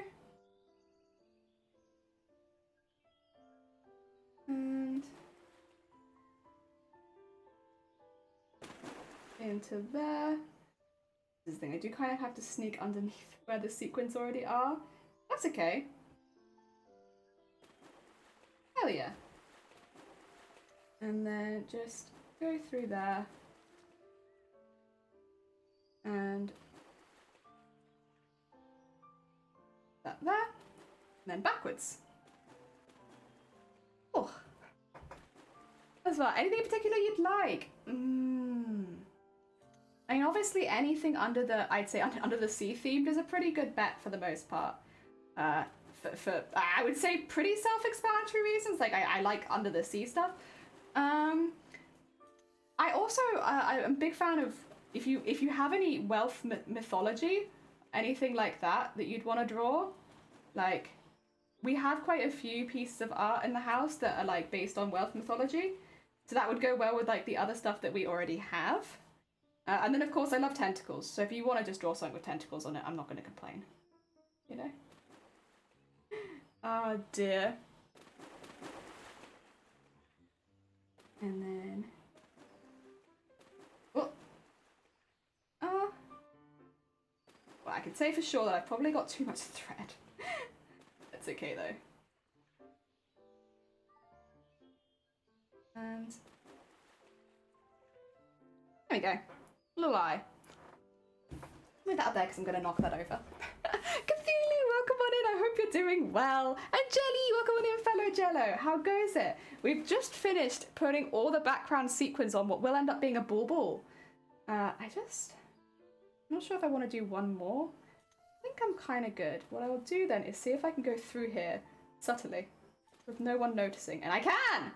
Haha! So we're doing a skull and crossbones for someone in my family who wants pirate-themed stuff for Christmas. So I'm making them a pirate-themed bauble with skull and crossbones. Also, there are still sequins on my desk, and I am noticing because they are getting attached to my hands. Okay. And there you go. And just a little one. Go. And then move that across to that side. Ugh. There you go. Honestly, I could probably just leave it there, but I do want to go a little larger. Go. Pirate Santa, exactly. A Christmas pirates. You know how it is. The classic. The Christmas pirates. Do I want to... I think actually I want to kind of put that there and then go across to the eye. So what I'm trying to do is sneak it through the felt. So... oh, an airplane. So that it kind of goes behind it, which means you can't see it because I've cut way too much. I thought I had, but it's okay. I was trying to be safe. There's way too much here. Also, I've just noticed it's doubled over and I don't know where that started, but it needs to stop. Not there. Is it this side? Oh, you know what? It's too late. I can't stop it now. It is what it is. But yeah, we're getting them all filled in so that it has its eyes in there. I might put like, so I have these really tiny red beads. Tempted to put like a little red shine in one of the eyes, but I don't have to make that decision just yet. I can hold off on that a little bit. Go. And for now, just focus on getting all of this done. Oh, I don't know, it's actually pretty cute. I didn't necessarily intend for it to be cute because it is a skull and crossbones, but I think the sparkles makes it difficult not to look at it in a cute way. There we go.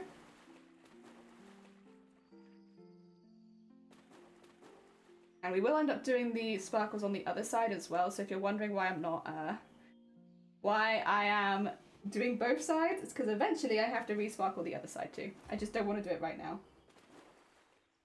It took 4 hours to do the first side.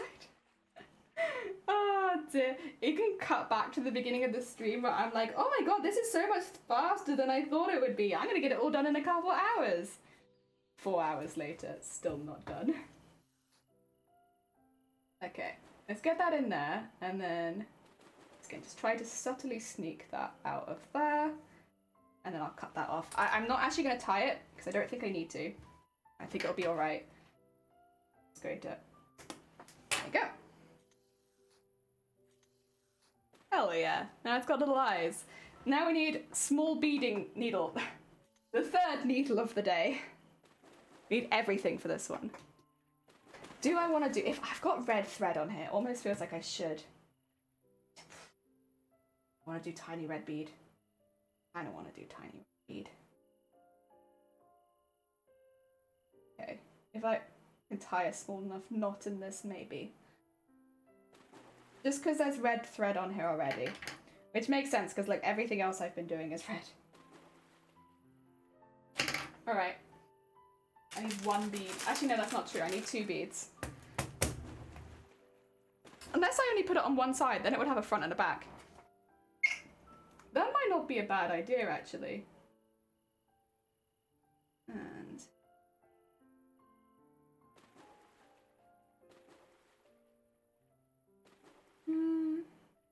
through there. Come on, come on. Sorry, beading needles are so fiddly. There you go.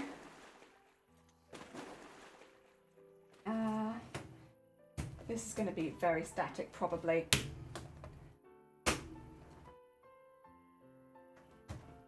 But there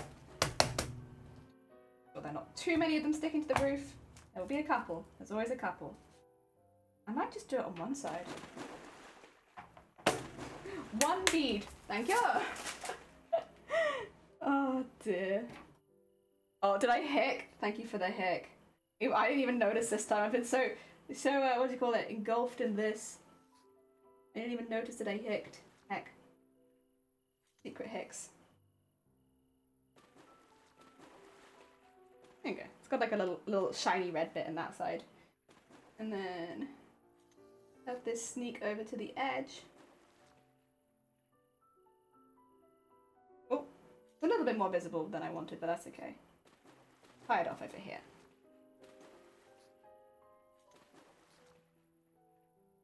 We are. And then I can just, of course... Oh, actually, I'll sew back in. I can trim it, but I won't.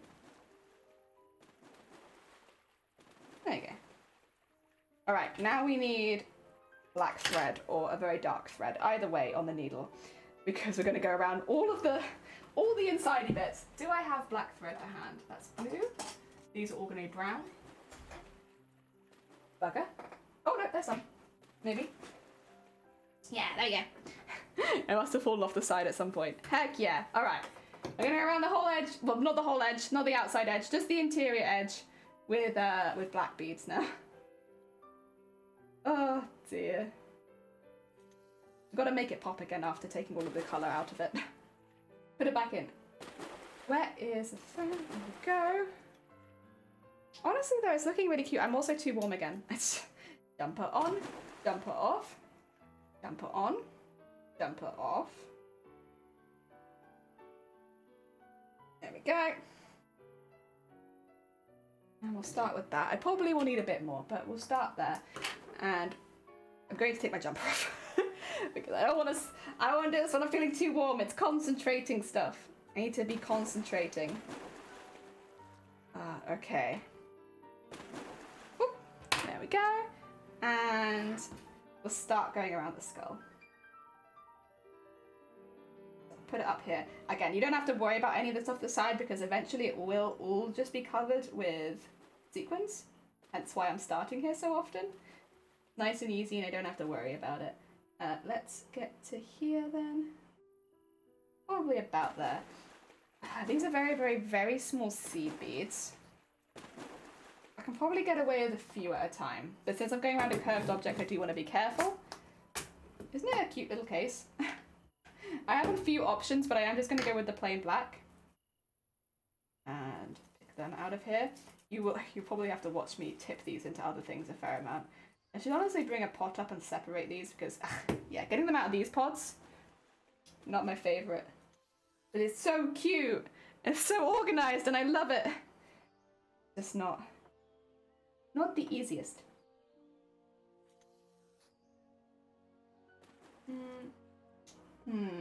What can I put them in instead? I could probably, okay, 2 seconds. Probably put this down and just tip them into this, or pick some of them up and put them into that so they don't roll away. Like so. There you go. Otherwise, getting them out of there, I think I'll do 3 at a time to start with and see how that goes. So what I'll do is I'll basically sew them in and then sew back the space of like one of the seed beads and then try and go through the last one so they all attach. So just because going around curved objects with seed beads is, it's not super difficult or anything like that, but it requires, I think, a little bit more concentration. Oh, did I drop one? I think so. I look forward to just my floor being covered in seed beads again.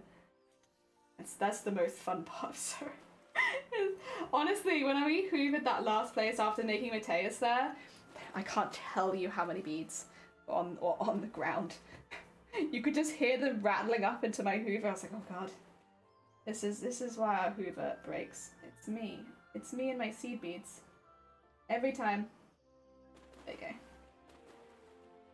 So that a little bit too far and then come back round and pop it through the last one. Yeah. Nice. Look at it. The edge is coming back already. Go. 1, 2, 3. Unfortunately, I can't very easily use my beading needle here to like pick them up because my beading needle is very bent. It happens so quickly every time because they're so thin and so bendy. They just kind of stay bent and it's really difficult to get them back to how they were before. Because I got through, oh god, maybe like 30 beading needles while making Mateus because they would snap. Like, snapping a beading needle is very easy. It's the regular ones, when they snap, I'll throw a big like, whoa, that's weird. But beading needles, they do just go. I can't claim that one by super strength, unfortunately. Yeah. I don't know how I'm gonna handle the teeth. Like, they are so all over the place. I like the sequins that we used. I just it's my sewing that I'm really just like on today. Oh wait, get these the whole way down. And get to about there, it looks like.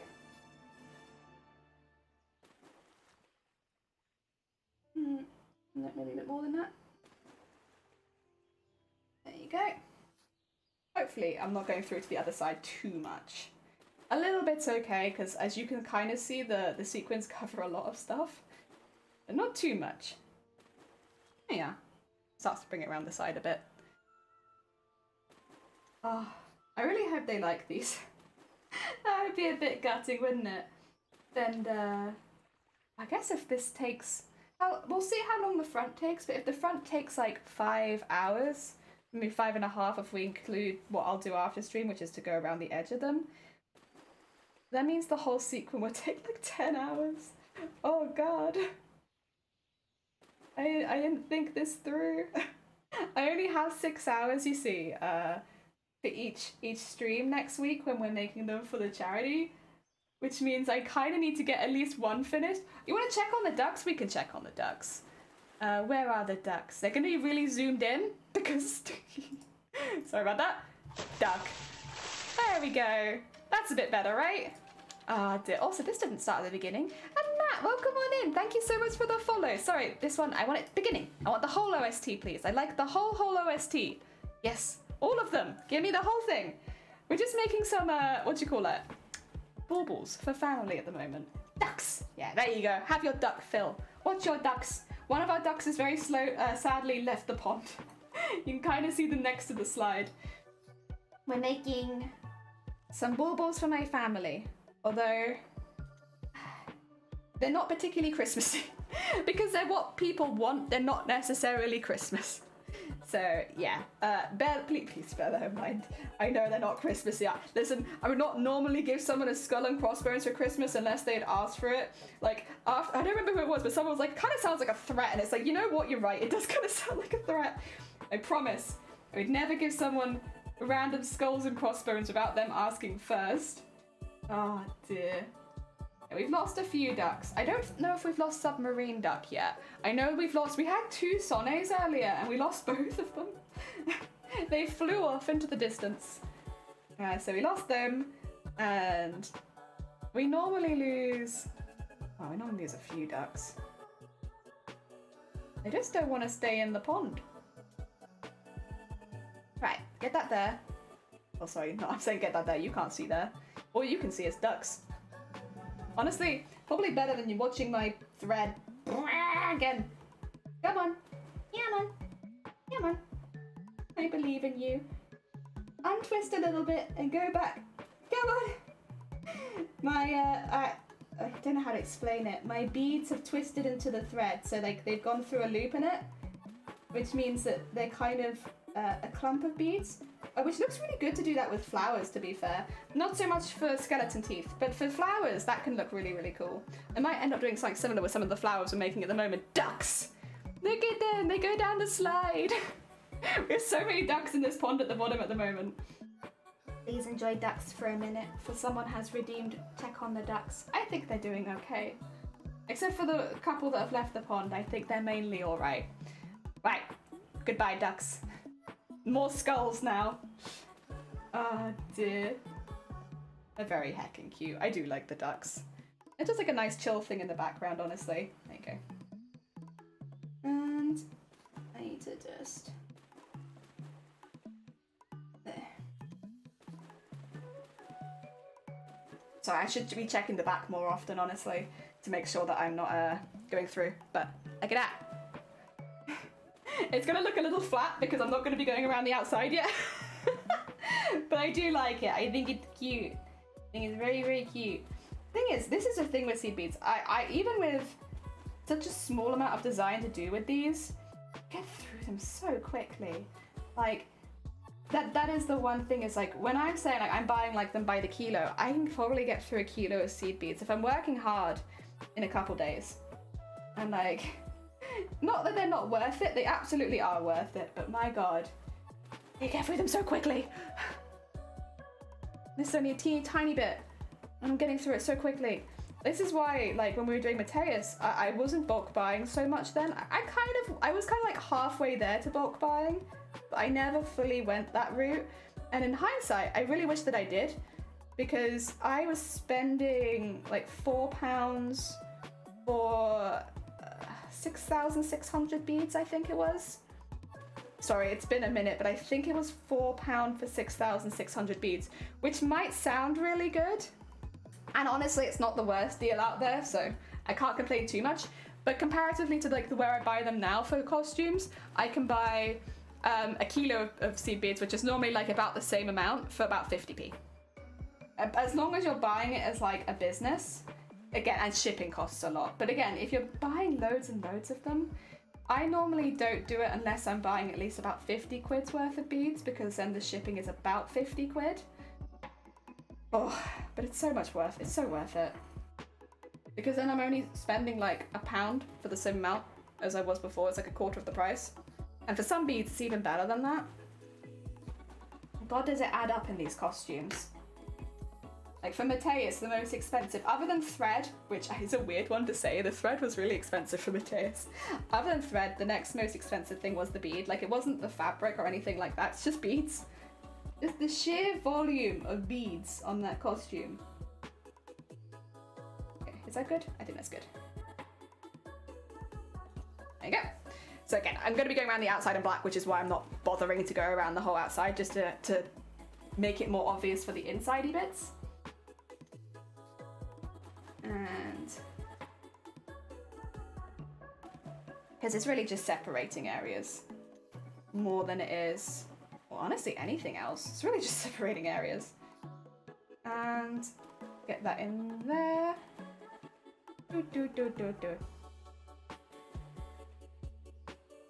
Nice.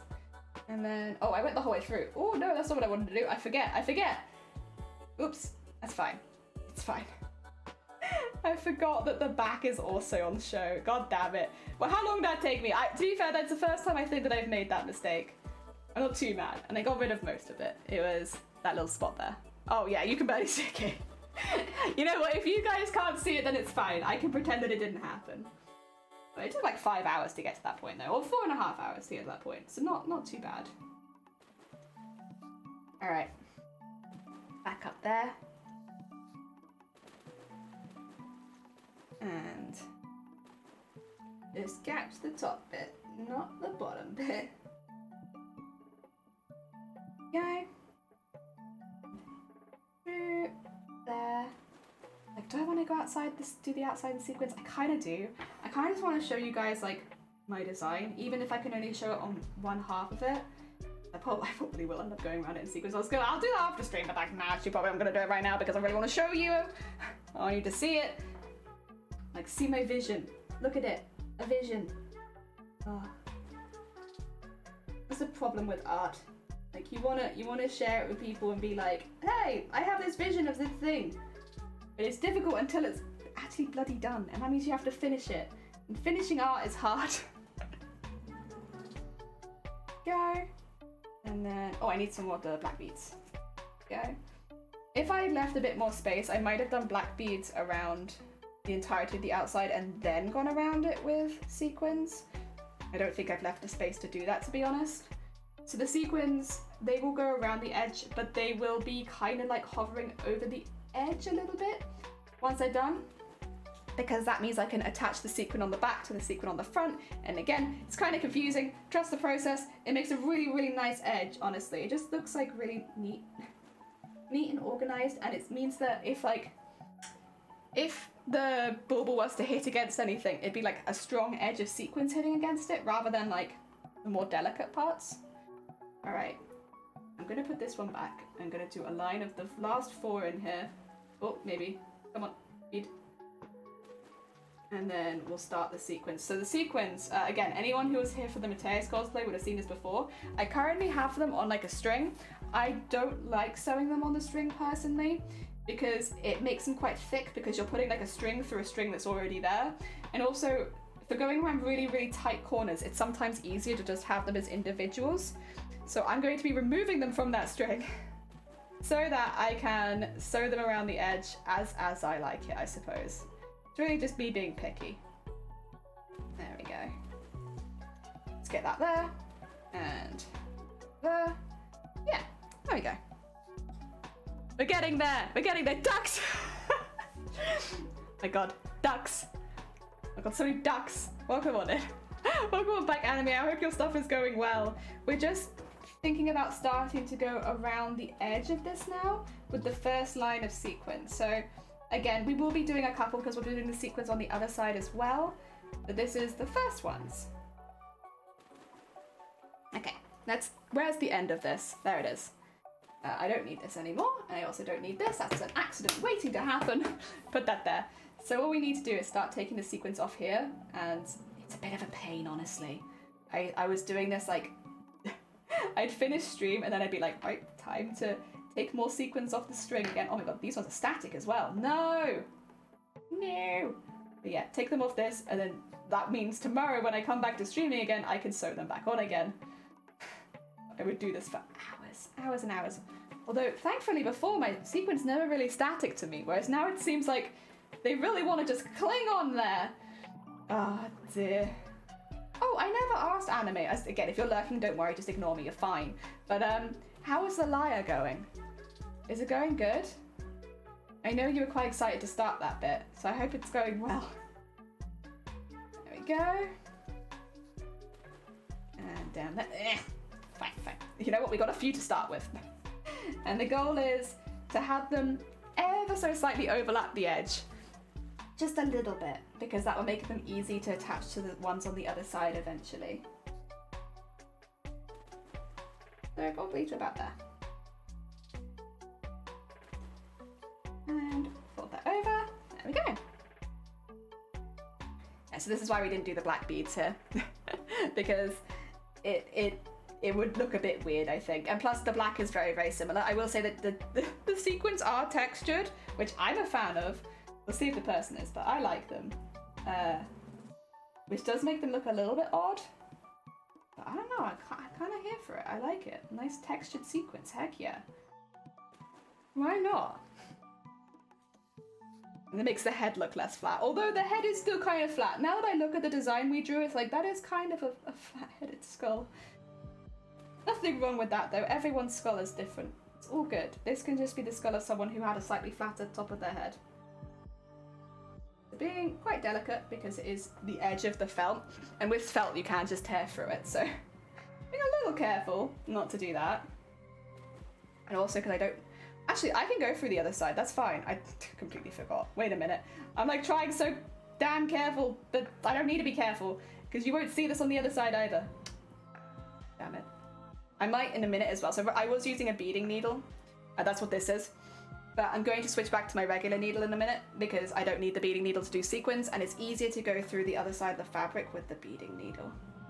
I'm going to take this one though, just to really... There you go. See, I wouldn't have to do it in 2 parts with the regular needle. There we go. Kind of looks like hair right now. Oh dear. It's alright, it's alright. Trusting the process here. I do like the red spot in the eye, and I am glad we did that. Yeah, it doesn't matter on the other side if the stitches show through there, because that's all going to get covered in sequins as well. And actually having this be like have a really strong attachment is probably more important this time. Because again, it's felt, right? So felt's kind of delicate. Okay. Here we are. Ducks! Eye ducks! What's eye ducks? Oh no, I see, you've done an exclamation. Ignore. My brain hasn't woken up today. I'd like to say because it's been cold. So my brain is frozen today. There we go. Excuse me. Oh dear.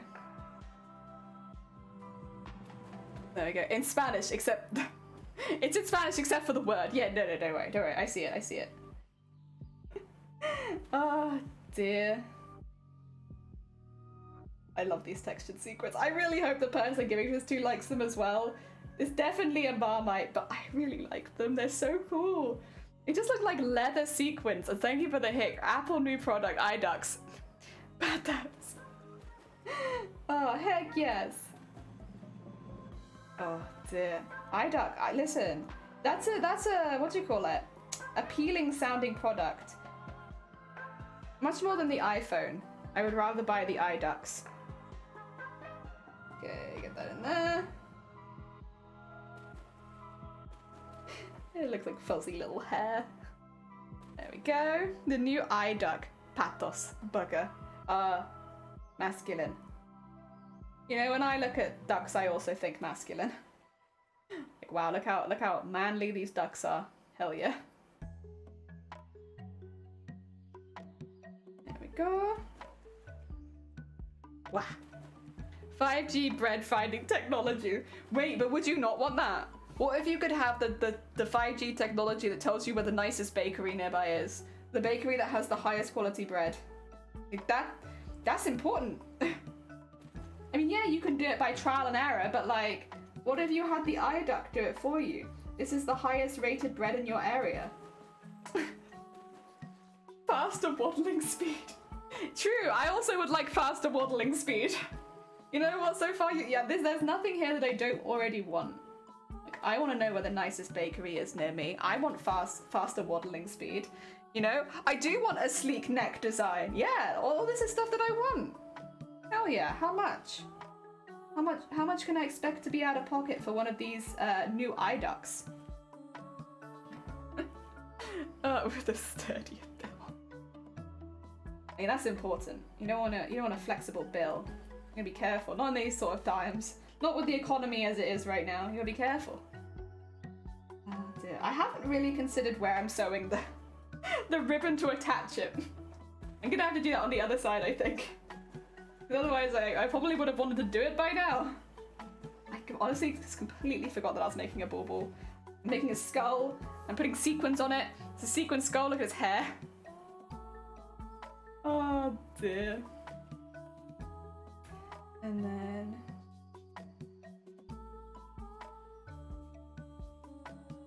there we go.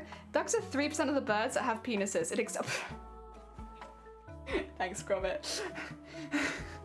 Thanks, Gromit. I appreciate it. Innovative dual camera technology. God damn it. I love all of these like iPhone kind of style promotions, and then there's just that in the middle of all of them. Oh dear. All right.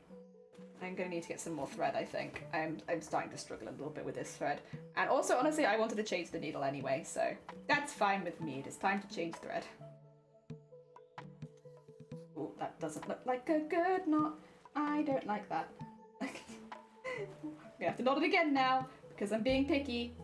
I don't like that. Bad knot. Okay, that we can fix that. We can fix that. We're professionals here. If we get a bad knot, we just fix it. We don't panic. Okay. There we go. That's a better knot. Stronger. More reliable. Bonk. We're getting there though. Starting to get an outline. Extendable corkscrew. Ah! Ew. Ew. Alright, so going back to the regular needle, just a sharp. It's just a bit easier to go through, honestly. And I won't have to worry so much about going through and then bring it back and do it all in one move. A lot quicker. Although, I have run out of sequins, coincidentally, at the same time that I had run out of thread. I don't know how that happened. I lined up very well. Alright. There we go. Oh dear. Bonk. Bonk. And get that through there. And through, ooh, there you go. Through there. Nice, all right. We need some more of these. I'm going to trim this as we go, because it's easier if there's no like having to pull off a really long thing. I really wish these weren't static. Having them be static sucks.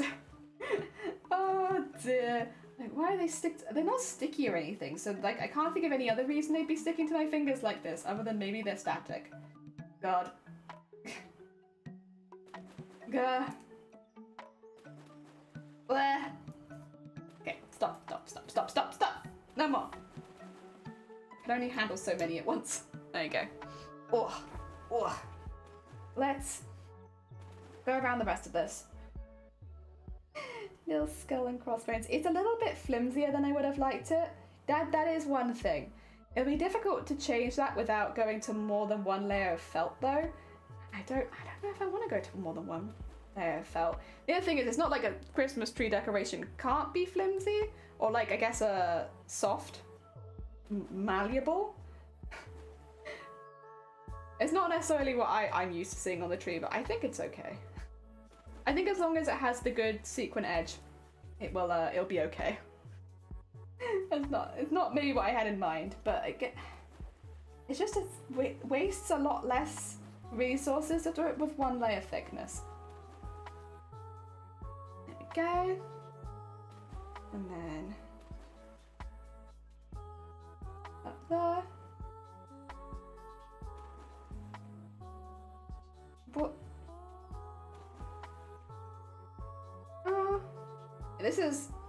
It's a lot quicker with this needle.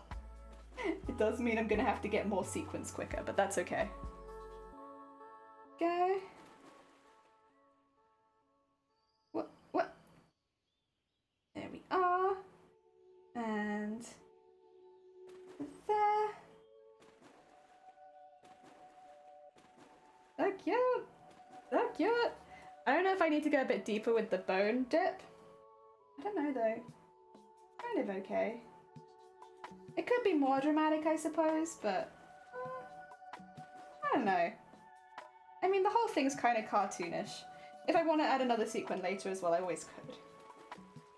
There you go. It's there. It's just like a little bit subtle, maybe. That's the problem, I suppose, doing smaller sequins into bigger sequins. The bigger sequins kind of get rid of some of the detail. Again, this is like a learning curve. The next week. So the next week when we do some Pokemon ones for charity, we know what we're up against. Good idea. I'm honestly so excited. It's gonna be so fun. Like, I probably do want to do like at least one Pokeball. Sounds like I might only be able to do 2. Maybe what I'll do is, because I don't really want to, on a charity stream, have to be repeating too much work, maybe what I'll do... Thank you for the horn. Was that... Oh, it's Fries! Welcome on in, Fries! Looks very San Marino. That's what I think it's called. It's these. Is that... This is... It's a little skull and crossbones. Look at him. And he's very sparkly. Welcome on in. I hope you're doing well. Thank you for the hydrate. Oh dear. I've forgotten what I was gonna say. Oh yeah, I might only do one-sided bubbles for the ones next week, just because I don't want to repeat too much of what I'm doing a charity stream when there might be younger people watching. Because it's for Starlight Foundation, sometimes they show clips of them to the kids, and I don't want to I don't want to do something that's just really repetitive, because I can't imagine that being very, very exciting for a kid. So as much as it's like probably how I would do it, it's also like, you know, but for the kids, we'll keep it a little bit more every now and again. Heck, December, I know! So my first, I am as well. I don't know if you've seen the schedule. Oh, actually, no, you won't know because we're in different teams. So in the team that I'm taking part in, which is the Blapples, or the Blapples Happles, or Happles, the Happles teams, for this, I'm one of the first streamers. And it's like, oh, it's not just me. Waz starts before me, or Wazil starts before me, but they're a 24-hour stream, so like, of course they start before me, a 24-hour stream. And there is one other person starting at the same time as me, and I can't remember who it is. I'll have to double check the schedule to see that. Someone else, but then we are the people starting the event.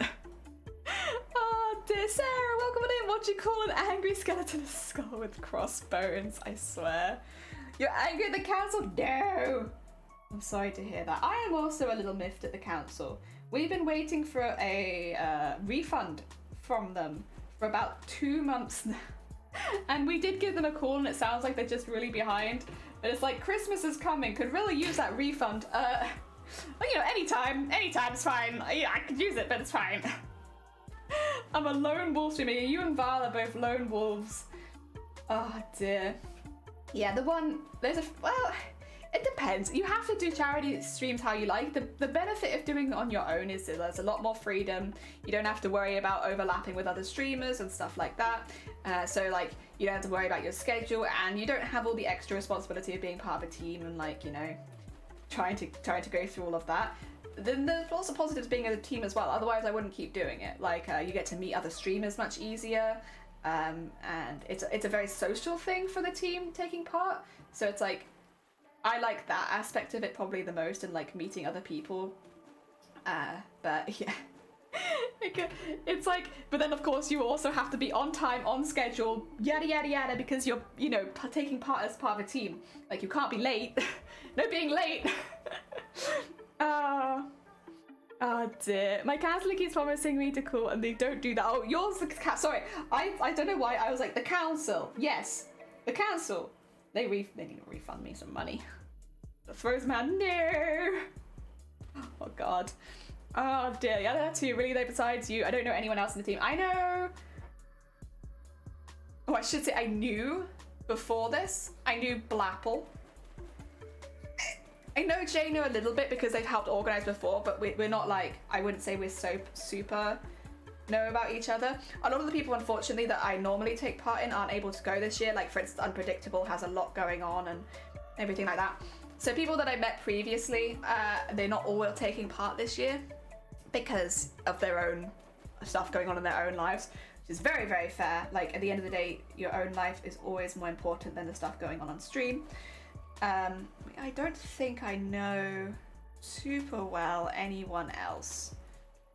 Yeah, I think I like the people that I've heard of. Although that being said, one of the other streamers, Four Dads, came in here the other day. They're someone taking part I know, which I didn't know them before this. I'm assuming they found me through Starlight, or maybe through a stream of someone else who's doing Starlight. Because yeah, it's a really nice way of meeting other streamers. Oh. But again, it is then the pressure of be on time. You must be on time, and you must make, like, add your schedule to this, that, and the other. It's very much of those ups and downs. Personally, for me, the social aspect is like one of the really big benefits. So it's like, other than of course raising money for kids, and having slightly smaller team goals is really nice, because there is an overall goal of like 100,000 quid, which is a lot. But of course, it's not like they're expecting one streamer to hit that, but it kind of looks like it. Oh dear, I was meant to start a job yesterday. I haven't got the details of where, except to call him Monday, called him yesterday, and both Monday and yesterday he promised to call me later in the evening, and he never did! Oh yes, I hope they refund me ASAP. Honestly, it'd just be really useful for like Christmas. That's it. It's like, we're fine, but with Christmas coming, it would be handy to be refunded. Yeah, no, wrong kind, I got confused. Wrong kind of counsel. I'm not very good at the whole be on time. Yeah, it's the bit that gets me. So the first year, I think last year I was good, but I know the first couple years I did my absolute best. But the first time I got really confused. Oh no, the first time I was fine. The second time I got confused by time zones. I think it was. I'm getting confused because I've done it 3 times.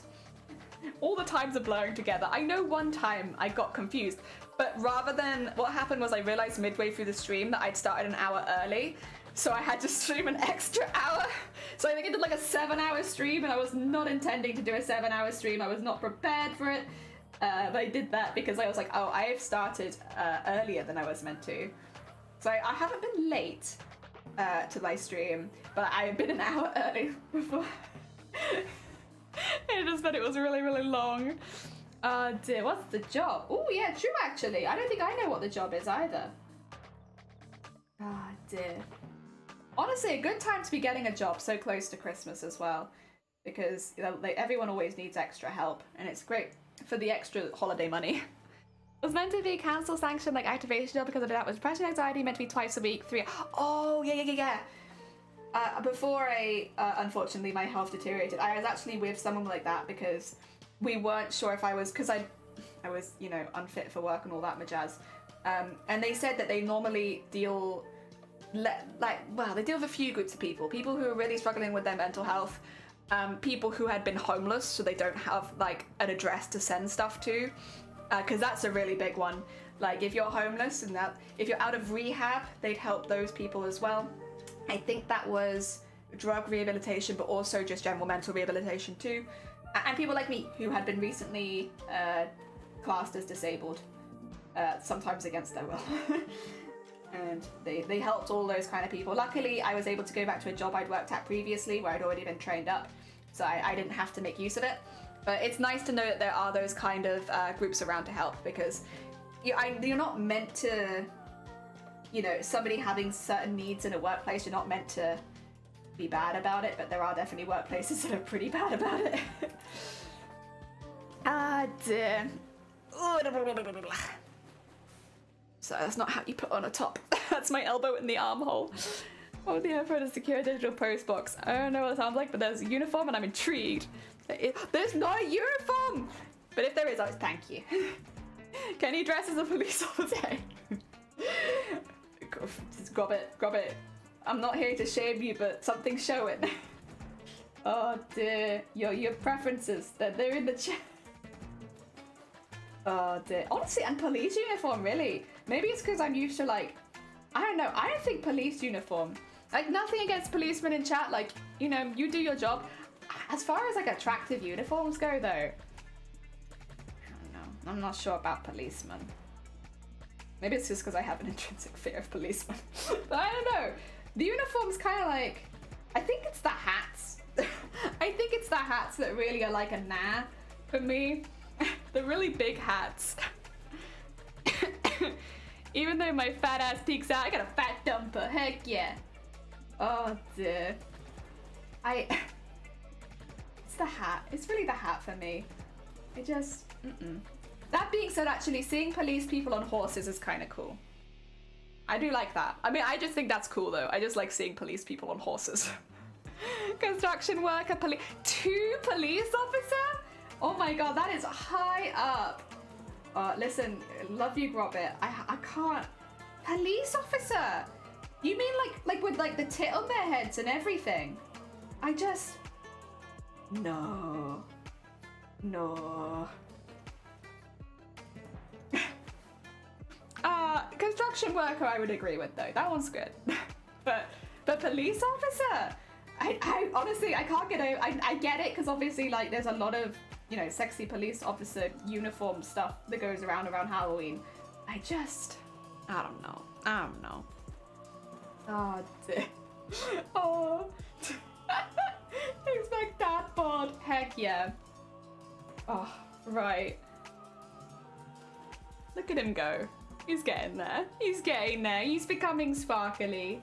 He's getting more and more sparkly as time goes on. Heck yeah. I think these ones could probably push up a little bit, but other than that, heck yeah. Cute.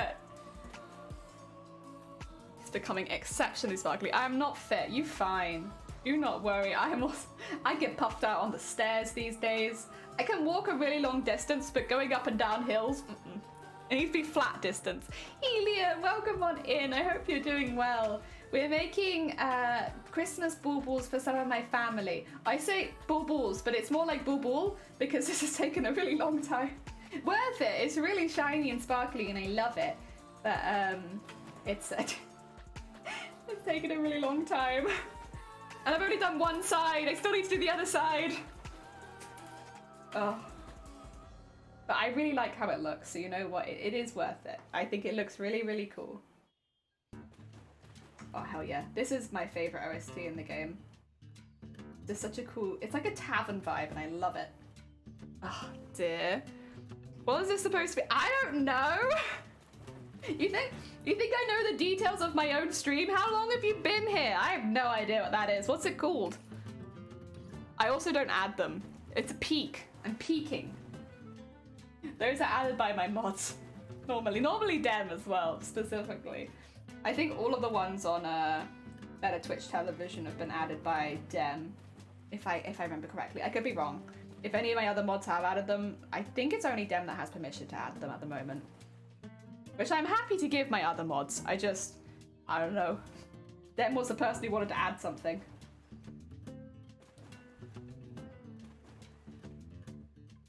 Go, and down there.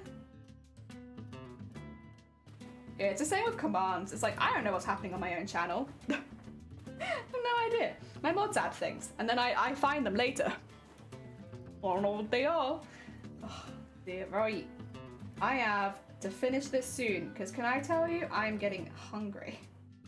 The hunger is creeping up, and I am not going and getting lunch when I am this close to being done. With at least one side.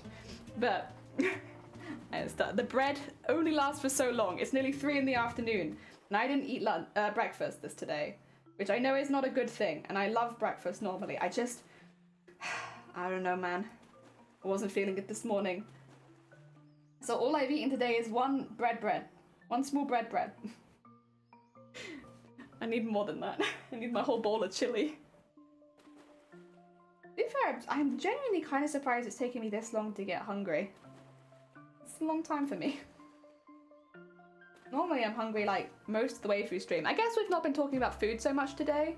We talked a little bit about it earlier when it came to like how people celebrate around the holidays, if they celebrate at all, and stuff like that. But it never really got too in depth about the kind of foods people were eating. And that tends to be what makes me more hungry. Today. Like normally we talk about food quite a lot. And that tends to be what makes me really, really hungry during stream. Is thinking about what everyone else is eating. Okay, I'm gonna tie this off now because the thread is getting a little small, but it's getting there. Look at all that. It's so shiny. Everything shines, except for the inside of the eyes. The inside of the eyes and nose don't shine. Everything else does. I really like it. It's really cute. Again, it's a shame it's a bit as floppy as it is, but it makes sense. It is just felt. What's gonna happen? Someone say food and make lentil stew. Heck yeah, we actually had lentil stew night before last? Like, I think it was not last night, I think it was Monday night. We had a lentil stew. We had a spicy lentil stew and it was delicious. There we go. Thought you about to sing that bad Moana song. Wait, which one's the bad one?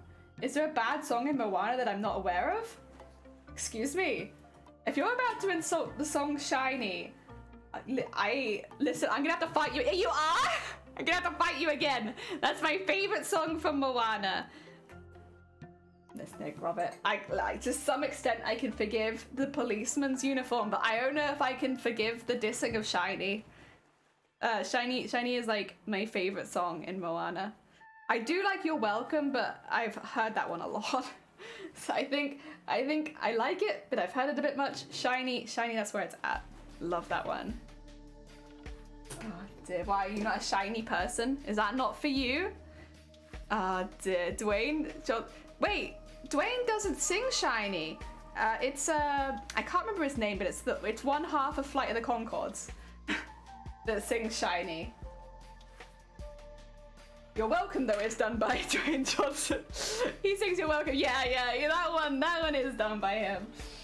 I think it kind of works though because it's not. Is he singing? It's kind of singing, I suppose. It feels more like spoken. A little bit. Spoken in tune, I guess, which I guess kind of is singing, isn't it? I'm making excuses. I do really like. I like You're Welcome, but I more just like it for the memes, I think, than anything else. And then Shiny, I actually genuinely like. Oh my god, you do not like the songs in Moana. The crab was so random and had no connection to the story. I know. Listen, I will agree with you there. The crab is it's the filler arc for Moana. Like, but they kind of made a connection. They needed Maui's hook because he can't do stuff without his hook. But I also do kind of agree. I really like that bit though, so like I'm glad it's there, but it is kind of filler. What's the more recent one? Encanto? Yeah, Encanto's good. Encanto's really good. It didn't feel like anything happened in Encanto that could have been skipped. That was good. I enjoyed Encanto, and the songs were really, really good. It really, yeah. Yeah. Encanto's a lot of bangers. Yeah. A lot of them make me cry. Like, Surface Pressure makes me cry. All of You makes me cry. Waiting on a Miracle makes me cry. So I really like it, but like a lot of the songs just make me emotional. I don't think Surface Pressure is meant to make you emotional, but it really does. Oh dear, it's because they want a good villain song, but because they are for twist villain kick, they had to make a throwaway villain to give the banger. Yeah, you know what, actually logically that does make a lot of sense. Best Disney film in terms of songs is Hercules. So I know of Hercules, I haven't seen it. I've seen a lot of clips from it, and I know kind of the general gist of it, because a fair few of my friends have cosplayed as Hades at this point, but I've never seen it. I've never actually sat down and watched the movie.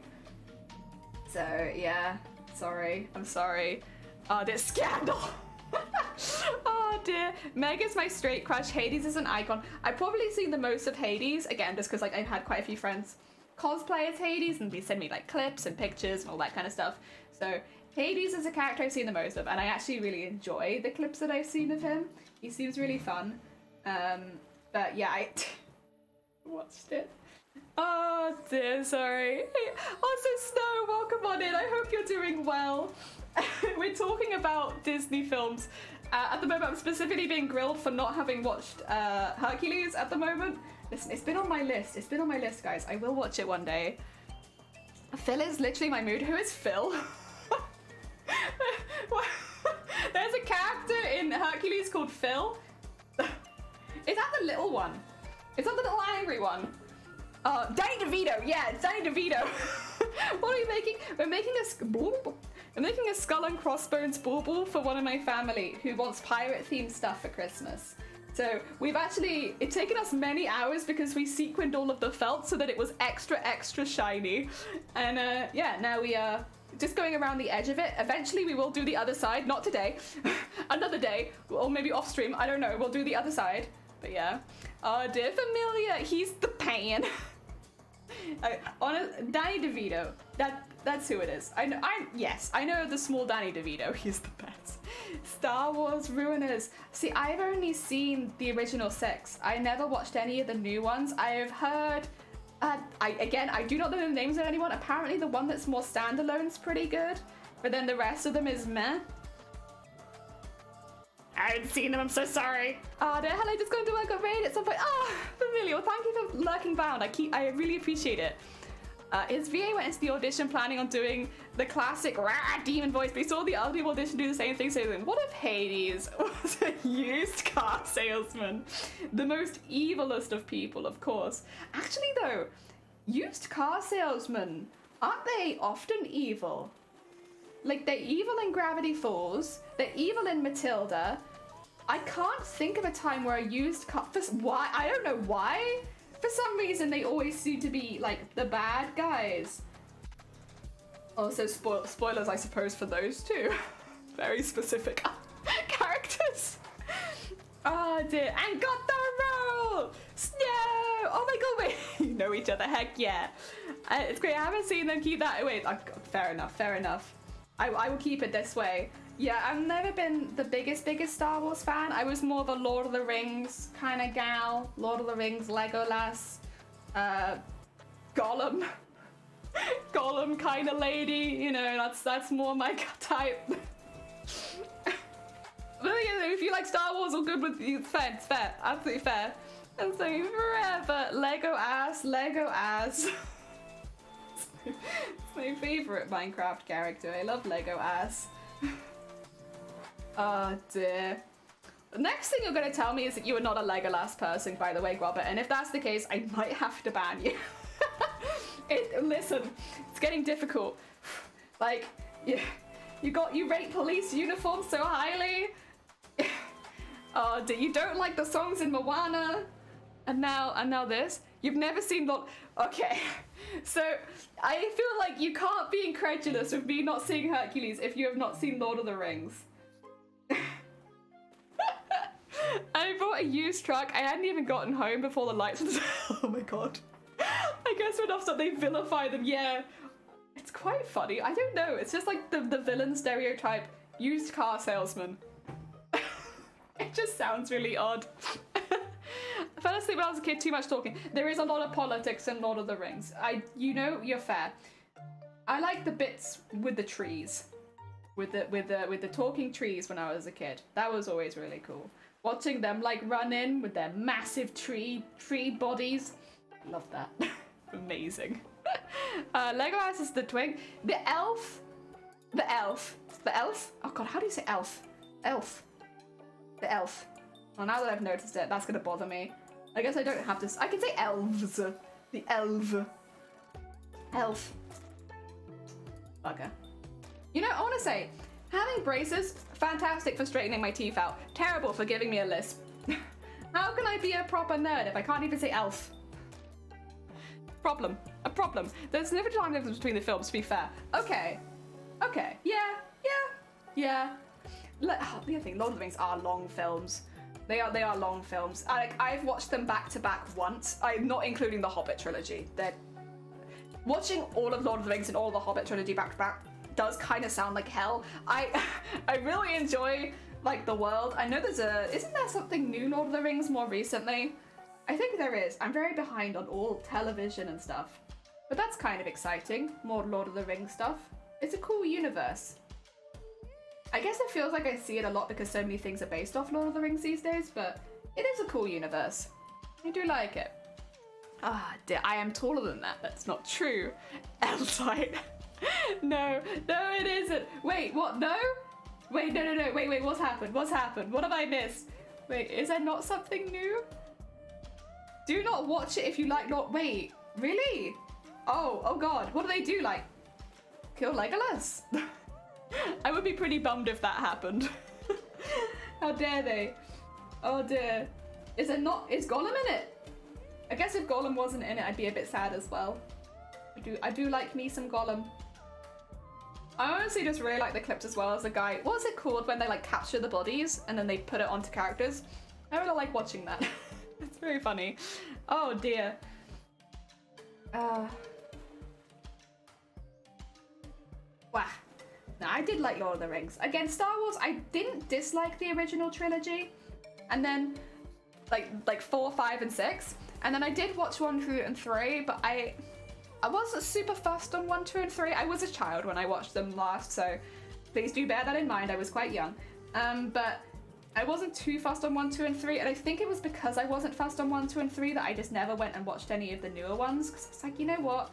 I liked 4, 5, and 6, and I've never really enjoyed anything more than that, so I'm just gonna stay there. I'll leave it there, that's good. It is new. It is new. They think the world is horrible and did everything to trash the characters that they could. Oh, okay. Huh. I don't know why you would do that with such a popular franchise. That seems like a bad business move.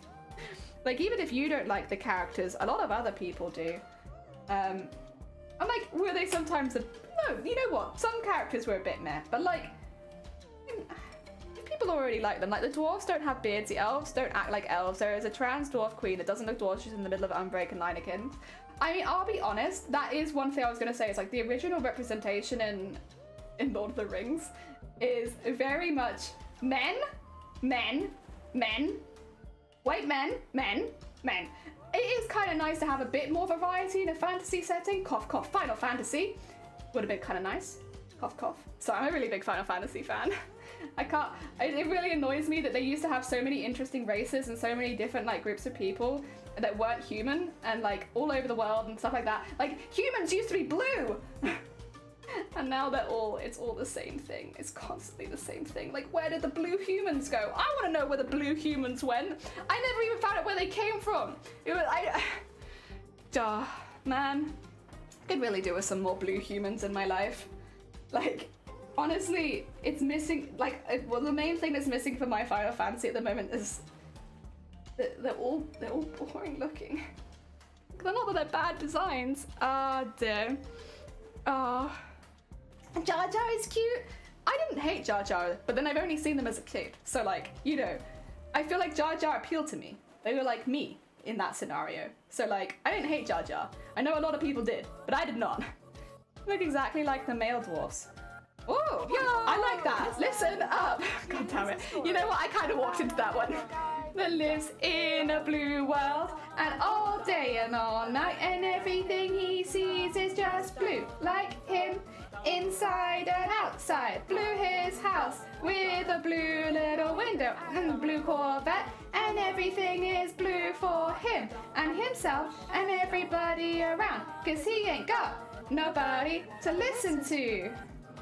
Yeah, I'm blue, dabba dee dabba die, dabba dee dabba die, dabba dee dabba die, dabba dee dabba die, dabba dee dabba die, dabba dee dabba die, dabba dee dabba die.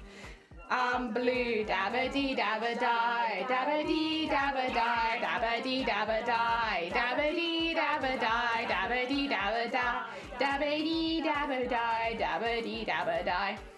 Yeah, I think it says a lot about a franchise when, as I was watching it growing up, the character that I related the most with was Gollum. And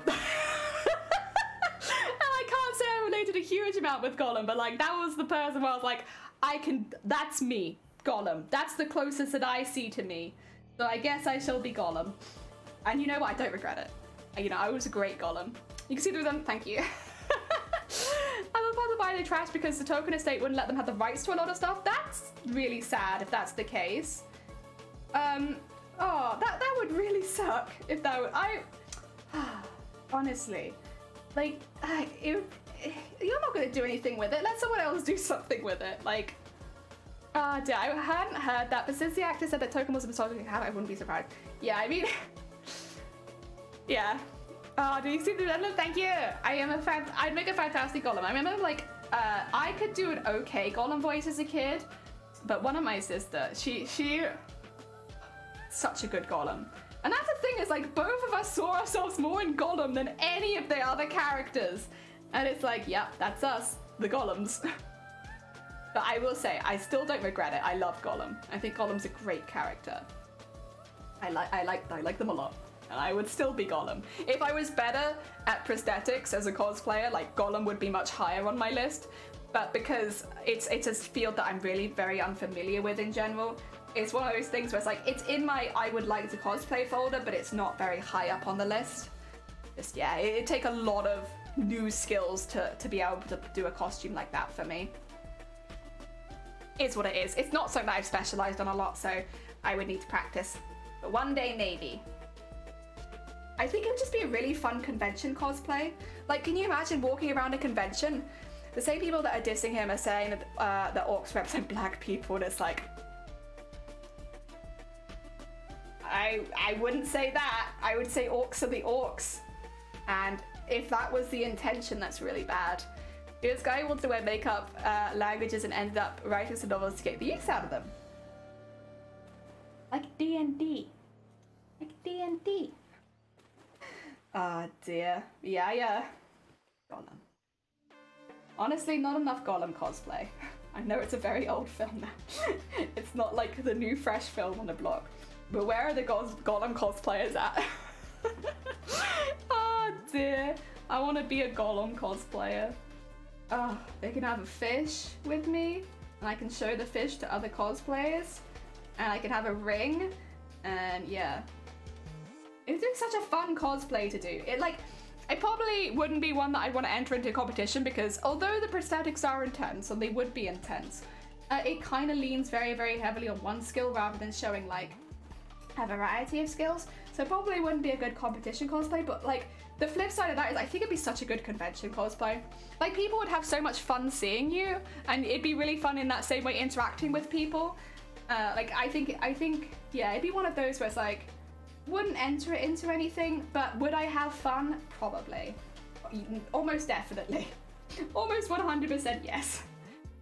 This normal dude that was desperate to improve a lot in his life and found a valuable item and struggled desperately for the rest of life to the one thing. Yeah, totally relatable, exactly. And like, I don't know about anyone else growing up, but I had like a thing that was really, really precious to me, and I like took it with me everywhere. And like, I'd be very upset if I couldn't find it. And because I was like a kid, so I like had my favorite toy and I took my toy with me everywhere, and my toy, that was my precious. And like, yeah, like a heavily relatable character for me, where I was like, yeah, you know, you crawl around on the floor and eat fish and have a precious object. And you know what I do? I crawl around on the floor, eat fish, and I have a precious object. That's me. Around the book becomes so popular, people across the world learn to these magic languages because they are epic and awesome. Well, but was he the first? Because doesn't Star Trek have like a whole language that people have been learning for like years? You have to excuse me if there are any Star Trek fans here. I don't really watch Star Trek. I just know of it. But doesn't Star Trek have several languages in it that people have been learning? I know Klingon's like a big one, but I thought it had others as well. And like, people will go out and learn those languages, and that was before Lord of the Rings. I think it was written before Lord of the Rings. I could be wrong. I could have got it in the wrong order. And obviously, it's very different because more like people from different worlds rather than different races in the same world. But I thought Star Trek did. Ah, dear. Why are you crawling on the floor? Don't answer that. I still spend half of my time sat on the floor these days, even as an adult. Like, if you get into sewing, you just spend a lot of time on the floor. It's just easier half the time to work on big pieces on the floor. Klingon, at least. Yeah, my cousin learned that when we were kids. Yup. Well, yeah, because it's like learning a whole nother language. They made it in depth enough that it was like bloody difficult. But like fans will do it, which I think is cool. The Klingon is the one that tells Yoda that he's, yeah, that's the Klingon. My parents in college learned Elvis Star Trek was newer. Oh, okay. Okay, fair enough. Ignore me then. Oh dear. Go. Oh, is this the back side of it? It is. It's more difficult to pull from that side. Let's swap over. One side is just easy to grab them on. It's this side. There we go.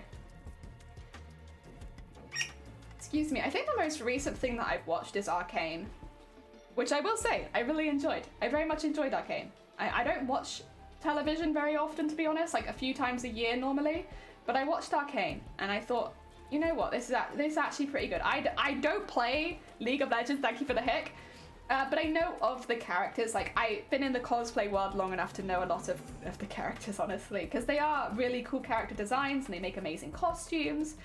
But so yeah, I went into Arcane not with a whole lot of background knowledge about League, I really enjoyed it. I thought it was so good. I think I've gushed about Arcane before on stream, but honestly, it is so good. I love the way that they build the world, and like the first episode is fantastic. Like, I feel you can really tell how good a show is going to be sometimes. And I know it's kind of like judging a book by its cover, but like by the first episode was so cool. The first 3 episodes, because I know they all came out at once, right? Was so cool. I just, yeah, like instantly hooked me, and I wanted to see what happened. Of course, it had like really good music throughout as well. Like when they're like walking through the streets and like they're just like following one of the main characters as like the song's playing in the background, and it's just like visually showing you what it's like, what the kind of people living there are like, what like you can see problems in the area just by like that one scene, and it's so cool. And I am not a film expert. In fact, I would say that I am the opposite of a film expert, because I don't watch films really ever anymore. But I don't know, it just like about it was just so perfect and so satisfying to watch. I really liked it. I don't know how easy it would be to rewatch it, because like it gets quite heavy at times, but I feel like, I don't know, man, it's just really cool. It's one of the coolest things I've seen recently. I tried to get into it, but I felt the rumblings of tragedy. Oh yeah. I'm not gonna spoil anything, because I genuinely think if you haven't watched it and it's like that interests you, like, to give it a go. But there are some trigger warnings there for like a reason. It can get very, very heavy at times, and it does focus on certain things that can be quite triggering for certain people. And again, I don't want to spoil it by necessarily saying what they are. You can definitely look it up if you need to for trigger warnings, but it is good though. It's not light-hearted fun, but it is good. I'm not up to watching anything heavy at this point in my life, and yeah, that's absolutely fair. That's another thing, is like, yeah, you want to be ready for it sometimes to be hard. 1930s, 1950s soundtrack started in 1960s. Oh, thank you for looking it up though. Now I also know. Heck yeah. Oh, but it is good though. It was good. Very fun. Obviously, I say fun as it was an enjoyable watch. Not because I like to watch people suffer. Chainsaw Man is about as heavy as I'm gonna go. Are you watching that? I am also watching Chainsaw Man, and I wasn't sure what to think. So the thing is, I remember reading about this, because I can tell you I didn't recognize a single movie, because I don't really watch films, so like that I'm not a good candidate for recognizing that sort of thing. But I do think the intro has a really cool idea, even if I'm someone who won't necessarily benefit from it, because like you know, I don't watch films, so like the references kind of go over my head. But the author of it, aren't they really influenced by certain types of films? So having it like shown like that in the opening, I thought was really, really cool. Oh dear. But yeah, if you guys haven't seen it, I would say just go on YouTube and watch I can't do it for DMCA reasons. If you haven't seen the Chainsaw Man opening, see how many film references you can pick out if you are someone who enjoys films, because the entirety of the opening is influenced by like, and it's quick, it's like blink and you miss it kind of thing, but like references from really, really popular films throughout like, I don't know, past like 40, 50 years. And so there's a lot of like, I guess, influential scenes, but with the characters of the anime in them, rather than the like, rather than just like, you know, copying it completely. It's like, here is it if the characters of the anime were in those scenes instead of the actual characters. And I watched a side-by-side of like the movie clips versus what they've done, and they are like spot on, just with, you know, obviously different characters. It's really, really cool. It's a really cool idea, obviously showing the love of cinema from the creator, and I think it's really fun. I really liked it. Again, even as someone who doesn't watch movies, and so all the references are completely over my head, I thought it was really cool. Oh dear, I've read the manga up to the end of the first arc, need to pick it up again, but I'm watching the anime with a buddy, and oh, hard to say, massively. The cinema is, the magic is, the manga is so cinematic and the art is gorgeous. I honestly think they've taken it panel for panel. It does kind of feel like that. Yeah, it's really, really cool. I just, yeah, I think it's fantastic. I will say it is very hyped up, Chainsaw Man, which sometimes it's difficult to live up to the level of hype that that particular show has, but I think it is a very good show, and it's a very well put together show, and it's not like hype like fight scene, fight scene, fight scene, fight scene. It's just hype because it's good. Yeah. Oh dear. The shift has confused me. Expecting to be triggered by having to relive past trauma, not just an excuse to avoid hard topics. I would much rather learn how to deal with trauma. But this is the thing, that's you. And like, you can only base it on your experiences, but for some people, the way that trauma the way that trauma affects everyone is totally different. So the idea that, okay, for you, that's a really good coping mechanism, but for somebody else, it's completely the opposite. And like, if you look through like how trauma is treated, it's very important to kind of get those boundaries early to make sure someone can actually get better, because otherwise you end up making it worse.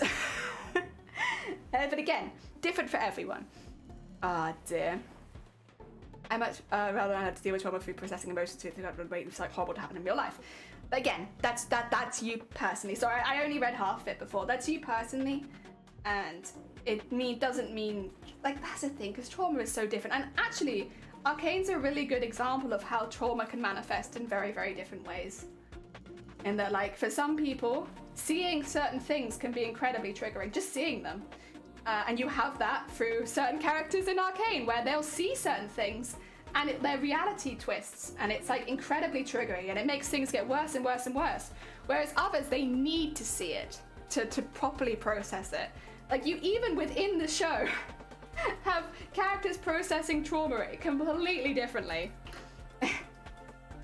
Ah, dear. I think that's really cool. I think it's really cool to see that. I caught up on Chainsaw Man manga, waiting on the new ones. Oh heck, it's always hard when you have to wait for stuff to catch up. Oh dear. There we go.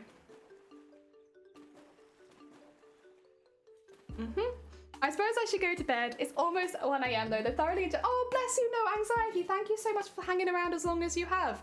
Enjoy the rest of your evening. Get some good sleep. Thank you for popping by. Honestly, it's always nice to meet new people. It means like I have a good excuse to stay cooped up in my sewing room all day. I'm socializing. I'm being a social butterfly here. I'm getting my social on, right? Right, everyone. That's a good reason to be here. Wow.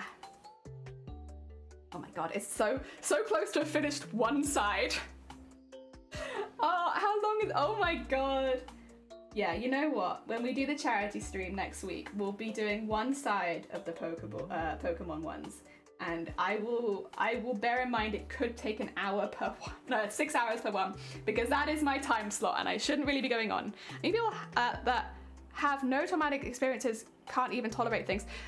But out of interest, how does that, like, why does that upset you? Sorry, I am going to firm disagree, and I'm not going to say necessarily why I firm disagree, but I am curious. Why does that, why, like, I get that you can't have the same experiences as somebody else, but like, why does it bother you? If somebody wants to avoid something because they struggle with it, I think, let's say gore as a good example here, as my example. Some people have never had a gory experience in their whole life, have never broken a bone, have never felt that pain, and they can't handle gore in videos, or they can't handle gore in films. They haven't had that experience, and they don't know what those injuries feel like necessarily, but they still can't have it. Maybe something like fingernails being pulled out of hands. You know, it's an experience a lot of us won't necessarily be able to relate to, because, you know, we've not had that experience, but a lot of people will be far too gory to even watch. I think that's why it's important to have those kind of warnings, to make sure that, you know, I do stand by. I really hate it when people just put trigger warning on something and they don't explain what the trigger warning is, because trigger warnings are a large amount of things. Like, of course, it's things that can trigger trauma in people, but it's also flashing lights. Like, flashing lights require a trigger warning because epileptics. Ah, dear. But, you know. What? Ah, dear. Then it's a choice to avoid unpleasant material, and that's great. Yeah. Like, I think I think you should be allowed to not look at things like that if you don't want to. I think judging people because they can't, you know, judging people because they can't necessarily handle gore, it doesn't really make any sense to me. It just makes you sound insecure. No, Jelly, you need to have your fingernails pulled out. Sorry, you're true. I didn't realize. I guess I'll have my fingernails pulled out so that I understand just how uncomfortable it is. Ah, dear. Jumping from not being able to handle watching unpleasant material to emotional immaturity is pretty hard and judgy reach, to be honest. Yeah. Wait, is me? Am I judging? If I'm judging, my bad. I thought that something else was a little judgmental, to be honest. But if I'm being judgy, I promise I'm not intending to. I'm so sorry. Once you describe this art PDF, it's not the same thing. But it is, so... It is used for that. That is true. But it is also, like, for instance, I am someone who can't do flashing lights. Flashing lights are a trigger for me to become very ill, right? So it is still considered a trigger, and thus it comes under trigger warnings. It's like under the same category. I'm weirded out when people, Americans, will be unfazed by a spine being ripped out body and shriek at a female nipple. Listen, have you ever seen a female nipple? Heckin' terrifying. Those things have teeth. They can bury deep underneath your skin as well, and like they can cause infection. They can be very, very dangerous. Like, you have to be careful around female nipples. Like, they're dangerous creatures. Ah, dear. Ah, dear. Which is medical trauma, and not the same thing. And not wanting to be exposed to things that are lewd. Well, sorry. And not the same thing as not wanting to be exposed to things that are lewd or gross. Also, you have to excuse me. My hand is shaking because I have a hand injury right now, and it's getting pushed a little bit. It's all right. It doesn't hurt that much, but I probably need to finish this side up and rest it a little bit. I picked up some really heavy boxes looking for my paints earlier this week, and it kind of did my hand in a little bit. I can still use it. It's not a problem. I think I've just, you know, pulled a muscle slightly. I'm trying to say it's like news. I feel like I must be doing a bad job. I think it's kind of coming across, and correct me if this is not how you want to sound, that you are saying people are too sensitive, and that, you know, you have to go through proper trauma to not want to watch traumatic things, and kind of describing being put off by something as like not good enough. That's how it's coming across to me in chat, and that's why I'm kind of like taking as a streamer a firm stance against that, because that isn't actually within my beliefs. I believe that things can affect everyone differently, and that you shouldn't have to be like clinically traumatized to want to avoid seeing certain things. If that is not what you're intending to say, correct me. Also, Slenderman, welcome on in. I hope you're doing well. Once again, I apologize if my one hand is just going to be vibrating a little bit now because I have a slight hand injury, but we're getting there. It just means I'm going a little bit slower now because I don't want to poke it with my needle. Oh dear. Oh dear. What a good week to injure. To be fair, actually, I'm saying what a good week to injure one's hand, but honestly, at least it wasn't next week. Ah, dear. Doctor, welcome on in. I hope you're doing well. Welcome, welcome. We're actually nearly finished the first half of this bauble. There we go. There we go. Look, thank you. I can assure you that I can't control elements, and the last Ember video was very traumatized. Wait, is that the one where like 10 people lift like a stone that I could probably lift with my noodle arms and chuck it? Is it that movie? Because that's like one of the only clips I've seen from like the movie is when like everyone's like this and then they pick up a pebble and go eh. But they do it obviously with earthbender powers, but like I could lift that and throw it if I wanted to. Ah, dear. Yogi, I hope you're doing well. Welcome back in. No, you need to know how to process difficult emotions. Oh, okay. So you're saying that you think exposure therapy is the only way to treat trauma? Again, if I'm jumping, please let me know. It sounds like you think there is one way to fix trauma, and if people aren't fixing it that specific way, they are hurting themselves. Now, I have a little bit of background here, in that I live with a family of psychotherapists, which is why I'm like, I won't mention it yet. However, the amount of medical journals that I have had read to me on trauma, like it's a lot. I can tell you there is a reason therapy is a thing, and it's because nothing is a one-size-fits-all. And again, exposing people to certain things can actually be a lot worse than you think it is. Just because it helps you, and if it helps you, that's great, and I'm really glad. But you need to have multiple ways to tackle these sort of things, because they're a lot more complicated than like you use a bandage to like clean a wound. But unfortunately, mental stuff's a lot harder, a lot harder. Chuck, more like move. Oh yeah, it's not the quickest, is it? So really, what you're saying is I could do more damage with a brick.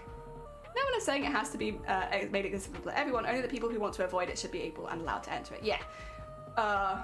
Oh dear. I read a book that had a trigger warning on M&M Personal, which was, yeah, good. They had the warning. People don't want to ban any mention of sexual is annoying.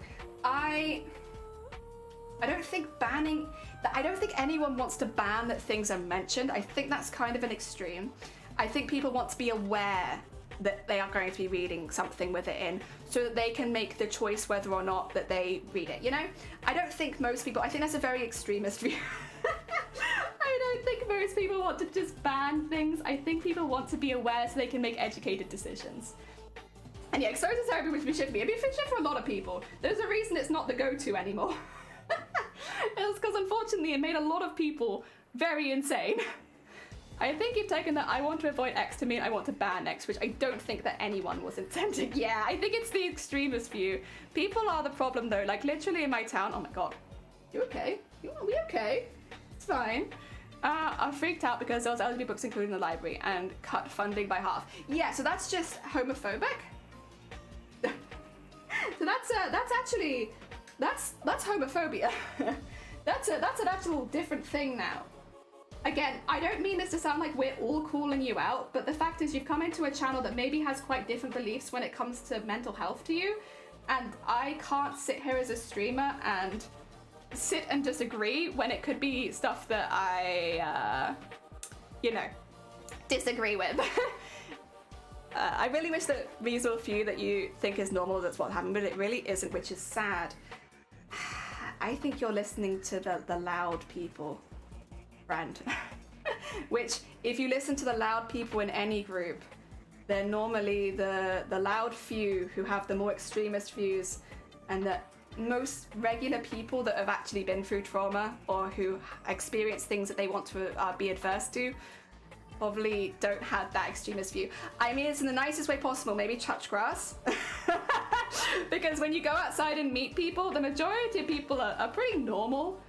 When you're on the internet, it can feel like everyone's got these really, really intense extreme views. And I do agree in the fact that there is very little nuance on the internet, which is why going and speaking to people outside of the internet can make it feel like the world isn't quite so against you or against that. Like, it's a lot chiller, you know?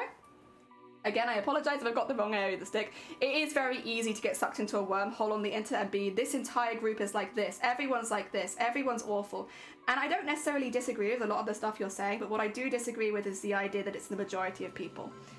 And that everyone is so caught up in their own world that they try to make differences to the world based on that. Whereas in reality, not that they are the few loud bunch.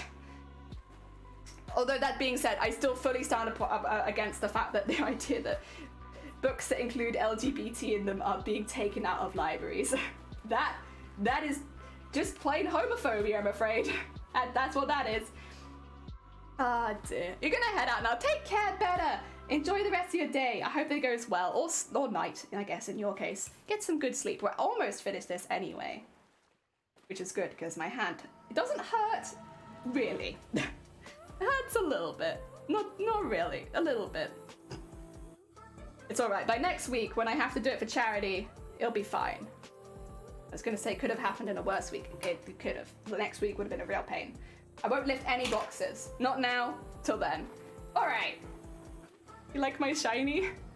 Look how sparkly. It's a little bit more for a bauble. It doesn't hold its shape as much as I like. But I still really like it. You know what? The vibe is there with the little red glint in the eye and all the outside. This will all be pinched to the other side. So do you see how it kind of goes? Sorry, music. Excuse me. I'm trying to explain. Do you see how? Do you see how it goes over the side just a little bit? So basically, you attach from one side to the other, and you go over and you like pinch the sequins together, and it gives it like a really nice clean edge, and also protects all of the stuff going on the inside from getting damaged too easily. That's why I was moving all of the threads to the edge, because they get pinched in, and it looks really, really nice, and I like it a lot. I think it's good stuff. Fam will love that. Well, they better, because I've just spent 6 hours doing one half of it. Ah, dear. Right. Do you want to do a little bit of a raid? Let's have a look-see. Who is live right now that we can send you all towards? Probably a few people, to be honest. Let's have a look. Oh. Oh my god, actually, a few people is an understatement. My god, there is a lot of people. Oh, jeez. We have so many options. I kind of want to know what's going on here. You know, sometimes you see a thumbnail and you're like, what is happening in this stream today? Oh my god. All right, you know what? We're gonna raid into a cosplayer called Diz. Oh, Dysfunctional. Not Dis. I should not just shorten their name to Dis. Oh, they are in the kitchen. So they're doing a food and drink stream. I'm not sure exactly what it is that they're doing, but I'm going to have a little look 'cause I'm curious. So we're gonna raid into them so that I can say that they are very, very talented cosplayer, by the way. They do a variety of streams. In fact, a huge variety of streams, because they do food and drink, they do gaming, they do, what would you call it? Arts and crafts. So they kind of, like, a really, really big variety of games. So I think, and also other things like making cosplays and cooking food. So there'll probably be something that you enjoy there. I'm going to make some food myself. So you know what better stream to raid than a food stream? If you want to grab a raid call, you're welcome to. We'll be out tomorrow. For those who aren't aware, we're trying to stream 25 days this month. I think I might try making another bauble and then finish this one off stream tonight if I can. If not, I get it close to finished so that we kind of get a move on, because my god, Christmas is sneaking up. But yeah, in that case, I'm sorry I'm not reading the last few messages, it's just they're part of an ongoing discussion. But I'm going to send you all over to Dis. Take care, everyone. Enjoy the rest of your day, and I will see you tomorrow. Okay.